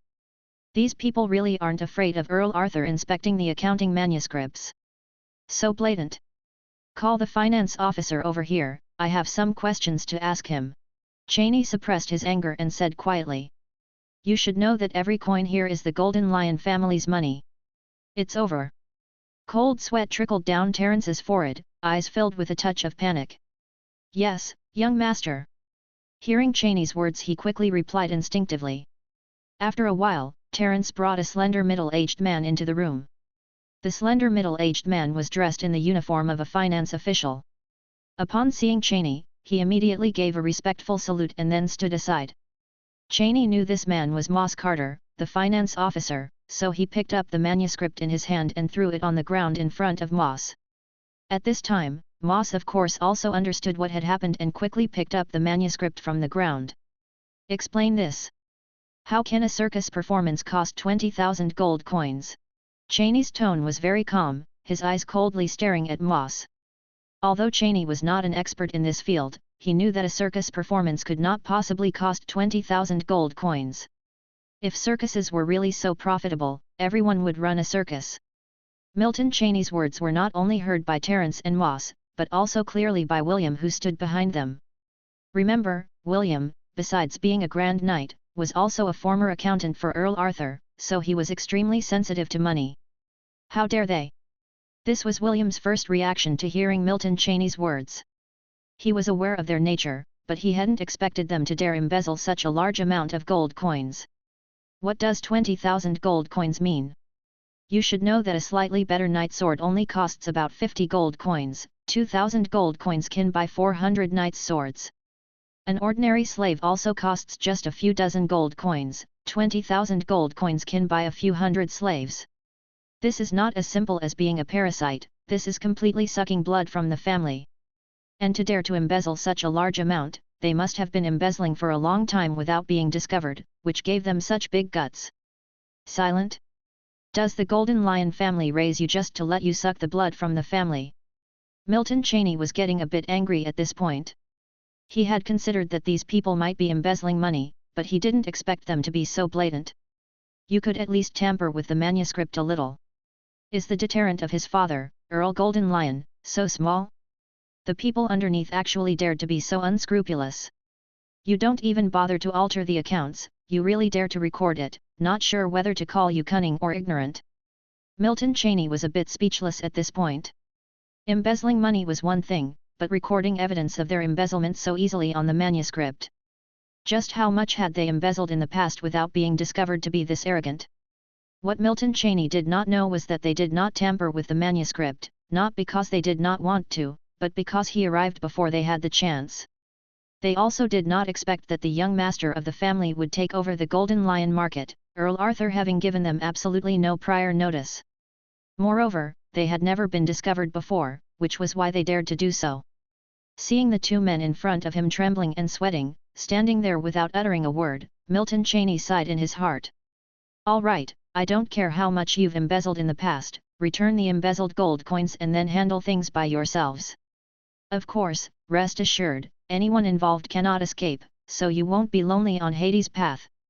Hearing Milton Cheney's words, the two men were completely panicked, kneeling on the ground without any regard for their dignity. Young master, I know I was wrong, please give me another chance. I will work diligently for the family in the future. Although they didn't know what the Hades path Milton Cheney spoke of was, they understood the meaning in his words. Listening to the pleas of the two men in front of him, Milton Cheney remained calm. Now you know to be afraid? Too bad, it's too late. You've embezzled so much, dying 10 times wouldn't be enough. As his words fell, Milton Cheney turned to look at William, who nodded slightly in acknowledgement after sighting Milton Cheney's eye signal. As inhabitants of Far East Territory, the Golden Lion family naturally held the power of life and death over these people. Saying that you have to die means you really have to die, it's not a joke. The two men kneeling on the ground, hearing Milton Cheney's words, went completely soft. They knew their end had come. Realizing he was doomed, Terence's face instantly twisted into a monstrous expression, and he crawled over to Milton Cheney. Young master, this has nothing to do with me, it's Moss who had us do it, and also Jim, Cohen, Dover, it's all them, young master, I have nothing to do with. His plea was so pitiful that even Moss, also kneeling on the ground, suddenly looked furious. Seeing Terence crawling towards him, William, who was standing behind Milton Cheney, stepped forward, kicking Terence over. Terence's words didn't change Milton Cheney's expression at all. It still remained calm, but he nevertheless received a reply from Milton Cheney. I'll investigate. Chapter 30, Deep Blue Jewelry Store and Collecting Rent. Young master, the internal personnel involved have all been sorted out, and a letter has been sent to father. Hearing William's words, Milton Cheney gently rubbed his eyebrows. Have they paid all the due rent? Some of it has been collected, but several noble families who run the shops have asked for more time. I understand. Milton Cheney replies quietly, implying his comprehension. There was no denying that the Golden Lion market that his father, Earl Arthur, had entrusted to him was a mess. While everything seemed well on the surface, the reality was far from it. Corruption was rampant among the underlings, and slackers lazed about. A number of shopkeepers in the market haven't paid their rent for quite a while, too. These large families could easily afford the rent, yet they still delayed the payment, which was starting to vex Milton Cheney. Cheney wasn't sure whether Earl Golden Lion was unaware of the situation or was intentionally testing him. Needless to say, he had been busy recently. After thoroughly investigating the matters at hand, Cheney realized that he could not entirely blame Earl Arthur for the improper handling of money by his subordinates. Earl Arthur rarely checked financial accounts. Now, Earl Arthur's jurisdiction spanned the entire Far East Territory, with Far East City being just a part of it. The Far East Territory comprised over a dozen separate cities. As single-handed management was impossible, Earl Arthur had promoted some commoners to assist him. Among them, Moss had always been in charge of the finances of the Golden Lion market. Moss's greed was a clear indication of the prevailing situation. However, this was not because Earl Arthur lacked judgment. In his early years, Moss had indeed proved to be diligent and committed. But once a person attains power, they start losing self-control. Moreover, some influential families in the market were involved in these matters as well. Can we take a more direct approach by using force? Milton Cheney turned to William with a suggestive question. On hearing this, William let out a sneer. Of course, we can. Otherwise, they'll think they can walk all over us. Cheney found it necessary for these shops to continue trading, which prevented him from just shutting them down. So after a moment's thought, he said, "We can't use force alone. The shops run by the nobility have their purpose. Clearing out all of them would disrupt the Golden Lion market. And, of course, not using any force at all isn't an option either, they'll start seeing us as pushovers otherwise." Unilaterally leveraging family power wasn't out of the question, but preserving the relationships with these families over outstanding rent didn't seem worth it. This was something Milton Cheney was clearly aware of. Therefore, he planned to strike a balance between forcefulness and compromise. "We'll begin with this one." Milton Cheney pointed to a name on the paper lying in front of him and stated his decision. On hearing this, William glanced at the document and read out the name Deep Blue Jewelry Store. By the time Milton Cheney and William had arrived at the Deep Blue Jewelry Store, it had already gathered a crowd. A majority of them were ladies of the nobility, donned in lavish gowns and headpieces, adorned with precious jewelry and accessories. There were, however, no young noble gentlemen as handsome as Milton Cheney. The Deep Blue Jewelry Store was a boutique run by the Blue Eagle family in the Golden Lion market. The person in charge was a jeweler from the Blue Eagle family. Its reputation as the largest jewelry store in the Golden Lion market was well established. It was known for fine jewelry, fashion accessories, fine metalwork, and luxury items. The integral part of the jewelry store was a large window. The counter faced the window and displayed goods for sale, mostly delicate pieces of jewelry and expensive raw materials. It was hard to imagine that such a huge jewelry store would ever fail to pay the minuscule amount of rent due to them. "Call your manager here and tell them Royal Family Gold Lion's representative wishes to discuss some matters." Milton Cheney ordered an apprentice at random. The apprentice didn't object, scanning Milton and William briefly before heading off obediently to fetch the manager. After a while, a middle-aged man dressed as a merchant was led to Milton Cheney by the apprentice. "Shall we proceed inside the store?" On hearing Milton's suggestion, the merchant promptly nodded and guided Milton and William to the jewelry room. Upon arriving in the jewelry room, Milton instinctively surveyed the surroundings. The jewelry room was essentially a room designated for jewelry appraisal. Various appraisal tools were scattered randomly across the table, and Milton was unfamiliar with some of them. "Let's not beat around the bush. I don't care about previous regulations at the Golden Lion market. Now, under my management, everyone will operate under my rules." Without any hesitation, Cheney cuts right to the chase. Simultaneously, he hands over a badge to the representative from the Blue Eagle family. The representative swiftly accepted the badge for inspection, duly examined it, and handed it back. The badge confirmed Milton's authority and affiliation with the Golden Lion family. "Rest assured, young master, we will adapt to your rules," the man responsible for running the jewelry store said, his tone full of compliance. "Such cooperation?" Milton was surprised. "Good, let's start by catching up with the outstanding rent." Cheney's gaze was fixed on the middle-aged man as he spoke. "Absolutely, sir. We will definitely pay up. But could you wait a couple of months until our funds arrive?" The middle-aged man responded decisively. Even so, his intent to delay was evident. Hearing this, William, standing behind Milton, was about to step forward, but Milton gently held him back. He was not inclined to resort to physical action if the problem could be settled through discussion. "Pay now. We have already waited for a year and 2 months." Cheney said, his tone tranquil. As he said, Deep Blue Jewelry Store had not paid their rent for a year and 2 months. Normally, large shops in the Golden Lion market had to pay rent every month. At this, the man's face grew grim, but he soon recovered his composure. "Young master, could we?" "No. Pay now, or shut down the business." Cheney interrupted the man and looked around. He didn't believe that a store as successful as this could not afford to pay their rent. Of course, the man didn't miss the threat in Milton's words. Consequently, his face stiffened, even his forced smile faded into a rictus. Frankly, it wasn't that the Blue Eagle family couldn't afford the rent. The man pocketed most of the unpaid rent. "William, wreck it." Milton's patience wore thin as he ordered, waving his hands dismissively. Complete utter disrespect. "Wait, wait. I'll pay, I'll pay." The sight of William pulling out his night sword alarmed the middle-aged man to capitulate. If his store was destroyed, his own family would skin him alive. Chapter 31, Half a Year and Sneak Attack. Time flees in a twinkling. The three suns hanging in the sky revolve around day and night without cease. Milton Cheney had been in Far East City for more than half a year. Far East City, Inner City Area, Jasmine Flower Residential Area. Servants and maids were tidying up the somewhat messy living room. Milton, after washing up, wiped his face with a wet handkerchief.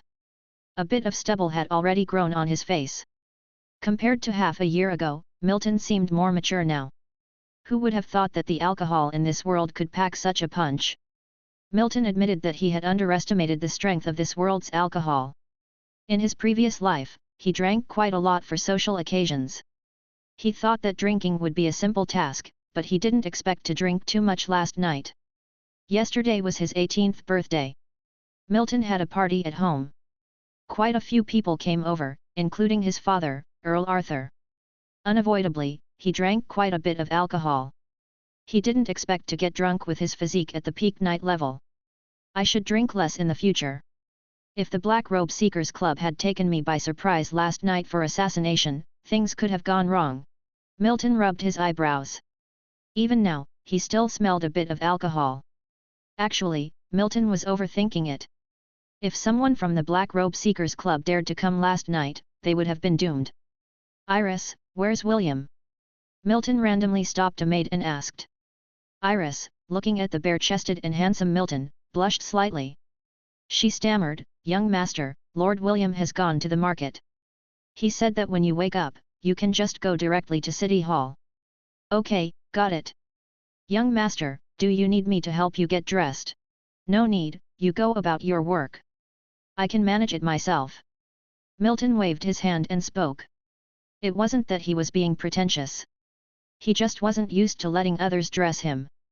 Hearing Milton's words, Iris looked a bit disappointed, but still curtsied and went back to tidying the living room. After returning to his bedroom and getting dressed, Milton left the Jasmine Flower Residential Area. The Jasmine Flower Residential Area was the wealthy district of Far East City. Most of the people from the foreign families settled in the Far East City live here. The price range of a residence here is quite high. But for Milton, it didn't matter. All the residences here were actually assets of the Golden Lion family. People living here had to pay rent to the family. There was a winding path from the residential area to the city center. Walking along the path, Milton suddenly felt something amiss in his surroundings, so he subconsciously scanned the area. It was too quiet. Although this place was rarely populated, it had never been as quiet as it was now. There were not only no human sounds, but even the animals were silent. Thus, Milton, upon entering, immediately noticed something wrong. Milton was instinctively on alert and began to observe the surrounding environment. He had walked this path more than once, and its surroundings were etched in his mind. If something was amiss, he would detect it right away. However, as he sized up his surroundings, Milton didn't notice anything out of the ordinary. But he remained alert nonetheless. Milton continued walking with an unchanged expression, but his body was on high alert to react instantly if need be. Suddenly, several tentacles emerged from Milton's shadow. These tentacles quickly entwined Milton with astonishing speed. Wizard! Milton, who had been ready all along, reacted extremely fast. In the past half-year, there had not been a shortage of assassination attempts by members of the Black Robe Seekers Club, but most of the attackers were official knights. Not once had a wizard apprentice taken action, which had bred a sense of complacency in Milton. He had thought that the Black Robe Seekers Club wouldn't dare to be so audacious. Little did he expect that they would dare to strike even in the largest city in the Far East Territory. It should be known that the Far East City alone has thousands of town guards.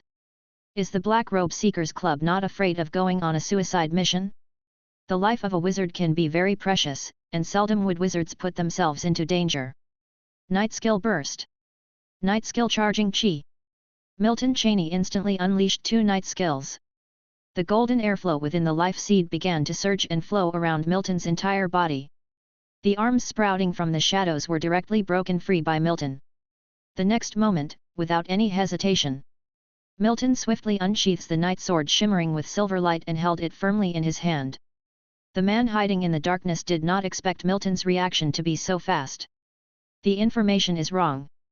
Vernon is not a quasi-knight, he's at least a late-stage knight.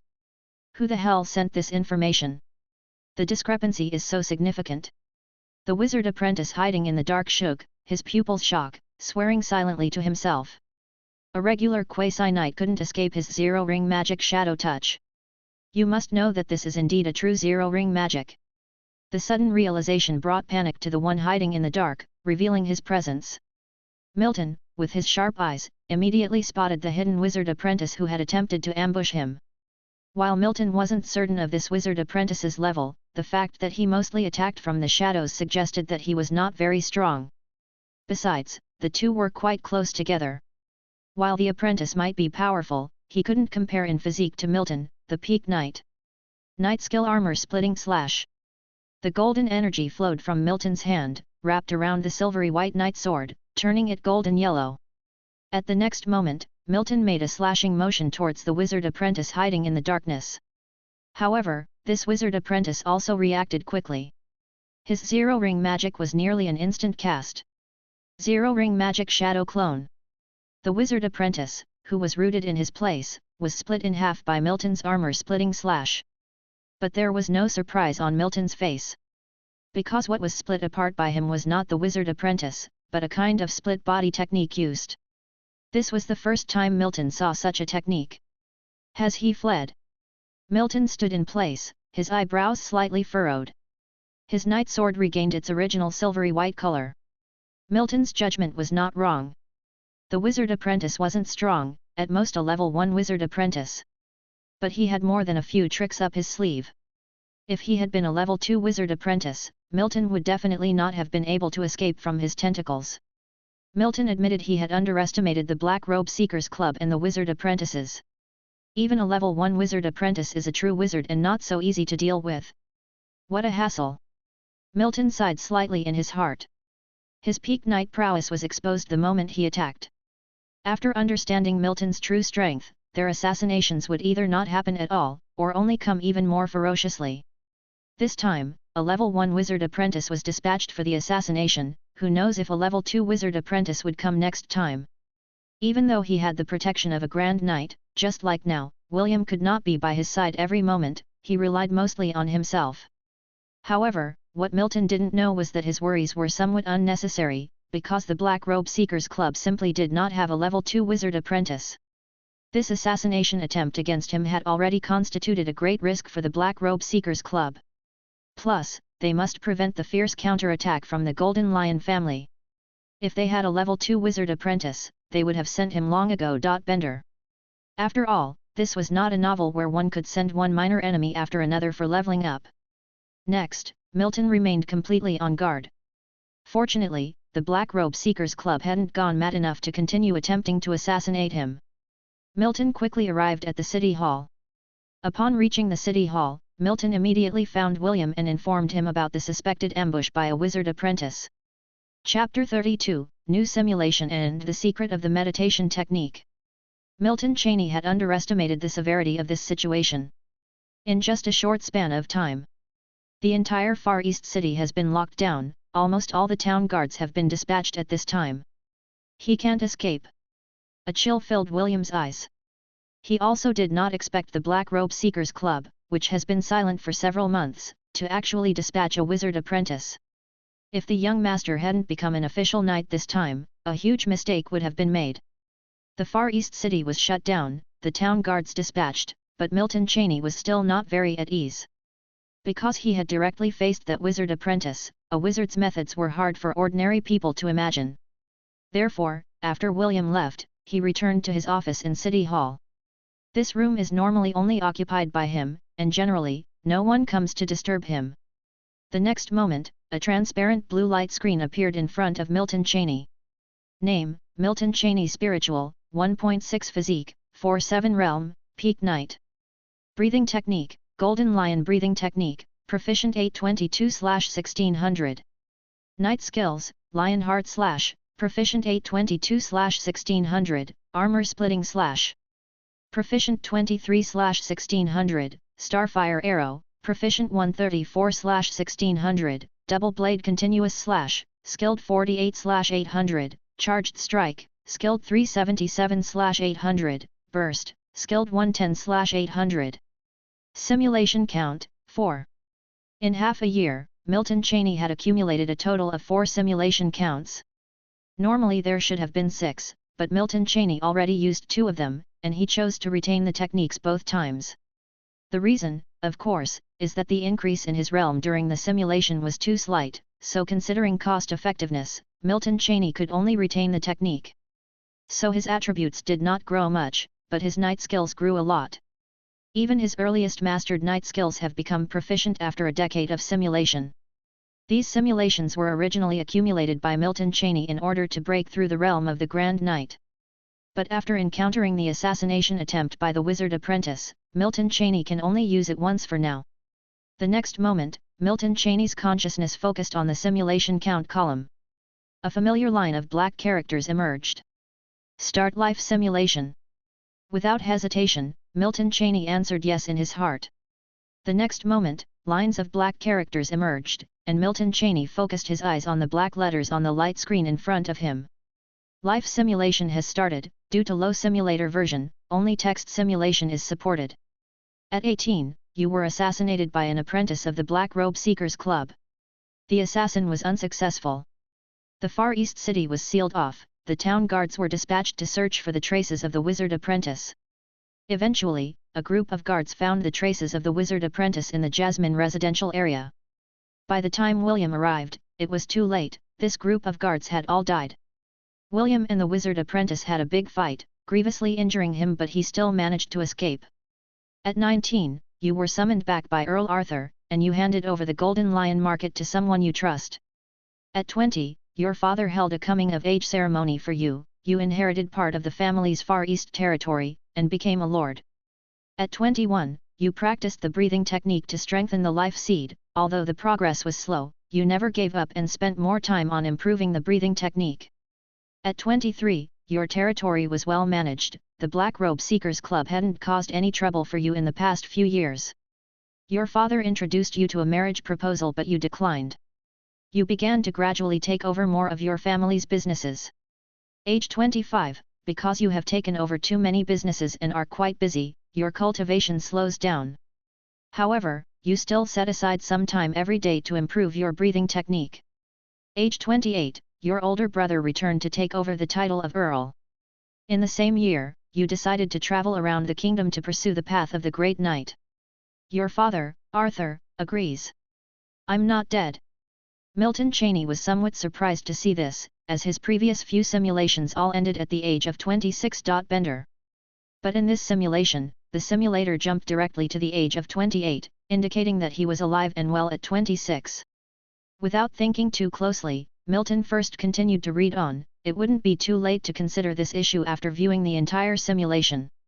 Age 30, while traveling through the kingdom, the Black Robe Seekers Club once again launched an assassination attempt against you, but with your peak knight realm and proficient knight skills, you barely managed to survive. Age 32, after traveling through the kingdom for 4 years, you have never slacked off in your cultivation of the breathing technique, but there is still a large barrier between you and becoming a Grand Knight. Age 34, you return to the Far East territory to inform your father and brother of your decision to head to the Wizard continent. They were initially unyielding, but seeing your determination, they reluctantly agreed. They prepared a lot of things for you, including magic stones. That same year, you board the megaship to the Wizard continent. Age 35, with some close shaves, you safely arrived at the Wizard continent. However, the Wizard continent was not as pleasant as you imagined. An official knight carries no weight here. Age 36, you come to a peripheral city of the Wizard continent and join the Dusk Faction organization, becoming one of their peripheral members. Age 37, the founder of the Dusk Faction is a student from the Pure Yellow Tower of the Wizard Academy and a peak level 3 wizard apprentice. Within this organization, you, an official knight, have no standing. The meditation technique is even more inaccessible to you. Age 38, you gather accurate information about the meditation technique. The way to learn it is to join an academy and acquire it through a catalog named the Meditation Book, which cannot be replicated. You find out through your information sources that such meditation books are only available inside the academy. Age 40, after investigating from all sides, you understand that the Wizard Academy will not accept someone old like you, not even as auxiliary personnel. A small Wizard Academy is willing to test your qualifications but sent you away the moment they found out you possess only a level 5 qualification. Age 41, you give up on pursuing the wizard path and refocus your energy on the breathing technique. Age 43, your breathing technique has successfully reached the perfect level, but you are still desperate because even with a perfect level breathing technique, the path to becoming a Grand Knight is still far from you. Age 45, you offend an apprentice in the organization. You die, killed by magic. Simulation ends, please choose your reward. Retain realm or retain technique. Seeing the end of the simulation, instead of disappointment, a hint of delight shines in Milton's eyes. The results of this simulation have been unexpectedly rewarding for him. He actually made it to the wizard continent again and uncovered the secrets of the meditation technique. Although this information may not be complete, for Milton, it is still a significant breakthrough. This indicates that Milton is getting closer and closer to the wizard path. And the most significant entailing breakthrough is his breathing technique. In this simulation, his breathing technique has successfully broken through the proficient level and reached the perfect level. As for why he didn't die at the age of 26, Milton quickly figured out the reason. Naturally, the reason lies in this simulation. William and a wizard apprentice broke out in a major fight, seriously injuring this wizard apprentice, but he still managed to escape. Is this wizard apprentice likely the same guy who killed me at 26? So I survived at 26 because he was badly injured. Well, I certainly can't let you get away then. Milton murmured to himself. Retain technique. The next moment, the tide of memory relating to the technique instantly flooded into Milton's mind. Chapter 33, Who the hell told me it's a sure win with 90% chances? Jasmine Flower Residential Area. William muttered to himself, as if he was evaluating the possibility of Milton's words. If the young master believes that the wizard apprentice will hide in the residential area, then there's no harm in checking it out. Would you like to join me, young master? I will accompany you, after all, I have faced that wizard apprentice directly before. Milton replied to William's words. He had just informed William of his theory that the wizard apprentice was likely hiding in the residential area. Of course, this was purely his speculation. Without lingering too long at the base of City Hall, the two immediately headed for the Jasmine Flower residential area. They did not call upon the town guards to join them, firstly, because a large group of town guards would attract attention. Secondly, if the wizard apprentice was indeed in the residential area, the town guards wouldn't be of much use. Once at their destination, Milton and William began to search for traces of the wizard apprentice throughout the Jasmine Flower residential area. The pair were very thorough in their survey of the surrounding environment. Although Milton knew from the simulation that the wizard apprentice was in the residential area, the simulation did not provide him with a specific location, so he still needed to search on his own. Throughout the search, Milton remained deep in thought, wondering why the wizard apprentice would choose to hide here. Even though this was a rich residential area, the town guards did not discriminate between the rich and the poor, they conducted searches wherever deemed necessary. In fact, this area would be a key focus for investigation, given its close proximity to where Milton had been ambushed. Milton felt it would have been a better choice for the apprentice to hide in the lower district instead. In any case, the decision for the wizard apprentice to hide in this area must have a purpose. Suddenly, a thought flashed across Milton's mind. Planning to assassinate me again? This notion was inevitable, and the more he considered it, the stronger it grew. William, go to Block 12. Milton abruptly spoke out. On hearing this, William seemed to have understood something and instinctively nodded in agreement. There were a total of 40 buildings in the Jasmine Flower residential area.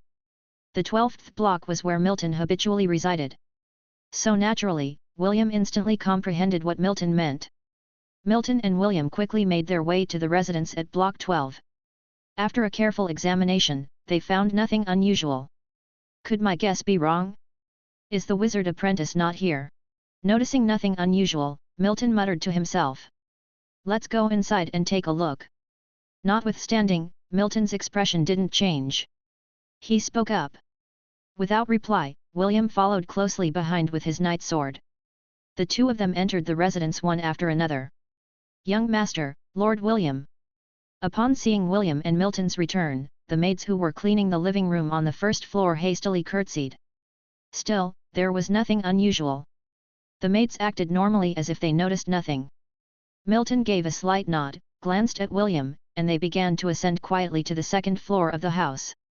This was where the bedrooms of Milton and William were located, right next to each other, making it convenient for William to protect Milton daily. Milton pushed open the door of his bedroom, with William trailing behind him. The bedroom was as tidy as always, everything was neatly arranged. However, Milton promptly tensed up, as he finally detected something out of the ordinary. The scent, yes, it was the scent. When Milton left, his bedroom had a very strong smell of alcohol, but now, that smell was completely gone. It wasn't the sort of smell dispelled by air fresheners, it was as if the smell of alcohol had just vanished, something that the maids would not have been able to achieve. Milton Chaney noticed that the window was closed, ruling out the possibility of the odor dissipating naturally. After all, he hadn't been gone long from his room to the city hall and back, so it wouldn't have been possible for the smell to dissipate so quickly under normal circumstances. Therefore, someone has been in my room. Milton muttered to himself. He made a slight gesture with his hand hidden behind him. Naturally, William, who was already paying attention to Milton, noticed it. The next moment, William feigned a disappointed look and said, "Alas, young master, it seems that the wizard apprentice is not hiding here, we should search elsewhere." Heartened by these words, Milton mentally applauded William. Indeed, as an experienced Grand Knight, William understood his intentions in just an instant. So Milton also pretended to sigh in disappointment. "All right, let's look elsewhere then." Just as Milton was about to close the bedroom door, suddenly, boom! A loud noise rang out. The window connecting Milton's bedroom on the second floor was instantly shattered, and a shadow darted out. The wizard apprentice hiding behind Milton's bed wasn't a fool either. The seemingly normal conversation between Milton and William made him believe he had been exposed. Therefore, in an instant, he determined his plan was no longer feasible. With William's protection and Milton himself being a peak knight, his assassination plan would surely fail. So he decisively broke the window and escaped directly. Milton had to admit, he hadn't expected the apprentice to be so resolute. However, this was an improvisation on his part, so being discovered was normal. It seems his acting needs to improve. Trying to run. William's icy voice echoed as his figure disappeared from the spot. Milton's reaction was also extremely quick. In 2 steps he reached the window, which was now a gaping hole. Then, in an instant, he leapt from the second floor, swiftly catching up to William and the fleeing shadow. In the simulation, the wizard apprentice eventually escaped, but in reality, Milton was determined not to let him get away. After all, this apprentice was likely to influence his entire simulation process. Knight skill. Berserk. Knight skill, Crimson Moon Slash. William caught up with the wizard apprentice and instantly burst into action. The reddish airflow materialized, swirling around William's body. He swung his knight sword at the shadow in front of him with incredible speed. It seemed as if the airflow in the air was split by William's sword. There seems to be only a slight gap between a Grand Knight and a Peak Knight, yet they're worlds apart. Only a Grand Knight can manifest his energy externally in reality, and the power of the knight skills he summons is even more amplified. The fleeing wizard apprentice felt the gust of wind behind him, realizing that he couldn't keep running. So he turned around to face William, muttering, "Zero ring magic, shadow barrier." This zero ring magic spell was almost cast instantly. An invisible black light curtain formed a bowl-shaped cover around the black-robed wizard apprentice, protecting him. With a sullen face and deep eyes under the barrier, the wizard apprentice looked quite imposing. Despite his formidable exterior, he was cursing inwardly. Who the hell told me it was a sure thing? Chapter 34, 3 Simulations and Grand Knight. One William was already enough to handle, let alone the recently appeared Milton Chaney. The wizard apprentice managed to resist at first, but as the battle continued, it became increasingly difficult for him. Among all the level 1 wizard apprentices, he was considered powerful, with 40 ring magic engraved in his spiritual sea. But however powerful he was still just a level 1 wizard apprentice. It was already strenuous for him to face William head-on. Toss in Milton Cheney, a peak knight, and he was completely overpowered. 0 ring magic, shadow sphere. 2 more magic spells were unleashed, targeting Milton Cheney and William. Although somewhat effective, they didn't pose much of a threat to Milton and William. Stop! Don't you wish to know why we were so persistent in going after the Golden Lion family? Finally, the wizard apprentice, who was surrounded by Milton Cheney and William, broke down. His spiritual power was nearly depleted. So he yelled. It was the first time he had spoken. His throat was like a slit. His voice hoarse. Hearing these words, William subconsciously shot a glance at Milton, curious about his response. Milton Cheney's face remained the same, his knight sword still swirling with golden airflows as he continued his assault. William immediately understood that Milton was not interested in whatever this wizard apprentice had to disclose. So he too persevered, waving his knight sword. 2 slashes were coming his way. The wizard apprentice's eyes were filled with despair. He was indeed a wizard apprentice with a promising future in the mystical wizardry. But he was just a wizard apprentice. If we were to talk about one's physique, he was even inferior to the peak knight Milton Cheney. He had no hope of resisting the 2 swords slashing towards him. He could not understand why he had rushed into the Far East City to assassinate Milton in the first place. He was probably too confident. He believed that as a wizard apprentice, ridding himself of Milton Cheney, a quasi-knight, would be easy, but he was utterly wrong in his judgment about Milton Cheney's caliber. My future is not merely a level 1 wizard apprentice. I cannot die here. His heart screamed, but this was reality, not a novel. He wasn't the protagonist with supernatural powers. No matter how reluctantly, when the 2 beams of sword light swept across, he was chopped into fragments. Young master! Send a message to my father, and prepare to face the Black Robe Seekers Club's Can't Recoup. They will not easily retreat now that one of their wizard apprentices has died, Milton said calmly. Now, things were entirely different from his simulation. In the simulation, this wizard apprentice did not die but fled. But if given another chance, he would have still chosen to kill the wizard apprentice. He couldn't find a reasonable cause to let him go. Yes. And you, young master? William responded, his sight was now focused on Milton. He didn't ask why Milton's strength was that of a peak knight because he acknowledged that now was not the time for questions. I will be in the residence waiting for your news, and rest a bit, Milton said. Although he didn't really exhaust his resources, his fundamental intention was to simulate. Indeed, he had a few more chances to simulate, and he planned to make full use of them now. With that, he could see whether he could break through to become a Grand Knight or find the genuine wizard path. All right. William did not hesitate. He knew there was not a moment to waste. After escorting Milton back home, he retreated. I'll rest upstairs for a while. Do not disturb me unless it's a crucial matter, Milton instructed the maids in the living room.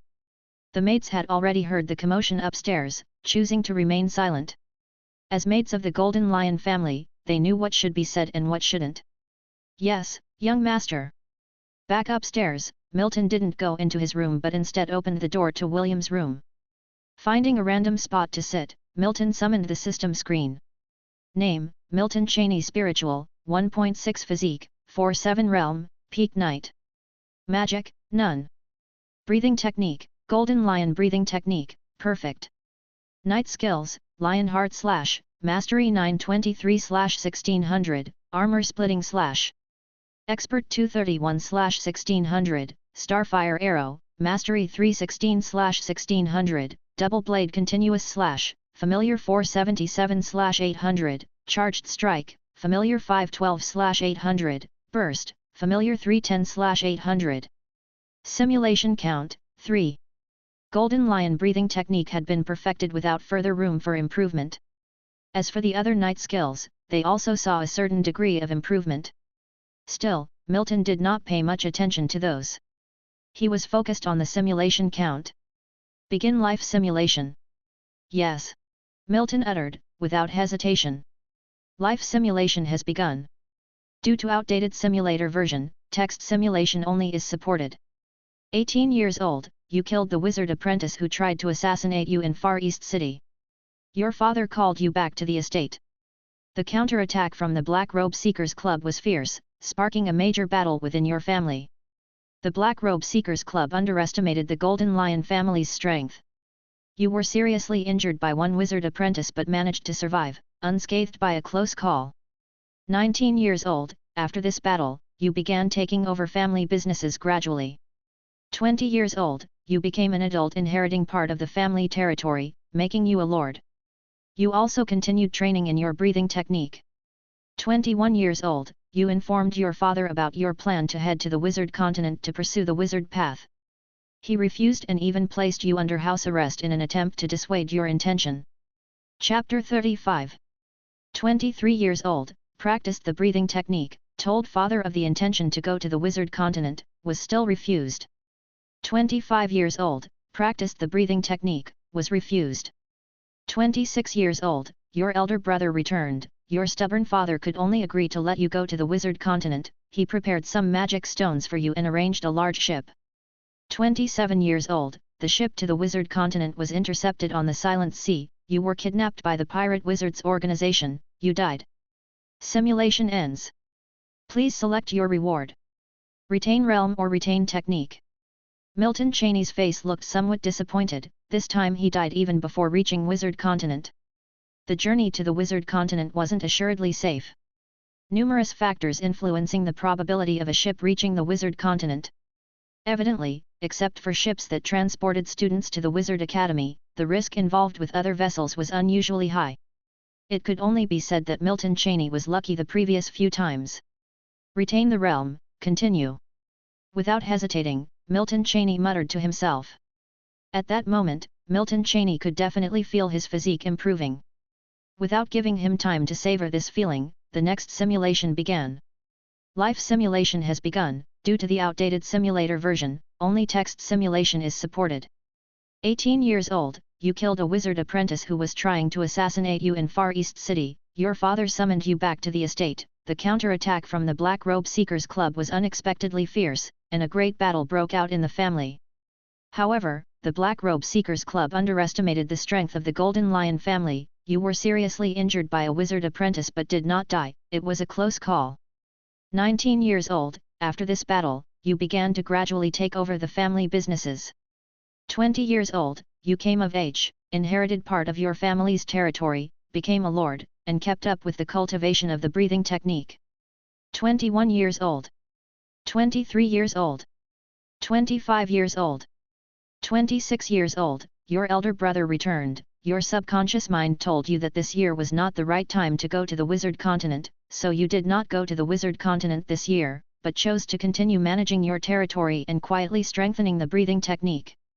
28 years old, your elder brother inherited the title of Earl. You started your journey to the wizard continent. En route the ship encountered a giant sea tornado, the ship capsized, and you died. Simulation ends. Please choose your reward. Retain realm or retain technique. Damn it. Died on the ship again. Milton Cheney's face looked a bit troubled. In 2 simulations, he didn't even get to the wizard continent. Plus, in this simulation, he intentionally avoided going to the wizard continent at the age of 27, but he still died. Retain the realm. Still choosing to retain the realm, Milton Cheney's physique increased a bit more. If before he was a peak knight, then now he is the peak of the peak knights. Milton Cheney didn't immediately start the next simulation. He started to wonder if he was being too ambitious. In fact, he was indeed quite ambitious. He wanted to become a Grand Knight in the simulation, and also wanted to go to the wizard continent to become a wizard apprentice. The result of doing so was that in the end, he didn't achieve either goal. I can't go on like this, becoming a Grand Knight takes priority. Milton Cheney murmured to himself. The wizard continent is a no-go, going there equals death. The wizard continent is a no-go, going there equals death. The wizard continent is a no-go, going there equals death. The path of the knight is truly transcendent. The path of the knight is truly transcendent. Milton Cheney started to recite these sentences in his heart. Only when he felt he was ready did he start his last saved simulation. In this simulation he was prepared to completely give up the idea of becoming a wizard apprentice, and pursue the path of the knight. Life simulation has been initiated. Due to the outdated simulator version, only text simulation is supported. 18 years old, you killed a wizard apprentice who was trying to assassinate you in Far East City. Your father summoned you back to the estate. The counter-attack from the Black Robe Seekers Club was unexpectedly fierce, and a great battle broke out in the family. However, the Black Robe Seekers Club underestimated the strength of the Golden Lion family. You were seriously injured by a wizard apprentice but did not die. It was a close call. 19. After this battle, you gradually begin to manage your family's industry. 20. You've come of age, inherited part of your family's territory, and become a lord. You also continue to practice the breathing technique. 21. You quietly practice the breathing technique within your territory and under a clear mind, the life seed starts to grow faster. 23. Practicing breathing technique, managing the territory. 25. Practicing breathing technique, managing the family's industry. 26. Practicing breathing technique, managing the territory.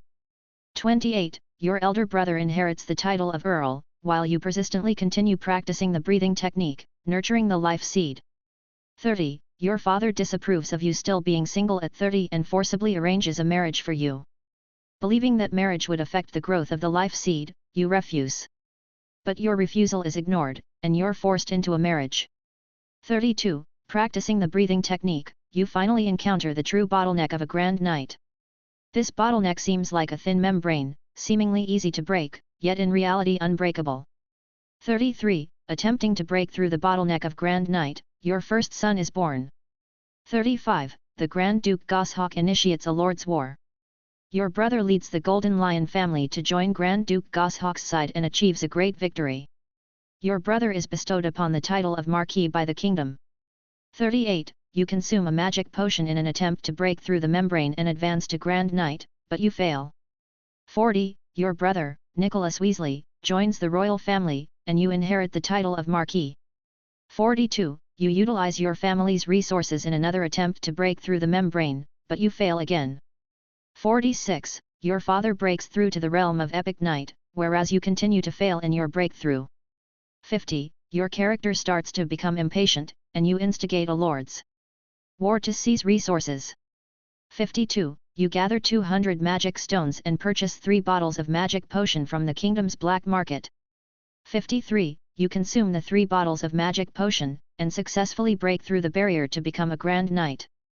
Afterwards, you continue to practice the breathing technique but can't feel any elevation at all. 55. After expanding your territory, you receive the title of Duke from the kingdom and join the kingdom parliament. 56. You inform your father, the Epic Knight, about your situation. He tells you that you've reached your limit, but you insist that the human body has no limit. 58. On turning 25, your son inherits the Duke's title, becoming the youngest Duke in the kingdom. You continue to pursue the path of the knight. 60. You voluntarily become an experimental subject for the kingdom's attendants. The human experiments enhance your physique somewhat, but you still don't see any progress in practicing the breathing technique. 65. The aftermath of the magic potion and human experiments take a toll on you. Unwillingly, you close your eyes. You're dead. Simulation ends, please choose your reward. Retain realm or retain technique. Good guy, a truly good guy. If Milton Cheney had to evaluate his simulated self, it would be as extreme. Yes, extreme. Bender. The simulated him attempted to enhance his abilities through very extreme means, not only instigating a Lord's War but also continuously consuming magic potions. It's worth knowing that every magic potion carries side effects, something Milton couldn't believe his simulated self didn't realize. The simulated him was even willing to become an experimental subject for the wizards, just to enhance his abilities. It seemed the simulated Milton cared about nothing other than the Night Realm. Concerning such desperation to enhance his abilities, the real-life Milton was unsure, although he had some speculations. It's highly likely due to the few words he pronounced in his heart before starting the simulation. Is murmuring in my mind before starting the simulation really useful? Milton felt like he discovered another use for the simulator.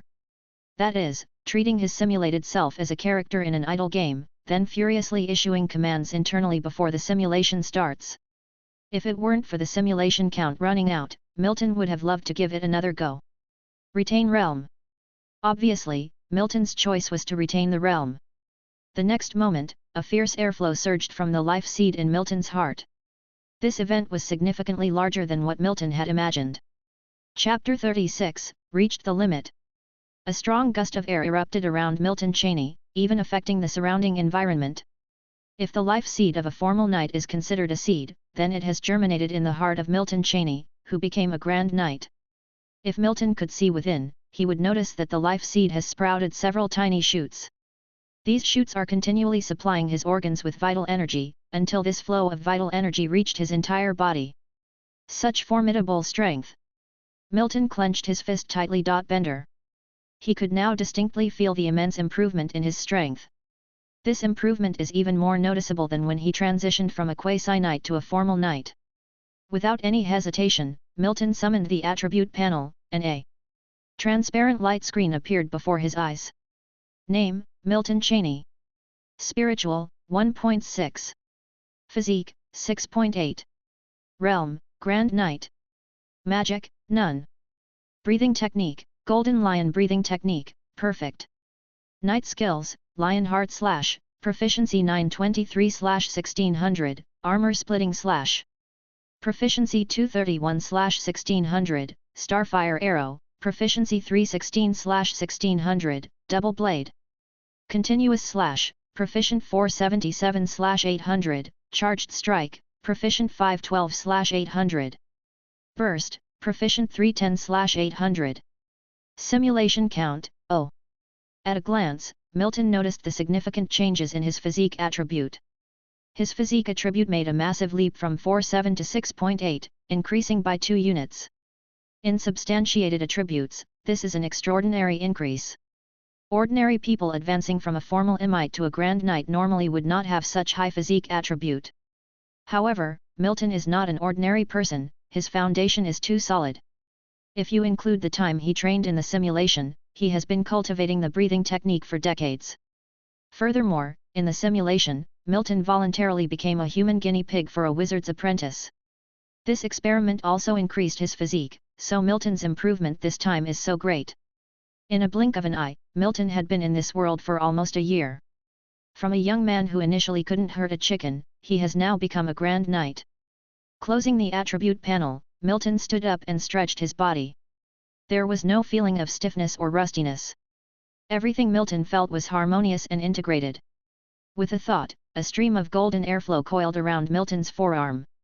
This airflow was visible on the surface of his body, and Milton could clearly see this airflow with his naked eyes. Note that he has not used any knight skills at this time. This is not arrogance, but the confidence that comes with a sudden increase in strength. After stretching his body, Milton tried to maneuver the breathing technique on the spot. The magnitude of inhaling and exhaling was much greater than when he was practicing the breathing technique as a formal knight. As expected, I can't feel any improvement. Just like what was said in the simulation, Milton can't feel any improvement in practicing the breathing technique now. It's not that the improvement is slow like a tortoise, but there is genuinely no improvement at all. If Milton previously practiced the breathing technique for 10 days and it was equivalent to an ordinary person practicing for 1 day, then even if he now practices for a year, the improvement may not be as great as 1 day of his previous practice. In other words, his 10 years of practice now is equivalent to 1 day of practice for an ordinary person. This kind of improvement can be ignored. There's no difference with no improvement. Milton has not forgotten to ask Earl Arthur in the simulation about this situation. Reached the limit. Earl Arthur in the simulation had no reason to deceive him. So only after Milton had actually practiced the breathing technique did he realize that Earl Arthur was not wrong. There is a limit to the human body, and this limit cannot be broken by Milton, at least not by Milton now. In the final analysis, Milton is just a grand knight, at most a grand knight with a simulator. Possibly, an official wizard can break this limit, but an official wizard is too far away from Milton now. Even a wizard's apprentice is as far away from him as 2 subcontinents. It's also good that future simulations can be used to pursue the mysterious wizard path. Milton sighed in his heart and made a decision. He is not the kind of person who gives up the essentials to chase after the trivia. Since he has reached the end of the knight path, his future goal will be the wizard path. After all, although knights are also extraordinary, wizards have a much higher upper limit if compared. A powerful wizard can even conquer other dimensions. If it is said that Milton has no such aspirations, it is naturally impossible. Without continuing to operate the breathing technique, Milton walked out of the room on the second floor. In the following days, anxiety hung over Far East City. Although the wizard's apprentice had been beheaded, the town guards did not stop their house-to-house search. After all, they needed to make sure that there are no accomplices of that wizard's apprentice in the city. However, the results of the search surprised both Milton and William. That wizard's apprentice surprisingly came alone. It's unknown whether that wizard's apprentice was arrogant or confident. He risked his life and ultimately perished here. Young master, the master sent back a message, asking us to return to the estate first. Elm is already there. William said solemnly, handing Milton a letter as he spoke. Milton took the letter and read it. The letter contained his father, Earl Arthur's concern for him. The specific content requested Milton to return to the estate as soon as possible and not to stay in Far East City any longer. Milton understood that Far East City is no longer safe. If one wizard's apprentice had dared to assassinate him, who knows if there would be more than one in the future. Earl Arthur was well aware of this, hence, he requested Milton to return to the estate as soon as possible. All right, we will set off for the estate immediately. Milton handed the letter back to William and decisively said. He did not forget that in the 3 simulations, the Black Robe Seekers Club had always fought a major battle against the Golden Lion family. This indicates that this battle is unavoidable. Milton and William killed a wizard's apprentice from the Black Robe Seekers Club in Far East City. If the Black Robe Seekers Club does not respond, they will not be worthy of being called a wizard organization. After all, wizards are a proud group of people, and they can't tolerate ordinary people defecating on their heads. However, having simulated 3 times, Milton understood that although the Golden Lion family won the war, he was seriously injured each time. Fortunately, he is not the same as in the simulation now, he is a genuine Grand Knight now. All right. Hearing Milton's words, William immediately responded. Elm was already waiting at the city gate of Far East City. Earl Arthur takes Milton's safety very seriously, so this time there were 2 Grand Knights escorting Milton back to the estate. Chapter 37, Family Shadow Guard and Underground Palace. Golden Lion Estate, the place where Earl Arthur resides. At present, only Earl Arthur and Milton Cheney were in the manor. Several days had passed since Milton left Far East City to return to the estate. The reaction of the Black Robe Seekers Club wasn't prompt, so the estate remained relatively calm during this time. Family Shadow Guard. Milton, looking at his father in front of him, sounded a bit confused. Indeed, Family Shadow Guard. Or you could call them Family Death Warriors. Earl Arthur responded with a light smile, as if it was normal for Milton to show confusion. Milton wasn't unfamiliar with the term Family Death Warrior. Previously, at the Golden Lion Coliseum, it was the Death Warriors that intercepted his return to the estate. However, it was still somewhat puzzling for him when Earl Arthur said he wanted to show him the Family Death Warriors of the Golden Lion family. After all, the original host had lived on the estate for 17 years, and it has been nearly a year since Milton came, yet he had never seen the Family Death Warriors Earl Arthur spoke of within the estate. Are they near the estate? Yes, they're near the estate. Earl Arthur's voice was very decisive, and Milton gradually suppressed his doubt. Then let's follow Father's suggestion and take a look. Good, I'll take you there. As soon as he had finished speaking, Earl Arthur rose and walked ahead. Milton followed silently behind Earl Arthur. Passing through the garden, Earl Arthur stopped in front of an open space. This place was very open, but one could vaguely see that there used to be a lot of stalls erected here. This place wasn't unfamiliar to Milton, or rather, the original host's memories did include this place. The cemetery? Why did Father bring me here? Milton's suppressed doubts emerged once more, but he did not let them show on his face. Indeed, this was the cemetery of the Golden Lion family, where the original host's mother was buried. Are the Family Death Warriors here? A thought suddenly emerged in Milton's mind, but he quickly dismissed it. How could it be possible? Milton did not say a word, knowing that Earl Arthur would not have brought him here for no reason. As expected, the next moment Earl Arthur, who had been standing still, spoke. Milton, come with me, it's time you knew some of the family secrets. Having said that, Earl Arthur started walking toward the depths of the cemetery. Milton followed silently behind Earl Arthur. Only when the two of them had arrived at the furthest point of the cemetery did Earl Arthur stop, turn around, and look at Milton. "Milton, step back a little." Upon hearing these words, Milton took a few steps back.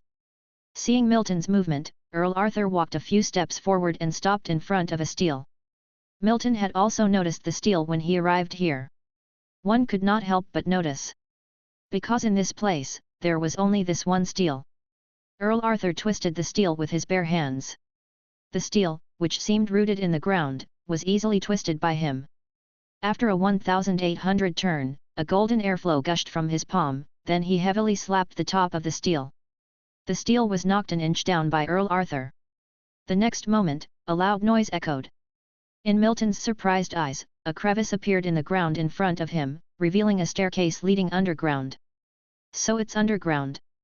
Milton was a bit surprised. He should have thought of this earlier. If it wasn't in the sky near the Golden Lion estate, it could only be underground. "Let's go." Earl Arthur spoke in a soft voice, then stepped into the staircase leading underground. Milton knew that his father could not possibly harm him, so he followed Earl Arthur and stepped onto the staircase. After Milton Cheney entered, Earl Arthur carelessly clapped his hand around, and the opening above his head was closed again. The staircase was plunged back into darkness. However, at this time Milton Cheney, now a grand knight, could see in the dark. As time passed, Milton Cheney silently counted the steps of the staircase in his mind, and when he reached 400, a sudden brightness appeared before his eyes. "We have arrived," Earl Arthur said calmly. The surroundings became bright, not vastly different from the conditions at the ground level. How is it possible? Despite preparing himself for this, Milton was stunned by the sight in front of him, revealing a deep shock in his heart. It was hard to imagine, what could Milton have seen that might have caused him, a traveled man, to become somewhat disoriented. In front of Milton Cheney was an extraordinarily grand underground palace. A loss for words, grand was the only term Milton could use to describe the underground palace in front of him. Endless buildings similar to small castles dotted the inside of this underground palace. These establishments resembled an underground military base rather than an underground palace. All one could say was that this was indeed characteristic of the Golden Lion family. Had Milton not come here himself, he would have never imagined so grand a palace beneath his feet. Seeing the stunned Milton, Earl Arthur showed his understanding as he was even more shocked when he first arrived here. Bender. "Follow me closely, Vernon, and do not touch anything around you casually," Earl Arthur ordered and specifically reminded Milton. This place was not as safe as it appeared on the surface, with numerous traps scattered throughout the underground palace. Milton nodded lightly, resuming his composure from before. Following behind Earl Arthur, Milton didn't touch anything casually, but he carefully observed the surrounding environment. Milton also discovered more than one black-armored individual amongst the crowd. However, these people seemed to not even notice the presence of him and the Earl, neither intercepting nor saluting. Earl Arthur and Milton stopped in front of a vast drill ground. "Let's go, come up with me," Earl Arthur said, and Milton looked up. In front of him was a massive offering tower. The structure was entirely hollowed out, but there was a high platform at the top. Ascending to the top of the platform with Earl Arthur, Milton could clearly see everything on the drill ground. However, the field was empty with no one present. Seeing Milton settling in on the platform, Earl Arthur casually picked up something from the side, placed it to his lips, and blew into it. "Joe! Joe!" A loud sound, similar to bird calls, emanated from Earl Arthur's mouth. "Eagle horn." Milton recognized what Earl Arthur was blowing into, although it was not from his host's memory. Instead, he had read about it in a book after his time travel. It was something called an eagle horn that produced this sound when blown. This was different from his prior world, as some avian species in this world have horns. The next minute, the previously empty field was now filled with countless people in a short span of time. "What speed and action power!" Milton exclaimed in his heart. In just a few instants, an orderly black squad had formed in the field below. The first feeling this black squad gave Milton was that of coldness. That's right, cold and mechanical.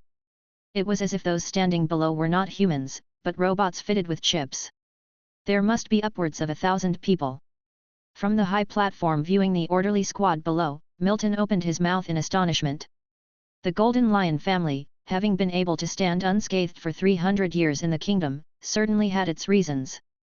1,000 in total, the weakest of them are quasi-knights. Earl Arthur calmly stated. Chapter 38, revealing the Grand Knight's cultivation and the secret of innate giant strength. Inside one of the castles in the family underground palace. Vernon, have you considered my proposal? There won't be any danger even if the Black Robe Seekers Club comes, said Earl Arthur, with confidence etching his tone. Bringing Milton Chaney to the place where the family trains their dark guards was not without Earl Arthur's considerations. One of them was to let Milton comprehend the depth and resources of the Golden Lion family. Bender. On the other hand, it was also a means to protect Milton. He was aware that the Black Robe Seekers Club would not take the death of a wizard apprentice lightly. He had another motive that he didn't share, but with a sly smile, he looked at Milton, ready to respect Milton's decision. Upon hearing Earl Arthur's words, Milton didn't respond immediately but pondered. No, father. Even though it's safe here, as a guardian knight of the family, I believe I should face the enemy together with the family. Milton finally shook his head and responded. It wasn't that Milton wanted to avoid the conflict. If he was sure to perish in the upcoming battle and could choose to hide here, he definitely would. No one is completely indifferent to their own life. But after experiencing the simulation, Milton knew that there was no immediate threat to his life in this war. In addition, in the simulation, even an official knight had participated in the battle, and now he was a Grand Knight. Naturally, there was no reason to dodge the war. Another reason was that Milton was not someone to hold back. The Black Robe Seekers Club had repeatedly attempted to murder him and had killed him numerous times in the simulation, which had firmly established their enmity. There was no better way to settle the score than dealing with the members of the Black Robe Seekers Club himself. After all, what sort of grudges could he have against the dead? Vernon, you, Earl Arthur was about to press further, but the next second, his eyes widened in disbelief. At that moment, a golden airflow unexpectedly spiraled around Milton's hands. What this golden airflow represented was not unfamiliar to the peak Grand Knight, Earl Arthur. How is this possible? Earl Arthur was not merely surprised anymore, he was astounded. Being the person currently steering the Golden Lion family, Earl Arthur had extremely powerful knight talent. But even he knew how tough it was for someone to break through from an official knight to a Grand Knight. However, right now, he saw that his son had broken through to a Grand Knight in just 6 months. One can imagine his feelings. Shock, ecstasy, disbelief, all these emotions mixed together caused him to lose his composure, despite his many years of experience. Father, I am now a Grand Knight, Milton said softly. I know you're a Grand Knight, but this is just too fast. Earl Arthur was unable to calm his inner turmoil. Milton finally revealed his Grand Knight strength, for one simple reason: there was no need to hide it. The countless simulations had shown that Earl Arthur would absolutely not harm him. If he had been a youngster from a slum when he crossed worlds, then hiding his strength would have been necessary. The tallest tree in the forest is always the first to be cut down first. However, having been born into the Golden Lion family, with a father who really valued him, there was no longer a great need to deliberately conceal his strength. After all, what was the point of pretending to be weak when he could be strong in front of his father? It was absolutely pointless. Instead, revealing his Grand Knight's strength might make his father value him even more. Moreover, since Milton had chosen to confront the Black Robe Seekers Club head-on, his strength would inevitably have to be revealed, making hiding it even more pointless. Of course, even after revealing his Grand Knight's strength, he would be able to explain it. It must be due to my innate giant strength that I found my training speed in the breathing technique shockingly fast after becoming an official knight. Indeed, the innate giant strength talent is precisely the reason Milton Chaney prepared for his rapid ascent to the rank of Grand Knight. After all, in the entire kingdom, only one person had become a Grand Knight with innate giant strength before Milton Chaney. Innate giant strength, innate giant strength. Earl Arthur muttered a couple of times, then his voice took on a tone of astonishment. He suppressed his shock, but the look in his eyes when he looked at Milton Chaney was strange. With a nonchalant face, Milton Chaney just touched his nose when he saw Earl Arthur's gaze. Actually, he was quite embarrassed inside. If he really had innate giant strength, he probably would have become an epic knight after all these simulations. But what Milton Chaney didn't realize was that having innate giant strength wasn't as wonderful as he imagined. Earl Arthur actually knew the person with innate giant strength who had become an epic knight. The reason Earl Arthur didn't think about innate giant strength at first was actually for a reason. Did Terence lie to me? Is it true that one's promotion will skyrocket after becoming an official knight with innate giant strength? It must be, then his actions back then were all a deception. Well done, Terence, you fooled everyone in the kingdom. Many thoughts surged in Earl Arthur's heart, but his face showed little change. So at this time, Milton Chaney couldn't read anything from Earl Arthur's face. What Milton Chaney didn't know was that the information about a drastic increase in the practice of the breathing technique after becoming an official knight with innate giant strength was a hoax. Although this news spread throughout the kingdom, most of the aristocrats who knew the details were aware it was false. Earl Arthur had also always thought so. However, the protagonist of this news, the Knight of the Earth, did not refute the rumors, so countless nobles knew it was false but did not intentionally say so. Innate giant strength seemed more like God closing the door to knight cultivation on you, and then opening a window to console you. Just think about it, how is it possible for someone who finds it so hard to break through to become an official knight to suddenly advance by leaps and bounds after becoming one? This is completely unreasonable. So, when Earl Arthur initially mentioned this person to Milton Chaney, he was merely trying to provide some psychological comfort to Milton, so as to save his son from despair. But what he didn't expect was that Milton suddenly had a wizard as a mentor and then became an official knight. Becoming an official knight was one thing, but now, in less than half a year, he had become a grand knight. This inevitably made Earl Arthur wonder, does innate giant strength really cause one to skyrocket after becoming an official knight? What's wrong, father? Seeing Earl Arthur with a furrowed brow and not saying a word, Milton, even without knowing the full story, felt that something was off. Ordinarily, after he mentioned innate giant strength, Earl Arthur shouldn't have reacted in this way. So, he softly began speaking, his gaze turned to Earl Arthur. Ahem, I'm just too surprised, I didn't expect that the talent of innate giant strength would have such a good effect.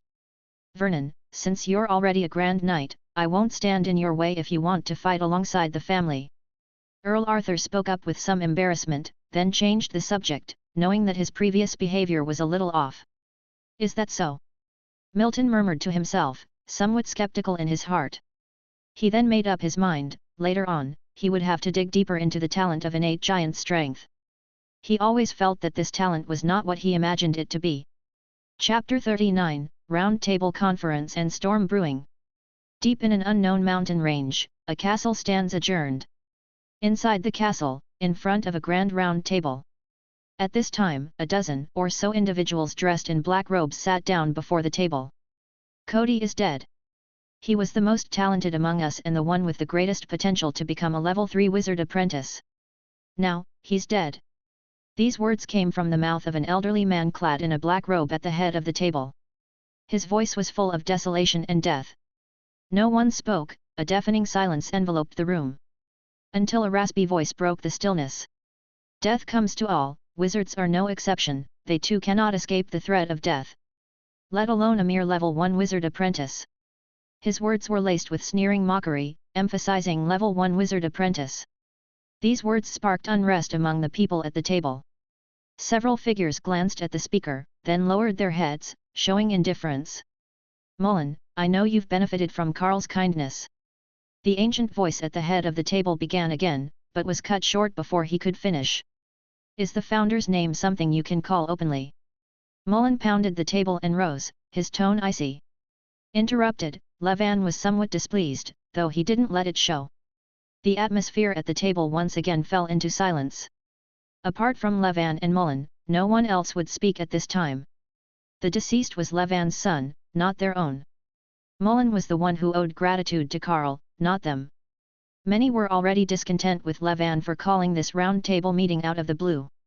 So naturally, no one was going to speak for Levan now, even though Levan was the current society master of the Black Robe Seekers Club. Everyone was a level 1 wizard apprentice, who could indeed claim superiority over another. Hence, most people at the table chose an attitude of indifference. Watching this scenario, Mullen sat back down with a cynical smirk on his face.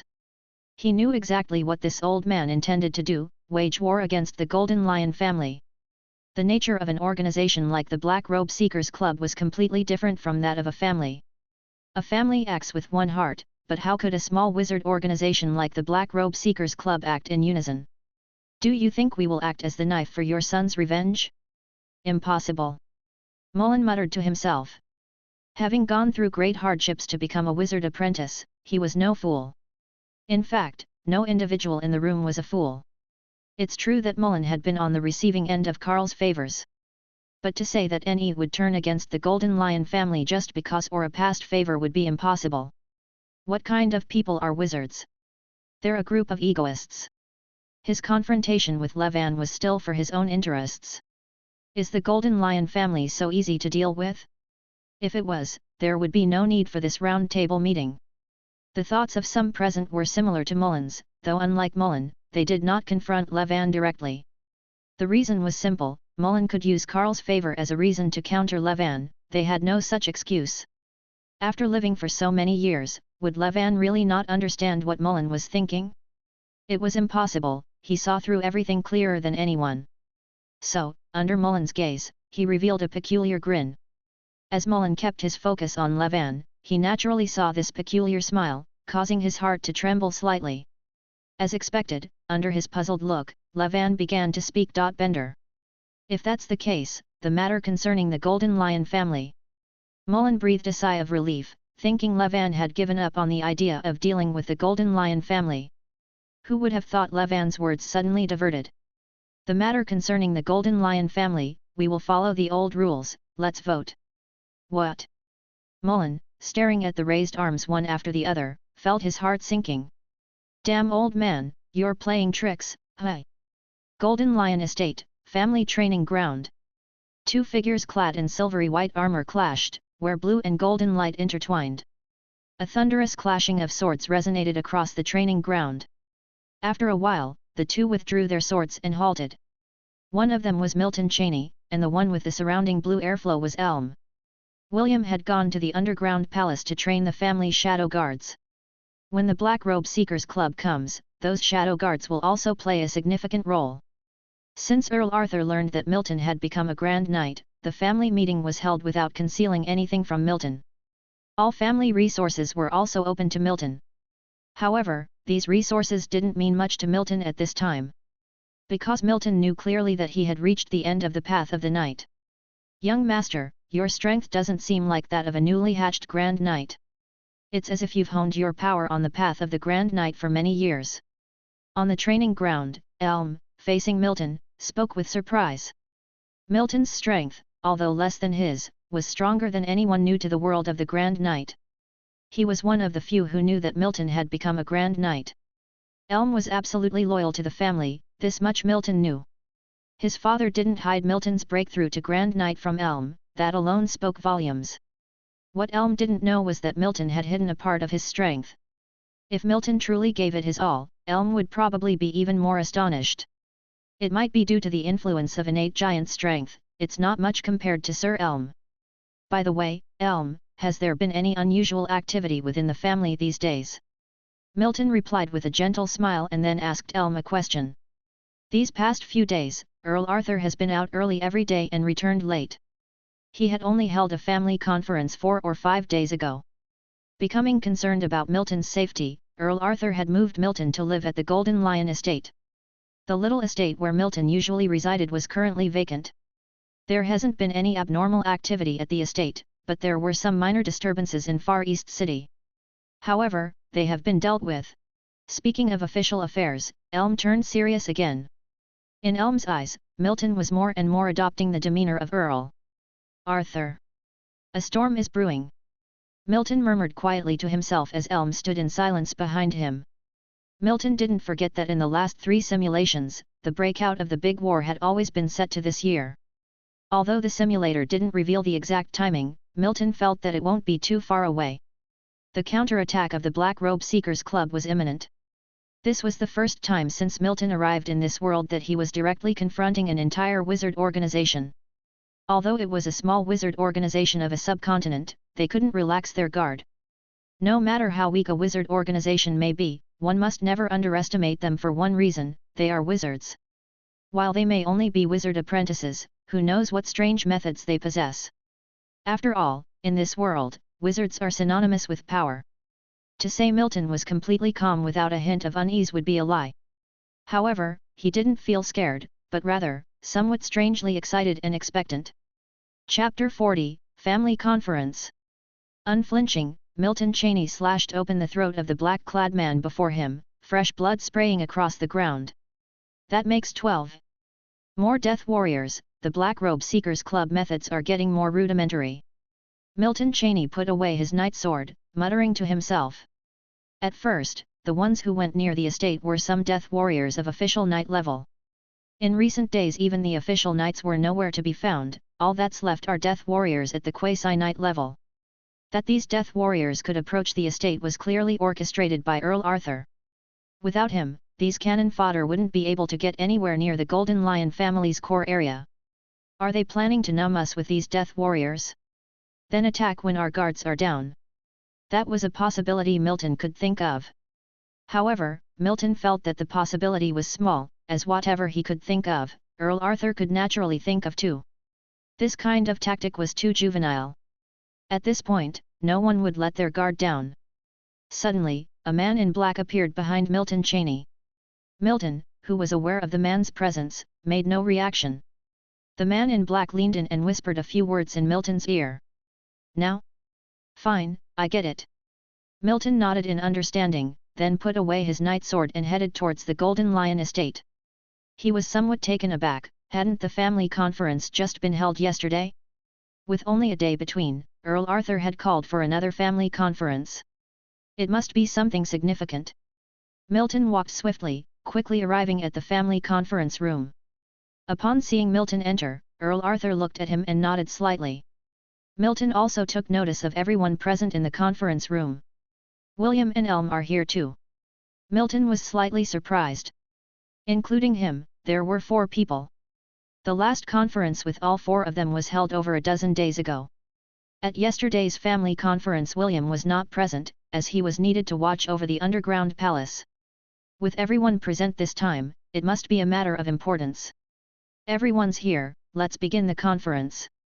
As Milton took his seat, Earl Arthur began the meeting in a soft voice. Elm, you speak first. The conference started. Earl Arthur looked at Elm and spoke. Elm, solemn-faced, nodded slightly.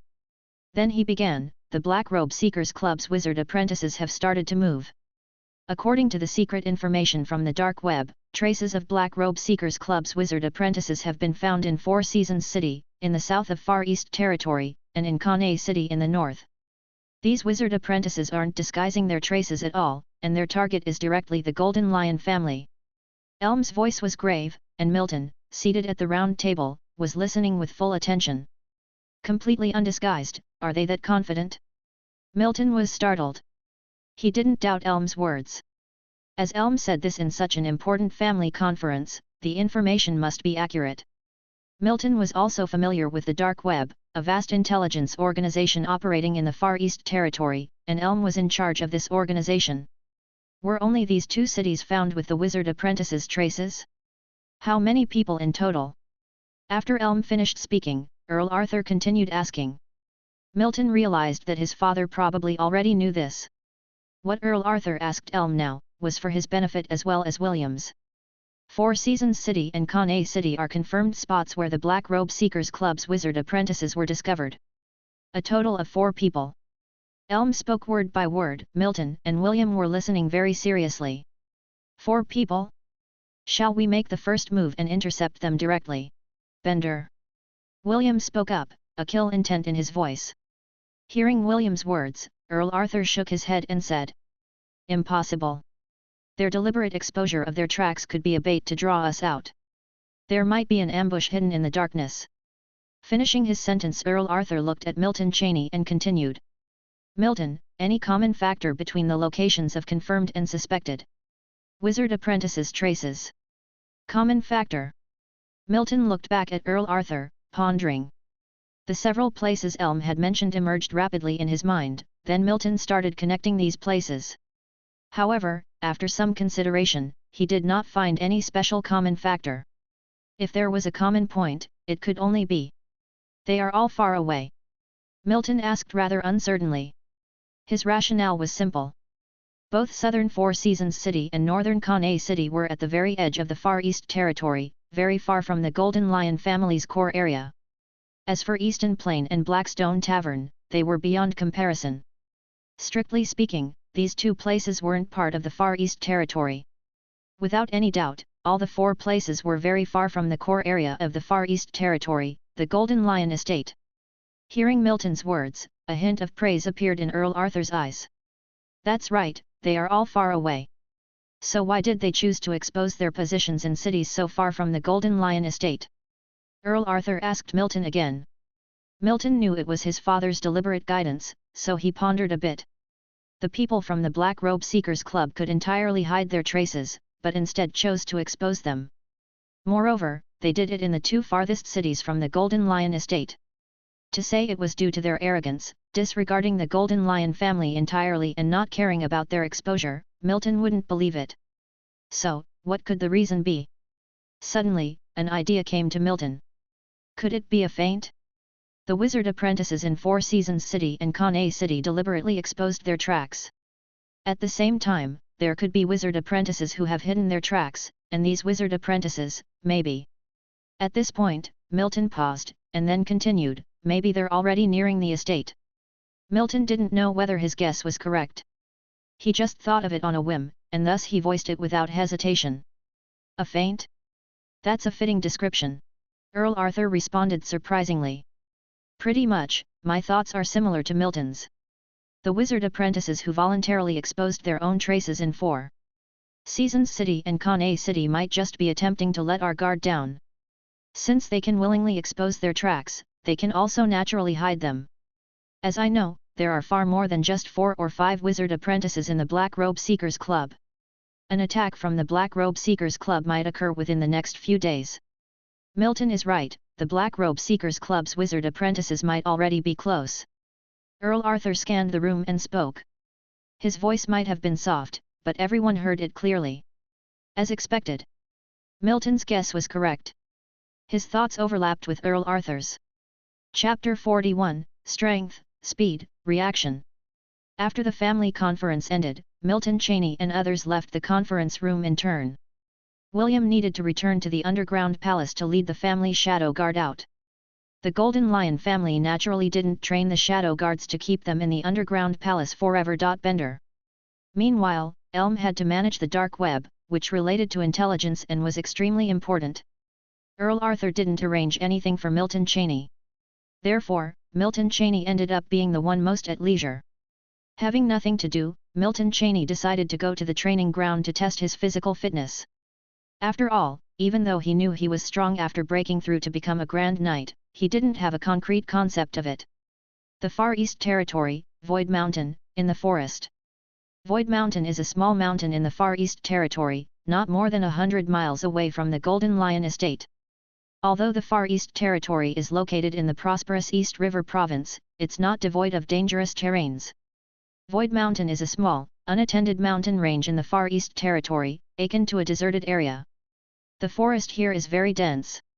Even the sunlight can't penetrate the dense canopy. Among the Void Mountain woods, 2 men dressed in tunics are walking side by side, their feet filled with mud and twigs. In this difficult terrain, they nonetheless move as though on flat ground. We're close, I hope the plan can progress, as Levan said. One of the men suddenly speaks, his voice somewhat somber. The other man hears his words and speaks, Arthur isn't a fool, it's not our first time dealing with the Golden Lion family. So what if he's not a fool? This time we dispatched as many as 7 level 1 wizard apprentices, and even brought magical devices from our organization, could there still be a possibility of failure? The man sounds somewhat disdainful as he responds. The Golden Lion family isn't as fragile as you think, the 3 Grand Knights alone on the surface are not easy to deal with. Hearing the disdain in this statement, another man shakes his head. I'm not stupid enough to confront Grand Knights directly, besides, we're here to kill that kid this time, the price Levan gave for the extermination of the Golden Lion family wouldn't be enough. That's not a simple matter either. The man perceived the nonchalance in his companion's tone and frowned as he spoke. What's so hard about it? A kid who's just an official knight. Nolan, you're too cautious, we are noble wizards. Nolan stayed silent, not responding to his companion's self-aggrandizement. Wizards? Since when did a level 1 wizard apprentice also consider himself a wizard? If Milton Cheney heard the conversation between these two, he might be surprised. Because these people had somehow learned that he had become an official knight. However, these people were way behind the news, as Milton Cheney was far more than just an official knight now. Seeing that Nolan had no intention of replying, the man felt bored. So he too kept silent, and silence once again filled the surroundings, apart from the crisp sounds of their feet stepping on twigs. In the Golden Lion training ground, Milton Cheney uses all his strength to lift an iron log trunk. This iron log trunk is extremely heavy. The iron log trunk Milton Cheney lifted weighed at least 1,000 pounds. He lifted it, held it in front of his chest, and then lifted it high again. Milton Cheney adjusted his breathing, with a white fog seeming to rise from his nose with each exhale and inhale. His chest seemed to have become a bellows, working vigorously. The thudding sound of his heart beating was loud and clear. However, if one were to look only at Milton Cheney's face, they would find him devoid of expression, looking as if he were taking it easy. But that was not the case. Even for Milton, lifting an iron log trunk weighing thousands of pounds was not easy. Of course, this was when Milton did not use chi, relying solely on his physical strength. If he used chi, lifting an iron log trunk would be no different for Milton than lifting a regular wooden trunk. Before testing his arm strength, Milton had tested his punching force. Without using chi and relying only on his physical strength, he could smash a large pit into an iron log with a single punch. To smash a large pit into an iron log, a force of at least 5,000 pounds would be needed.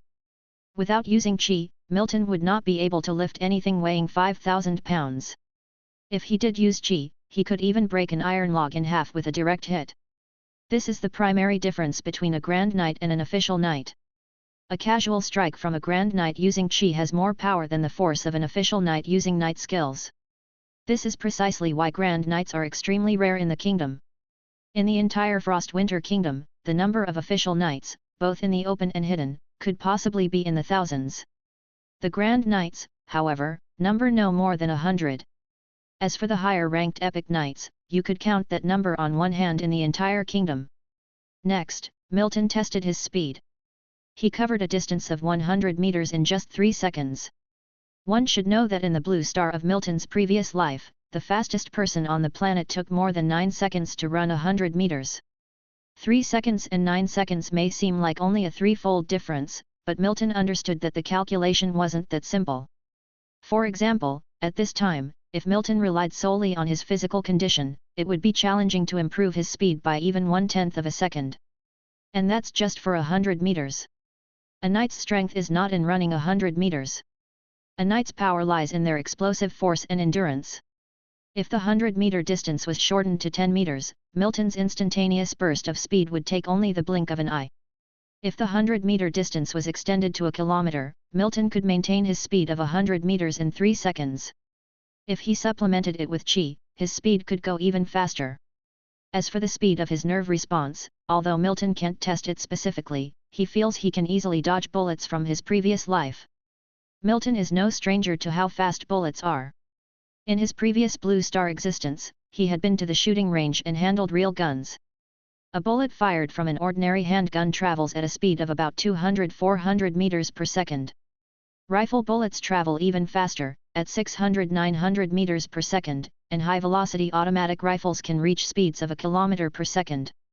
Without using chi, Milton is confident of dodging a bullet from an ordinary rifle. If he used chi, he could even dodge bullets from a high-speed automatic rifle. This confidence is not Basil Sit's an answer given to him by his Bodis instincts. This is what a Grand Knight is, possessing strength, speed, and reaction speed far surpassing ordinary people. It's not without reason that even wizard apprentices hesitate to clash head-on with a Grand Knight. Because if one is not careful, even a wizard apprentice might perish under the attack of a Grand Knight. A wizard apprentice might possess varied and strange methods, but in terms of physical strength, they are far below a Grand Knight. Milton wiped the sweat off his forehead after briefly testing his physical condition. The Black Robe Seekers Club?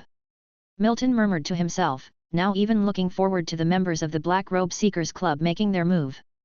Chapter 42, Shadow Cloak and Spiritual Sting. The core area of the Far East Territory spans several miles. At this moment, over 1,000 dark guards are scattered across this area, forming multiple defensive lines. Family Shadow Guards. The Golden Lion family has indeed adopted precautions. Not far from the core region, 2 figures are concealed in the dark, one of whom whispers softly. Keep to the plan, don't create extra troubles. The shadow technique inscribed on the shadow cloak can only be used by 2 people. We must find the boy's location and kill him in 1 strike during this time. The other person replies seriously. Storming into the Golden Lion family's defensive line is irrational. Therefore, the fact that the Black Robe Seekers Club dared to come indicates that they came prepared. Magic devices are their reliance. Let's start. After killing the boy, do not linger. Leave immediately. Our people will be waiting on the outskirts to help. Feeling his companion may be unreliable, Nolan gives yet another reminder. I understand it's impossible for a knight to imagine what a magnificent creation a magic device is. Despite him saying that he understands, his tone suggests otherwise. Nolan knows his nature, so he doesn't persuade him further. He then takes out a pure black cloak from his bag behind him and puts it on. After putting on the cloak, Nolan murmurs something under his breath. After a while, a black light flickers on the cloak and Nolan's figure disappears. This is indeed the magic inscribed on the shadow cloak, Zero Ring Magic. Shadow Technique. The other man takes over the cloak and repeats Nolan's actions. After a while, his figure also disappears. The 2 of them vanish suddenly, as if they never existed. They truly vanish, as if they had become invisible. If Milton Cheney saw this scene, he would probably be astounded. This is a magic device. The shadow cloak, as a magic device crafted by the Shadow School, has the shadow technique, which is the core Zero Ring Magic of the school, inscribed on it. A school's core Zero Ring Magic, once inscribed in the spiritual sea, can be upgraded to a first ring magic when one becomes an official wizard. This alone speaks volumes about the might of this magic. To simply directly wield this level of Zero Ring Magic requires at least a level 3 wizard apprentice. Milton is lucky in a sense that the Black Robe Seekers Club owns a magic device inscribed with something similar to supportive magic. If it were inscribed with offensive magic, then Milton could very well say his prayers. Despite practicing trashy meditation technique, one can't deny that the magic Black Robe Seekers Club learns are indeed from the authentic Shadow School. Let's go. Let's go check out the Golden Lion Estate first. A voice suddenly appears in this deserted area. Golden Lion Estate, the room where Milton Cheney resides. Inside the room, Milton is lying on the bed, holding a copy of Kingdom Chronicles and reading it with great interest. His room is very close to Earl Arthur's, separated by just 1 wall. This room was selected for Cheney's safety by Earl Arthur. This is more bizarre than the wizards. The author of this book really dares to write. Keeping a thick book in his hands, Cheney exclaims. The Kingdom Chronicles in Cheney's hands is somewhat similar to the novels he read in his previous life. In this world, this kind of book also serves as leisure reading material. Looking at the dark sky outside the window, Cheney closes the book in his hand and puts it aside. Ever since he crossed into this world, Cheney hasn't really stayed up all night. His schedule is something his previous self would never have imagined, as he adheres to a strict early to bed, early to rise routine. It is noteworthy that he would have trouble sleeping in his previous life if he didn't stay up all night. The room plunges into darkness when he turns off the lamp, and he closes his eyes on the bed. As time passes, Cheney's breathing gradually becomes steady. Creak. Suddenly, an extremely faint sound reaches Cheney's ears. Cheney lying on the bed suddenly opens his eyes. Inside the dark room, his eyes appear unusually bright and shimmering. Cheney's schedule might be regular, but his sleep is rather light, able to detect minute movements even in a light sleep state. Was that the window creaking sound? I'm sure I had locked the window. Cheney is filled with thoughts. Next moment, he pretends to turn in his sleep and takes a casual glance at the window. Having become a Grand Knight, Cheney is capable of seeing in the dark as if it were day. The pitch-dark room completely fails to obstruct his view. Not a single anomaly. The windows are still tightly closed, with no gap whatsoever. It's almost as if the sound Cheney just heard was a hallucination. However, Cheney is sure that it was not a hallucination. Ever since becoming a Grand Knight, his hearing has improved significantly. The sound just now was extremely faint, but he is sure that he heard it. If it had been the official knight version of him at this moment, he might not have heard the sound just now. Could it be the wind? Cheney is lost in thought, but his alertness is heightened at this moment. Or could it be that the Black Robe Seekers Club men are here? Cheney isn't sure. Despite the presence of over 1,000 shadow guard protections inside the estate, the means of a wizard apprentice are varied and complex. Cheney can't guarantee that the men from the Black Robe Seekers Club don't possess the means to bypass the shadow guards and find him directly. Creak. Again, another subtle sound. This time, when the noise comes, Cheney is lying on his side, his attention constantly on the window. Therefore, the moment the window makes a noise, he suddenly notices that the window has been pushed open just a crack. But the crack disappears as soon as NED11 NKS. It's as if the crack in the window never existed. This sight makes Cheney somewhat doubt his eyes. Bender. Illusion technique? Or a blinding trick? A chill runs through Cheney's heart, his heartbeat quickening for a split second. Creak. Another faint noise. This time, Cheney is absolutely certain. Because this time, he sees the window wide open.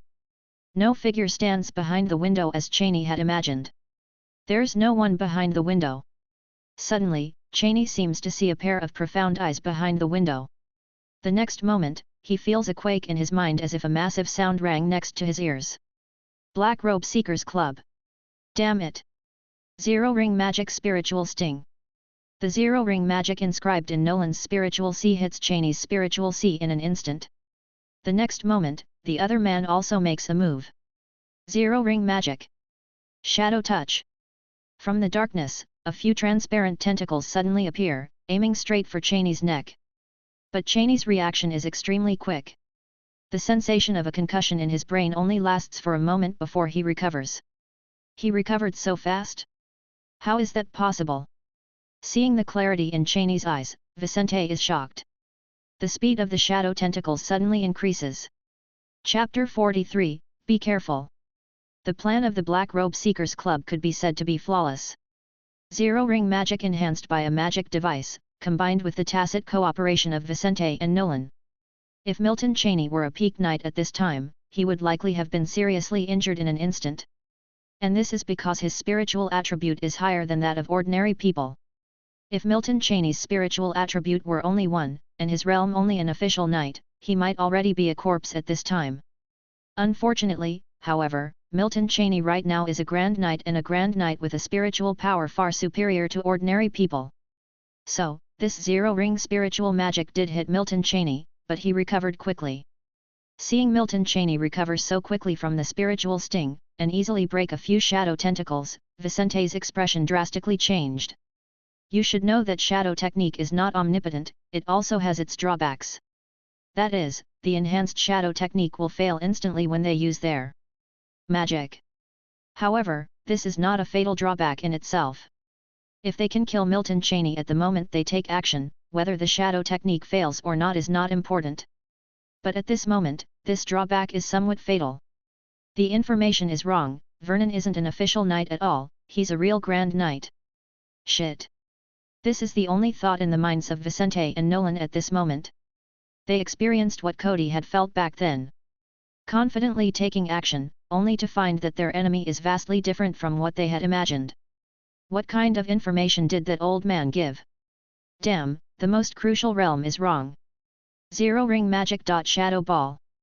Zero Ring Magic, Mind Hook. However, their reaction is not slow. It was not to be dazed at this moment that they went through all the hardships to become wizard apprentices. While they reacted quickly, Milton Cheney was even faster. Almost the instant he broke free from the shadow tentacles, Milton Cheney's whole body was enveloped in a golden airflow. Night Skill. Burst. Night Skill, Charged Strike. Rolhavo Night techniques were instantly used by Milton Cheney, and a powerful fist was hurled towards the two men. With precaution, Nolan's spiritual magic could only cause him to be in a momentary daze. It didn't affect his execution of his move at all. Avoiding the shadow ball, Milton Cheney landed a powerful blow on Vicente's head. With this punch, the air was even bursted into a massive sonic boom. How could Vicente, who was just a level 1 wizard apprentice, be able to withstand this blow? His physical attributes were even less than an official knight. So, in just an instant, Milton Cheney smashed his head into pulp. The time of the encounter between the three seemed long, but in reality it all happened in a matter of seconds. Just when Nolan decided to fight to the death, suddenly, a loud noise came from the wall of Milton Cheney's room. A big hole suddenly appeared in the wall of the room. A man suddenly appeared in Milton Cheney's room. It was Earl Arthur. He practically broke through the wall in the rush, as soon as he heard the noise of the fight in Milton Cheney's room. "Are you okay, Vernon?" Earl Arthur glanced around Milton Cheney's room and saw Vicente, who had his head disfigured lying on the ground. In a somewhat surprised look, his voice was filled with concern. Milton Cheney shook his head. Seeing that Milton Cheney was not in any serious trouble, Earl Arthur's gaze shifted to Nolan. His gaze was as deep as a lake. "It's over." Nolan was completely desperate. He couldn't even handle Milton Cheney. Add to that Earl Arthur, who is stronger than Milton Cheney. The possibility of his survival is almost negligible. "I won't kill you, just tell me all the plans of the Black Robe Seekers Club this time." Under Nolan's desperate eyes, Earl Arthur softly spoke. There was a glimmer of hope in Nolan's eyes. Outside the core area of the Far East Territory, within a dense forest, under the cover of the night, 4 or 5 shadowy figures could be vaguely seen. "What's happening with Nolan and his team? It's been an hour, they should have returned by now." One of the shadowy figures spoke, an edge of unease in his voice. "Could something unexpected have happened? Even though they have the shadow cloak, their tracks will be revealed after they cast a spell. Could they have been stopped by Arthur?" Another voice chimed in. Hearing this, the first shadow figure who spoke furrowed his brows. "It's possible, but the Dark Guards seem to be acting normal, they don't give off the vibe that the plan worked." As he spoke, his gaze shifted towards the Dark Guards of the Golden Lion family in the distance, who were patrolling territory robot-like. Maybe they were delayed by something. At this, the shadow figure fell silent. After a while, he spoke again. "We can't wait any longer, Cord, you infiltrate the estate and check if Vernon is dead." The one addressed as Cord's face darkened. "Levan, how is this different from sending me to my death?" Discontent filled Cord's voice. He did not have a shadow cloak. Sneaking into the Golden Lion family's core area was tantamount to suicide. Let alone finding whether Vernon was dead or not, it was a question whether he could even infiltrate the residence of Vernon. This old fellow. Cord was a bit resentful in his heart. Levan paused. He realized he had just said something stupid.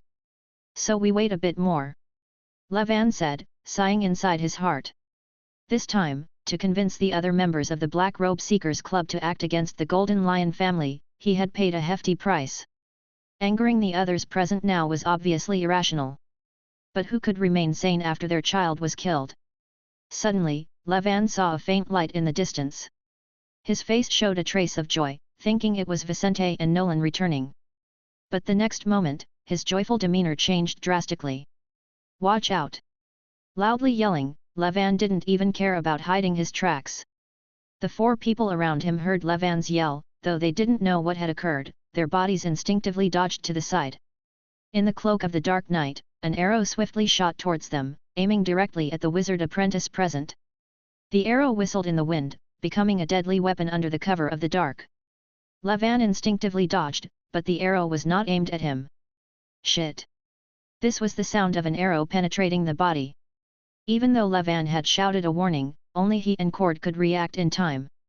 The heart of one man who could not react in time was pierced by the sharp arrow. His eaves wide in shock. As if he felt it was inconceivable that he had just suddenly died. Damn it! A chill went up Levan's spine. At this time, even if he were a fool, he'd realize their position had been compromised, and it was very likely that Vicente and Nolan were responsible for the reveal. After all, only these two knew their location. And the one who secretly shot the arrow, even without thinking, you'd know it was someone from the Golden Lion family. The plan may have failed. Such a thought unavoidably formed in Levan's mind. Passionate fury enveloped him. Another arrow shot towards them. This time, there was no subtlety. If the first arrow was covert, this second arrow was blatantly ostentatious. Under the dark canopy, on this arrow, there was a dazzling golden glow. Chapter 44, Outwitting the Air. Too fast. The speed of the arrow that shot out from the darkness was just too fast.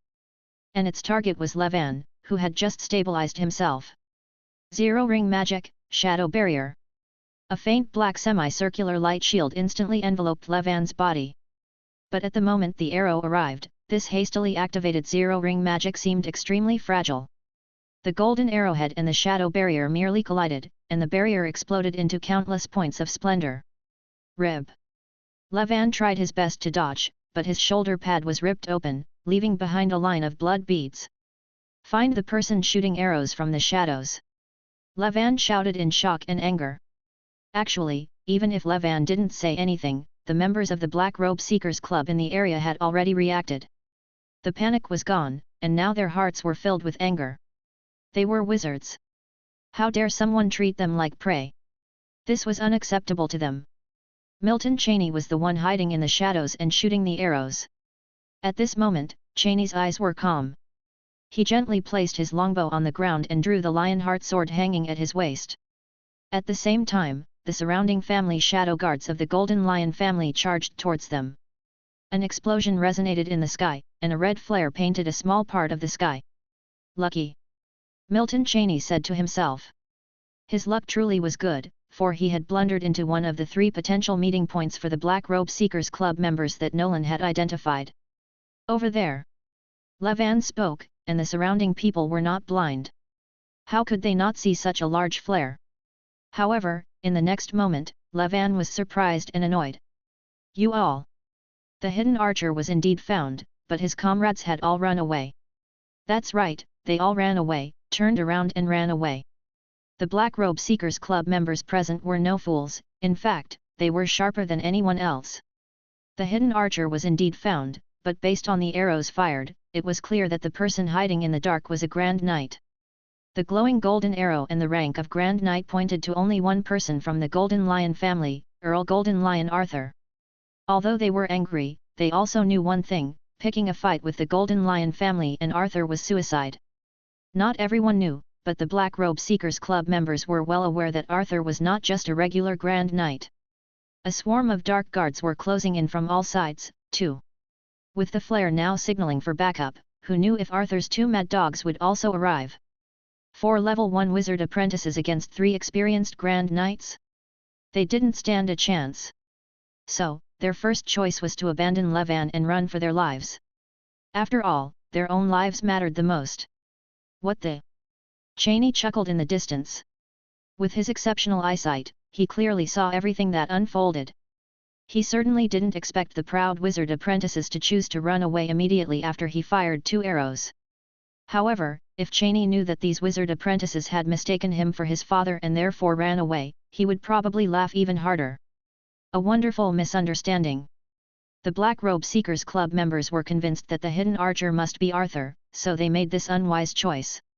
If they had rushed him all at once, Cheney might have had some difficulty dealing with them. But running away?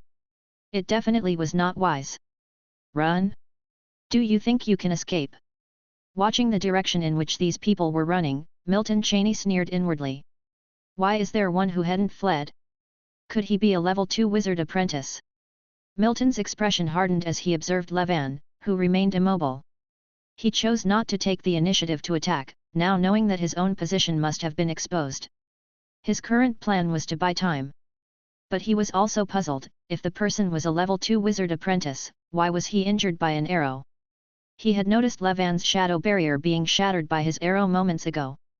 However, to be safe, Milton decided not to take any reckless action. The dark guard was rapidly closing in, while Milton calmly kept his eyes fixed on Levan in the distance. At this point, the situation left Levan, who was standing in place, in a very awkward position. Not only was Milton unprepared for the retreat of the Black Robe Seekers Club, but Levan, the club's society master, also didn't anticipate this scene. He was in an embarrassing predicament. Should he confront Milton, who was hidden, in close combat? He was just a wizard's apprentice and didn't have the ability to engage in close combat with someone he assumed to be a peak Grand Knight. Or should he flee now? Would it be too late? Fleeing now would show his fear, and if he did, he would undoubtedly face a fierce hidden attack from Arthur. Or should he stall for time? But there was no point for him to do so. It was the Golden Lion family, not him, who had emitted the flare. What would stalling achieve, waiting to die? So in the next moment, he made a not-so-meaningful move. Zero-ring magic. Psychic oppression. A powerful aura burst around Levan, causing even the wind to tremble. The black robe worn over Levan's shirt fluttered, creating a significant noise. Psychic oppression is a special existence within zero-ring magic. It doesn't have much offensive power, but it can allow spiritual power to affect reality. Put simply, it's a spell designed to intimidate. Indeed, he hoped to scare Arthur away with this move. Did it work? Unquestionably, it did. It successfully made the hidden Milton even more serious. Such a strong aura. Far from an ordinary level 1 wizard apprentice, indeed. How confident, able to stay back alone. Milton said to himself as he watched this scene, his eyes filled with solemnity. Milton's alertness was at its peak, his hand tightly clutching the Lionheart sword, wary of every move Levan made. It wasn't that he didn't want to use his bow to probe, but he had already exposed his position. Using the bow at this point would be more detrimental than beneficial. What Milton didn't know was at this moment, he was outsmarting thin air. The next moment, a touch of doubt appeared in his eyes. Why is there no movement again? Does he plan to wait until all of us are here and then strike us all at once? Or is he gathering strength for a big move? Is he that confident? Watching Levan, who stood motionless on the spot, Milton was filled with mixed thoughts. If he's really that strong, how did I, an official knight, survive in the simulation? The next moment, when he saw Levan, surrounded by hundreds of shadow guards yet still not moving, Milton's heart grew heavier. Levan was just too calm, which confused him. He was completely still even when surrounded by hundreds of shadow guards. I can't wait anymore. Milton said to himself, deciding to make a probing move. If Levan really was gathering power for a large-scale magic attack, then simply waiting would be pointless. Chapter 45, Red Moon Cross Slash and Double Blade Continuous Slash. Meanwhile, elsewhere, in the depths of the thorny forest. 3 dark figures were dashing through the forest, occasionally glancing behind them. After realizing there was no movement following them, the trio gradually slowed down. The plot must have failed. Arthur knows even our hiding place. It's possible that Vicente and Nolan have betrayed the organization, damn it. Levan, that old guy, hasn't given me the reward he promised.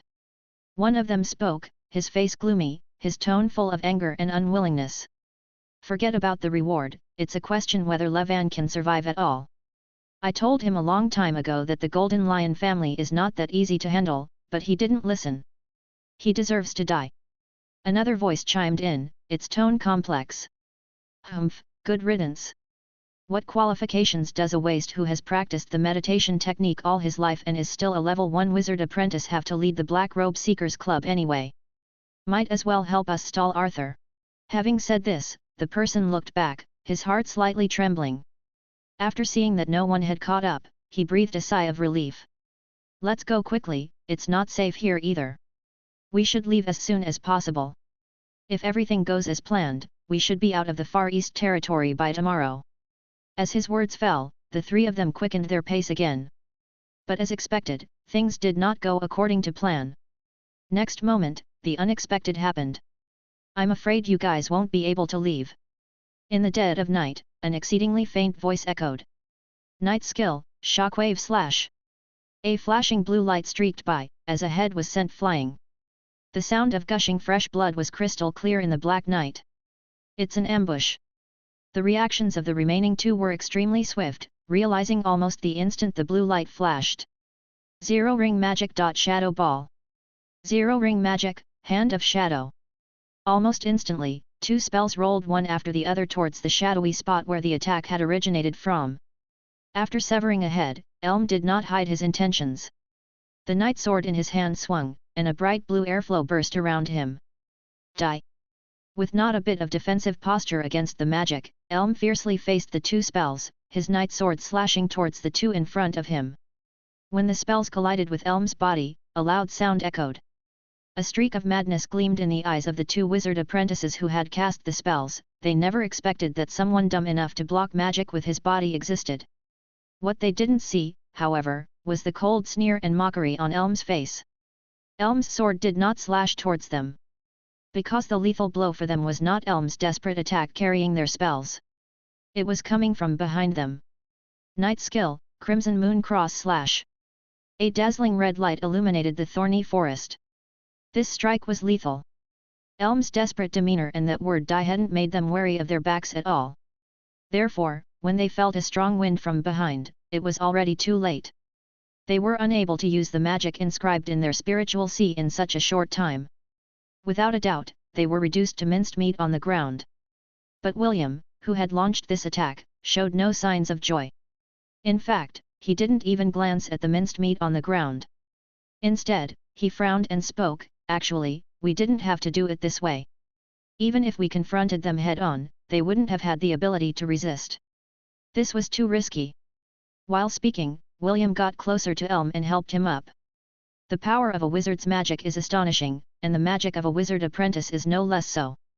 In normal circumstances, even a grand knight wouldn't dare to resist magic with their body. Their prior discussions hadn't included this, but William claimed to be accustomed to it. Indeed, Elm nonchalantly started to speak next, "Isn't this the fastest way? Besides, I'm not injured." Elm secretly swallowed a mouthful of fresh blood, his face full of indifference. Seeing this, William couldn't help but shake his head. "Your nose is about to spill blood, yet you claim to be uninjured." However, William didn't call Elm out on his bluff, knowing how stubborn his friend could be. On the other hand, Milton Chaney was feeling quite peculiar at this moment. Yes, peculiar. Because after testing the waters, he found this wizard apprentice seemed different from what he had imagined. He wasn't stronger than imagined, nor was he saving up any powerful magic. Instead, he seemed very weak. Could this be a level 2 wizard apprentice? How could a level 2 wizard apprentice be so weak? An armor-splitting slash by Milton narrowly missed Levan, who was somewhat flustered as he dodged. At this point, Levan looked extremely uncomfortable. He felt he'd been played. He was certain that the person before him was not Arthur.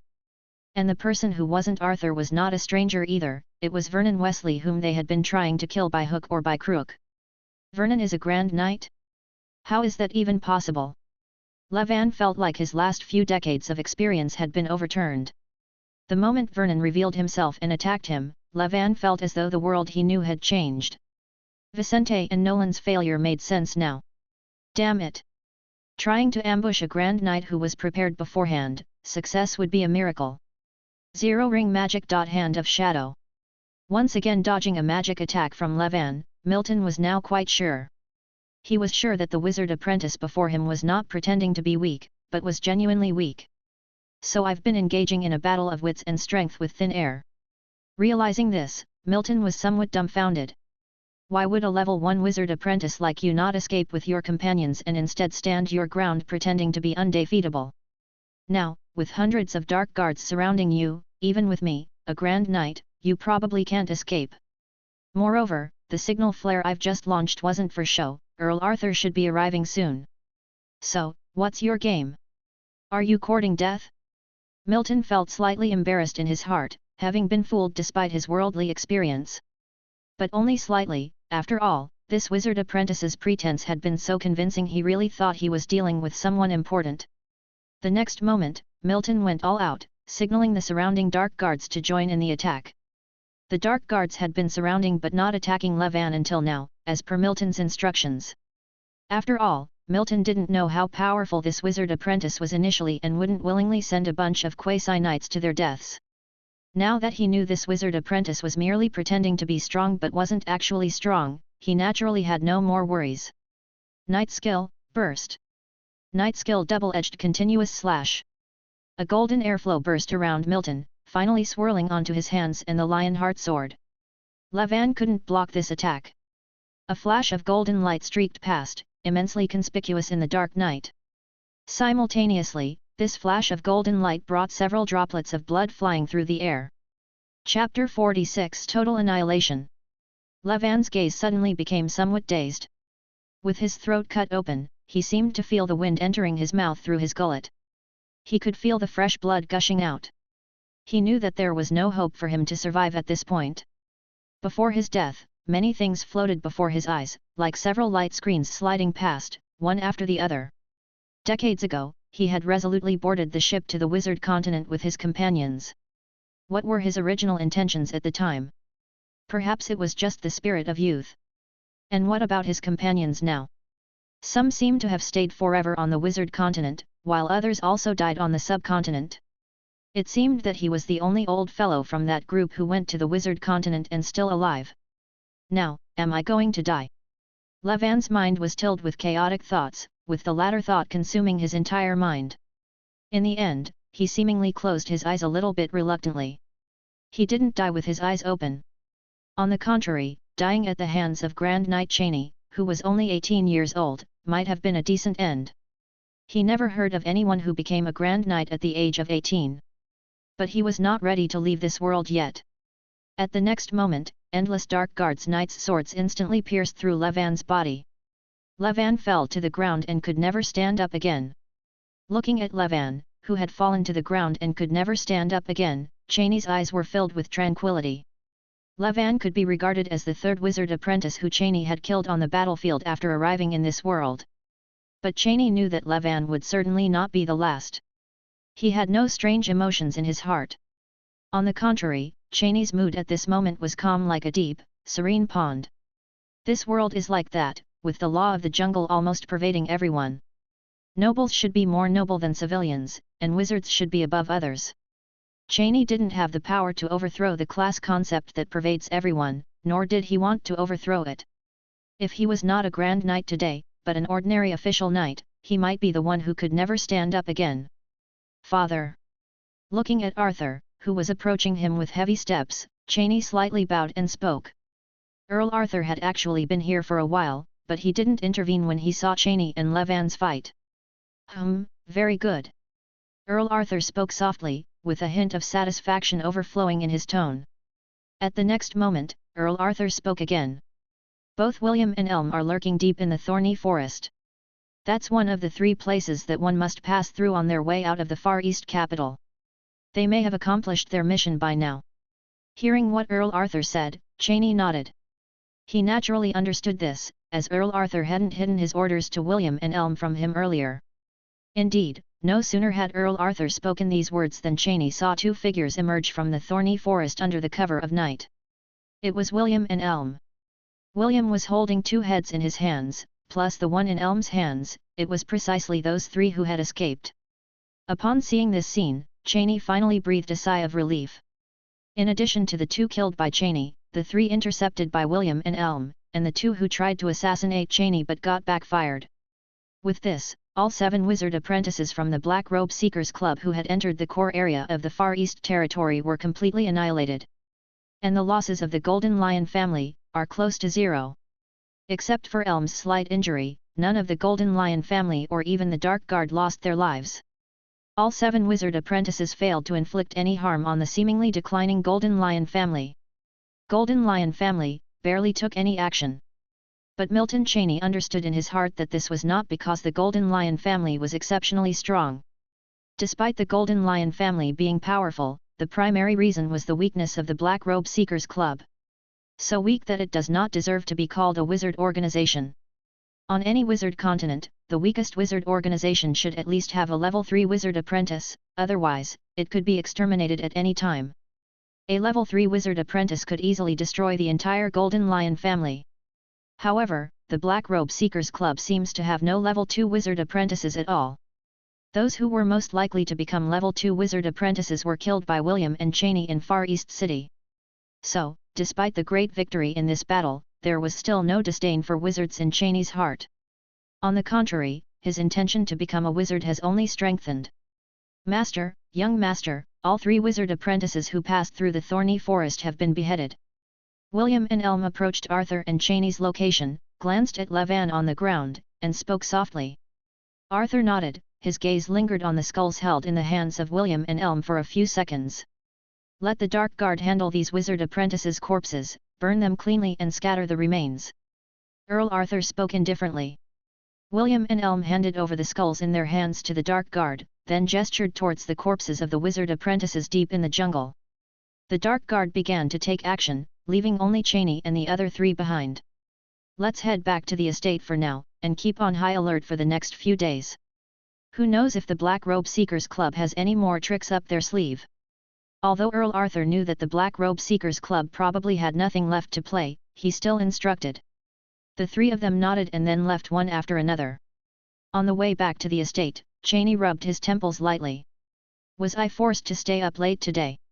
In a good mood, Cheney jokingly muttered to himself for once.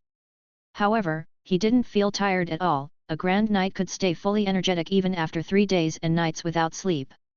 It was just that Cheney had the habit of going to sleep at a fixed time every day, so he was a bit unaccustomed.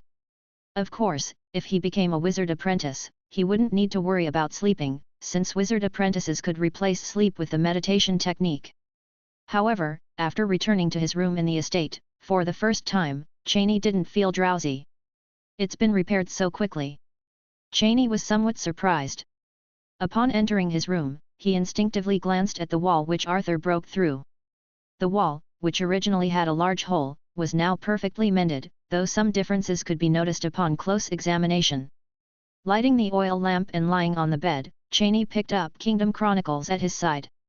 In this world, there wasn't much entertainment, and books like novels were considered a good way to pass the time. Swish swish. The sound of flipping through the book pages was exceptionally clear in this quiet room. At this moment, Cheney felt like he was back in his past life, staying up late to read web novels inside his blanket. Chapter 47, Purple Thorns Flower and Traveling the Kingdom. In an unknown mysterious deep mountain, within a castle. In front of a huge round table, there are people sitting in just 4 of the countless seats. The faces of these 4 people were undeniably very ugly. Levan. A voice almost grinding the teeth in anger came from one person at the table. These were the only 4 people who didn't agree with Levan's actions. In the ballot Levan initiated, they were the 4 who voted against it. And now, all that remains of the Black Robe Seekers Club are these 4 people. They did not hate the Golden Lion family, instead, their animosity towards Levan was overflowing. Don't you know your own capabilities? If the Golden Lion family was really that easy to deal with, the Black Robe Seekers Club wouldn't have been idle for so many years. Now it is over, the organization, which originally had few wizard apprentices, has lost 2/3 of its strength. It's too late to say anything now, even if you hate Levan, it won't make any difference. He's dead. Another voice rang out. Compared to the previous person who spoke, this person's tone was much more calm, although his face looked very bad. Good riddance. If he didn't die, I'd kill him myself. He was too arrogant for his own good, even lost the organization's magic device. The man's tone was filled with frustration. That was a magic device. It was worth more than all their lives combined, and now it was lost because of that fool, Levan. Enough, stop talking. From now on, abandon all actions against the Golden Lion family. Suddenly, a decisive voice cut through. The person behind this voice was Mullen. Meanwhile, at the core area of the Golden Lion family. Over a month has quickly passed by without any unusual events. The expected retaliation from the Black Robe Seekers Club did not happen, allowing Milton Cheney to move back to his own small estate. Milton's life returned to its previous tranquility. Since the breathing technique didn't improve, Milton devoted his efforts to mastering the knight skills. Indeed, his body had reached the limit of a knight, but Milton discovered that his talent in knight skills wasn't weak. William, why are you here? Returning from the training ground to the estate, Milton found William standing within the estate, seemingly waiting for him. He was somewhat surprised as he hadn't seen William for a month. Since Milton became a Grand Knight, he naturally no longer needed the protection of William. Moreover, William was responsible for a part of the Golden Lion family's businesses and naturally couldn't afford free time like Milton. Young master, the annual hunting day is approaching, your father asked me to inquire if you are interested. Seeing Milton's return, William spoke. Hunting day. Milton was startled, he'd been too involved with many things lately and had forgotten about the event. Indeed, it seemed like it was time for the annual hunting day to begin. Although he was somewhat interested in the first hunting day, about the second hunting day, he had lost all interest. Milton pretended to contemplate for a moment. Then, he spoke, kindly relay to my father that I won't be participating in this year's hunting day. Hearing Milton's words, William didn't seem surprised. As a Grand Knight, Milton naturally couldn't find interest in an event like hunting day, which was more of a children's game. Besides, the Golden Lion family had skipped the hunting day several times in the past, so Milton not going wouldn't have a big impact. With that, he nodded and continued speaking. The master knows that you most likely will not participate in this hunting day, so he asked you to see him. He probably has something to tell you. My father is looking for me? All right, I understand. Upon hearing William's words, Milton Chaney replied instinctively. He was unsure about what Earl Arthur wanted, but he suspected it probably had something to do with the family business. Since the threat from the Black Robe Seekers Club had disappeared, Earl Arthur should feel reassured to have Milton manage the family business on his own. This was evident from several previous simulations. However, he would only truly understand once he met with Earl Arthur. Speculation was meaningless. After conveying the message, William exchanged a few more words with Milton before leaving. Milton returned to his small estate, took off his armor, and put on a robe.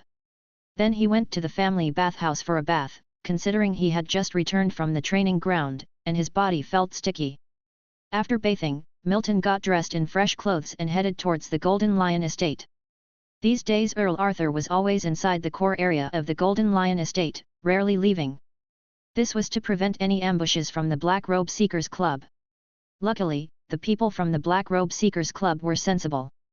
After suffering a major defeat, they hadn't bothered the Golden Lion family again. Upon reaching the Golden Lion estate, Milton spotted Earl Arthur in the courtyard. Earl Arthur was watering several potted plants in the courtyard. What kind of flower is this? I don't recall seeing these pots here a month ago. Walking closer to Earl Arthur, Milton asked, his curiosity piqued by the purple flowers in the pots. He was certain these pots hadn't been there before. And since when did his father Earl Arthur develop a hobby for watering plants? Milton, you've arrived. These are the purple thorns flowers, a primary ingredient for the Golden Lion's secret medicine. These flowers only bloom in this month. I brought over a few from the herb garden to water in my spare time. On seeing Milton, Arthur replied with a gentle smile. What Milton didn't know was that his father Earl Arthur used to be a master-level gardener. But since the death of Milton's mother, Arthur had lost interest in gardening. However, ever since Milton became a Grand Knight, some of Arthur's restraints seemed to have lifted. You've seen William, haven't you? Yes, William said you wanted to see me, father. Indeed, the threat from the Black Robe Seekers Club has greatly diminished. You don't need to hide in the estate all the time, you can go out now. Hearing these words, Milton looked up at Earl Arthur, knowing his father had more to say. As expected, Earl Arthur began with a light smile. Milton, do you know about the Frostwinter Kingdom? Hearing this, Milton shook his head. Although he had many memories about the kingdom, it didn't mean he understood the entire Frostwinter Kingdom. Would you be interested in traveling around the kingdom? Travel around the kingdom? A shock ran through Milton. This was different from his previous simulations. Milton wasn't unfamiliar with traveling around the kingdom. In his memories, his brother Nicholas had done so. But traveling around the kingdom was not a trivial matter. In Frostwinter Kingdom, many heirs from big families choose to travel around the entire kingdom for a few years after they come of age. But right now? Wasn't it too early? Chapter 48, When are we leaving? Is it too early? Milton Chaney spoke softly. He wasn't resisting the idea of touring the kingdom, nor was he afraid. As a Grand Knight, Milton was confident that there were few people in the kingdom who could threaten him. There were only so many Grand Knights in the entire Frostwinter Kingdom. He felt it was too early because in the Frostwinter Kingdom, offspring of big families typically chose to tour the kingdom only after they had come of age. Adulthood in the Frostwinter Kingdom was defined as 20 years old. And currently, Milton was just 18. You're saying you're too young, aren't you? Have you ever thought about what others were doing when they were 18? They cannot be compared to you. Do you think everyone becomes a Grand Knight at 18 like you? Earl Arthur knew very well what was on Milton's mind, hence, he spoke in a somewhat teasing manner. Milton was like an uncut jade gem in his eyes. Even though Milton was already a Grand Knight, Earl Arthur still considered him as raw jade. That's because he believed Milton's future held much more than just being a Grand Knight. An 18-year-old Grand Knight, what an extraordinary knight talent! The realm of an epic knight might seem like an insurmountable chasm for all knights. But for those gifted talents, this depth is just a barrier they can break with ease. Earl Arthur believed that Milton was one of those gifted talents, and he did not think Milton couldn't become an epic knight. However, if Milton came to know about his thoughts, he might feel a bit embarrassed. After all, he knew his own situation well. He was far from being a gifted talent. If he had to define himself, he could be considered as an ordinary talent at best. In fact, Earl Arthur had his own selfish reasons for wanting Milton to tour the kingdom. If Milton were just an official knight, he would not agree even if it was Milton who proposed to tour the kingdom. He'd want Milton to manage some of the family's estates first and defer the trip till after Milton turned of age. But now, Milton was already a grand knight. He believed that there were very few in the kingdom who could threaten Milton, which is why he had this idea. There was another reason. That was, he knew about his eldest son, Nicholas's condition. He understood that everything of the family might ultimately have to be handed over to Milton. But to inherit the aristocratic title and the family, touring the kingdom was inevitable. After all, how could someone properly control an entire family without understanding the kingdom they belonged to? Earl Arthur merely wanted to expedite this process. And while Milton didn't understand all of Earl Arthur's thoughts, he knew his father wanted him to tour the kingdom. So now he faced two options. To go or not to go. Looking into Earl Arthur's expectant eyes, Milton pondered. Touring the kingdom had its advantages, and so did staying at the estate. Touring the kingdom could broaden his horizons, allowing him to truly understand this world. After coming to this world, Milton had spent most of his time within the Far East territory of the Golden Lion family. But staying at the estate would provide stability. With the threat of the Black Robe Seekers Club no longer present, the simulation once a month might allow him to truly peek into the mysterious wizard path. After some thought, Milton finally nodded his head. When do we leave? This month. Hearing Milton's words, Earl Arthur replied emphatically. Milton eventually chose to tour the kingdom because he realized he seemed to have fallen into a fallacy of thought. Staying at the estate allowed him to simulate, but so did touring the kingdom.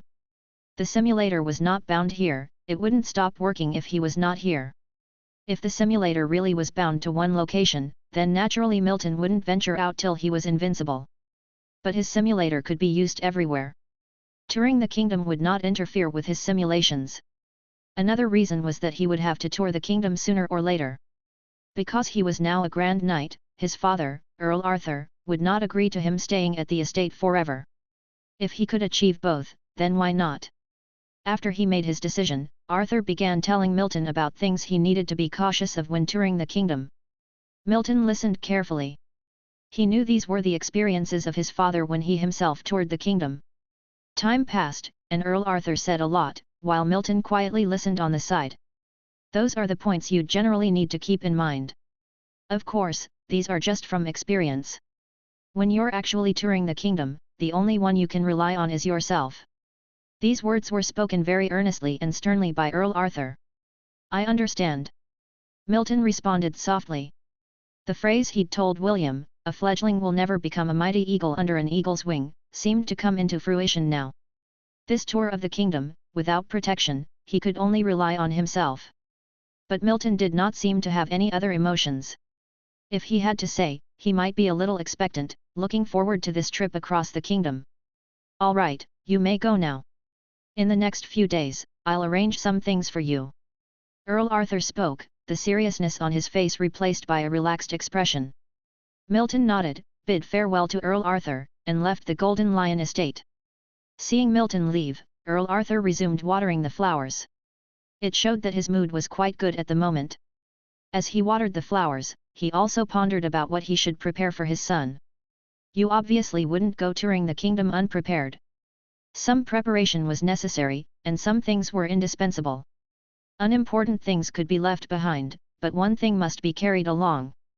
That thing was money, also called gold coins. The currency of the Frostwinter Kingdom could be divided into copper coins, silver coins, and gold coins. 1 silver coin was equivalent to 10 copper coins, and 1 gold coin was equivalent to 10 silver coins. Then there was a special item gold voucher. The gold voucher had a denomination.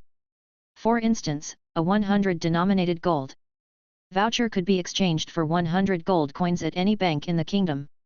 Compared to gold coins, gold vouchers were easier to carry, and since they were issued by the Frostwinter Royal House, they were naturally recognized by all banks in the kingdom.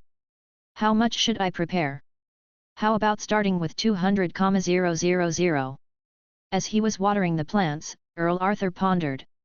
On the other hand, Milton, who had left the Golden Lion estate, was also deep in thought. Could the 2 simulations I've saved up in the past 2 months lead me to the wizard path? Chapter 49, New Simulation and Beginner's Meditation Technique. A Tribute Panel. In a room from a small estate, Milton Cheney was sitting cross-legged on the bed, chanting in his heart. The next moment, a transparent blue light screen appeared in front of Milton Cheney. Name, Milton Cheney Spiritual, 1.6 Physique, 6.8 Realm, Grand Knight. Magic, none.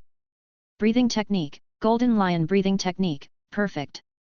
Knight Skills, Lionheart / Proficient 1024/1600, Armor Splitting / Proficient 344/1600, Starfire Arrow, Proficient 410/1600, Double Blade Continuous / Skilled 622/800, Charged Strike, Skilled 610/800, Burst, Skilled 430/800. Simulation Count, 2.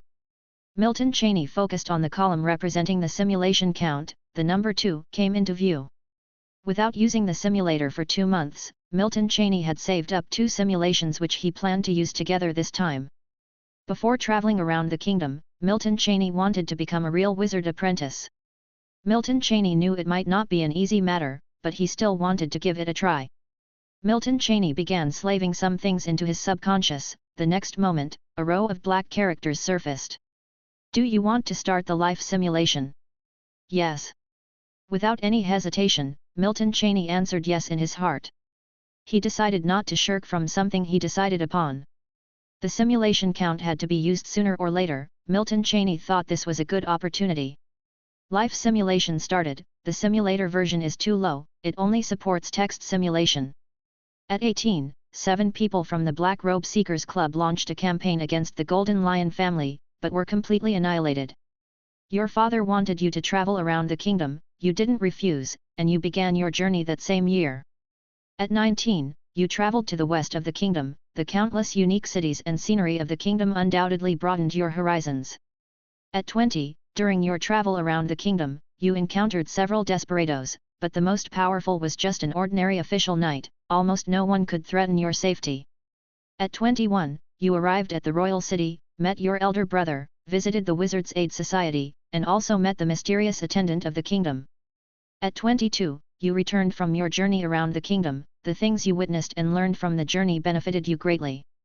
The same year you told your father Earl Arthur about your intention to go to the wizard continent. He declined without hesitation. But your resolve was extremely firm, informing Earl Arthur that your physical body had reached its limit. Earl Arthur had no choice but to reluctantly agree. At 23, you boarded the ship to the nearest wizard continent from your subcontinent, and you arrived at the wizard continent successfully in the same year. Beautiful. Milton Cheney's face showed surprise at this point, but soon returned to normal. Don't get carried away, don't get cocky. Milton Cheney muttered in his heart. He had just arrived at the wizard continent, not yet become a wizard. Milton Cheney thought that his calmness still needed some work. So keeping his feelings in check, he continued to read. At 24, you are completely unfamiliar with the wizard continent, and you traded the magic stone that your father gave you for some information about the wizard continent. You learned that the continent's name is Monty Continent, and that the most influential organization of wizards in the continent is called the Greenwood School. The head of the school is a level 3 Grand Wizard who was involved in an interplanar war. At 25, you are now in a small city called Stanton City on the Monty Continent. Those Grand Wizard schools are too far-fetched for you, even the small wizard schools rejected your join requests. Age 26, after gathering information from various sources, you learned that the Lord of Stanton seeks a person of exceptional physical condition as an experiment for magic. However, he only needs one subject, with the reward being any one thing the individual wishes. You signed up for the experiment. Age 28, you were fortunate, your robust physique made the Lord of Stanton highly interested in you. However, you were also unfortunate. The 2-year experiment nearly destroyed your body. Now, your physical condition can barely be compared to an official knight. Age 29, the experiment finally ended. With your broken body, you proposed to the Lord of Stanton that you want to learn the wizard meditation technique. You initially thought the Lord of Stanton would refuse. Still, you did not notice his strange expression upon hearing your request, as if he was surprised by such strange aura MSN. J.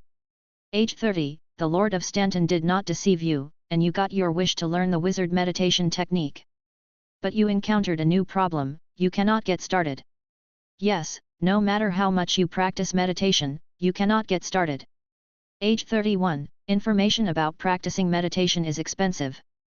You spent a considerable amount of magic stones to purchase related information. You discovered the problem, the chance of a level 5 wizard qualification to start into meditation is 1 in 10, and this process is extremely long. If a level 5 wizard's qualification want to start into meditation, the safest way is to find a real wizard to help forcibly open your spiritual sea.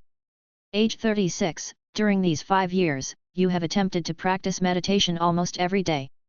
Yet, you can't even perceive the presence of the spiritual sea, let alone open it. You're beginning to lose hope.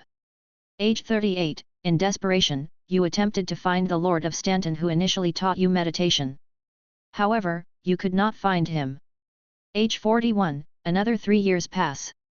Over these years, you haven't given up practicing meditation. However, signs of aging start clinging to your body. The initial experiments overtapped a portion of your lifespan, making your chances of becoming a wizard apprentice even slimmer. Age 43, 13 years later, you finally saw the Lord of Stanton again. Time has left no trace on the Lord of Stanton, but you have visibly aged. He recognized you. He seemed surprised that you had not given up on becoming a wizard. In fact, when the Lord of Stanton initially taught you meditation, he never expected you to persist until now. However, he refused to help you open your spiritual sea, maintaining that unless you provide something of equal value, you will not receive his assistance. You were left devastated once again. Age 44, you decide to take a risk. You bring out the bronze key you had retained from the Golden Lion auction and meet the Lord of Stanton once again. You finally met the Lord of Stanton as you had wished. He seemed surprised when he saw the bronze key you were holding and agreed to help open your spiritual sea on the precondition that you'd exchange it for the bronze key. You ecstatically agreed. He seemed puzzled over your obsession with the path to wizardry, especially because even if you successfully learned meditation, it would be challenging for you to advance to the realm of a level 1 wizard apprentice. Age 45, your spiritual sea opened, and you successfully learned meditation. While your spiritual strength surpasses ordinary people, due to physical and other constraints, it's unlikely for you to become a level 1 wizard apprentice. Age 48, your body finally reached its limit. It was the end of your life, and you died. Simulation ends, please select your reward. Retain realm or retain technique. It worked? It worked. Seeing the last string of black characters, Milton Cheney felt a surge of indescribable joy. Although this simulation run had its twists and turns, the end result came as a pleasant surprise for Milton Cheney. In this simulation, he successfully made his way to the wizard continent and even managed to learn meditation in the end. Even though he did not manage to become a level 1 wizard apprentice, this was already well beyond Milton Cheney's initial expectations. Having the meditation technique and the simulator, what should stop him from becoming a wizard? The crucial first step can be said to have been taken. This is similar to a snowball, it might start small, but it will eventually become bigger as it rolls. However, the next moment, Milton Cheney encountered a new problem. Retain realm or retain technique? Did his realm level increase in this simulation? It seemed no. He did not become a level 1 wizard apprentice. Even his spiritual sea was just opened and not fully developed. Once it dawned on Milton Cheney, he naturally did not hesitate. Retain technique. At the next moment, the memory of entering meditation rushed into Milton Cheney's mind like a flood. Instantly, he understood many things. Chapter 50, Spiritual Sea and Black Tower Meditation Technique. So tight. Milton Cheney gently rubbed his forehead. The memory of the meditation technique was so vast that it made his head feel tight. But the benefits that this simulation brought to him were huge. The memory transfer of the meditation technique alone helped him understand countless things instantaneously. Now, he had truly started to understand the meditation technique. Usually, all he needed to do was cultivate the meditation technique every day, and sooner or later, he would reach the realm of a wizard apprentice. But actually, it wasn't that simple. The next moment, with a move of his thoughts, the scene before his eyes drastically changed. What he saw was no longer the familiar room, but a grey expanse. Although it was grey all around, the place where Milton was seemed more like the centre of a pool of water. This was his spiritual sea. Perhaps it couldn't be called a spiritual sea since it was too small. The spiritual sea that Milton could sense was only as big as a bathtub. It's small, but it probably is larger than the spiritual sea just opened by an ordinary person.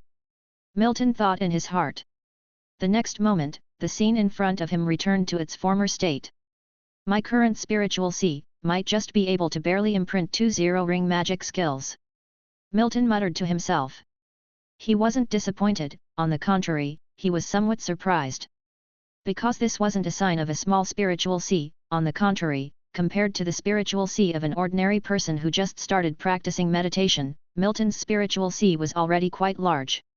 Even the spiritual sea developed by a person with a level 1 qualification might not be as large as Milton's spiritual sea now.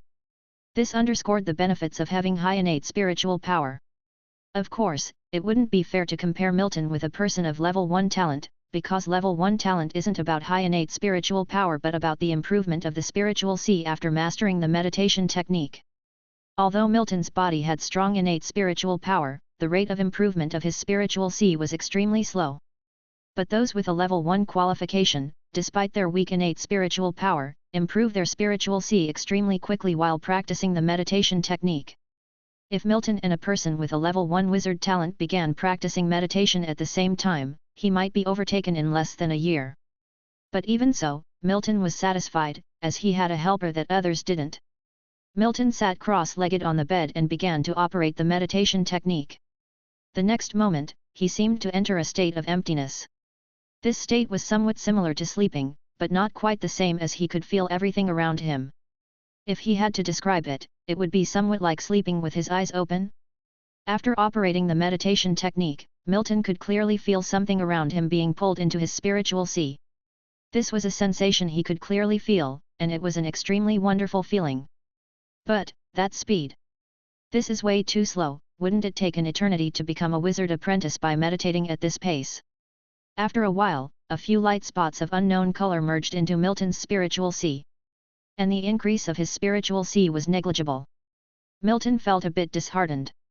He had considered the fact that the speed of practicing meditation for level 5 wizard talent would be slow, but he hadn't realized it would be this slow. Relying solely on cultivating the meditation technique, Milton felt he probably couldn't become a level 1 wizard apprentice in his lifetime.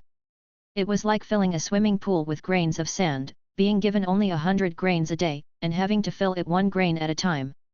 To fill the pool, either the pool would need to dry up itself, or it would never get filled up by waiting for death. And that's considering the pool was already half filled due to Milton's higher innate spiritual strength. The metaphor might be a bit of an exaggeration, but it certainly demonstrated how challenging it was for Milton Cheney to become a wizard apprentice. No wonder Earl Arthur did not send him to the wizard continent after discovering his wizarding aptitude as a child. Clearly, Earl Arthur understood that with such wizarding talent, the chances of becoming a wizard apprentice were slim. Fortunately, Milton Cheney had naturally strong spiritual power. Though his path was arduous, there was still hope. Moreover, Milton Cheney had an external plugin. The minimum standard for a level 1 wizard apprentice is to be able to engrave at least 30 ring magic spells into the spiritual sea. The only consolation for Milton Cheney now was that he was only 1 short of this standard. Considering this, the situation wasn't too bad, was it? The next moment, Milton Cheney summoned the attribute panel, and the familiar transparent blue light screen appeared in front of him again. Name, Milton Cheney. Spirit, 1.7. Night Realm, Grand Knight. Wizard Realm, None. Breathing Technique, Golden Lion Breathing Technique, Perfect, Meditation Technique, Black Tower Meditation Technique, Beginner 12/400. Night Skills, Lionheart / Expert 1324/1600, Armor Splitting / Expert 543/1600, Starfire Arrow, Expert 612/1600, Double Blade.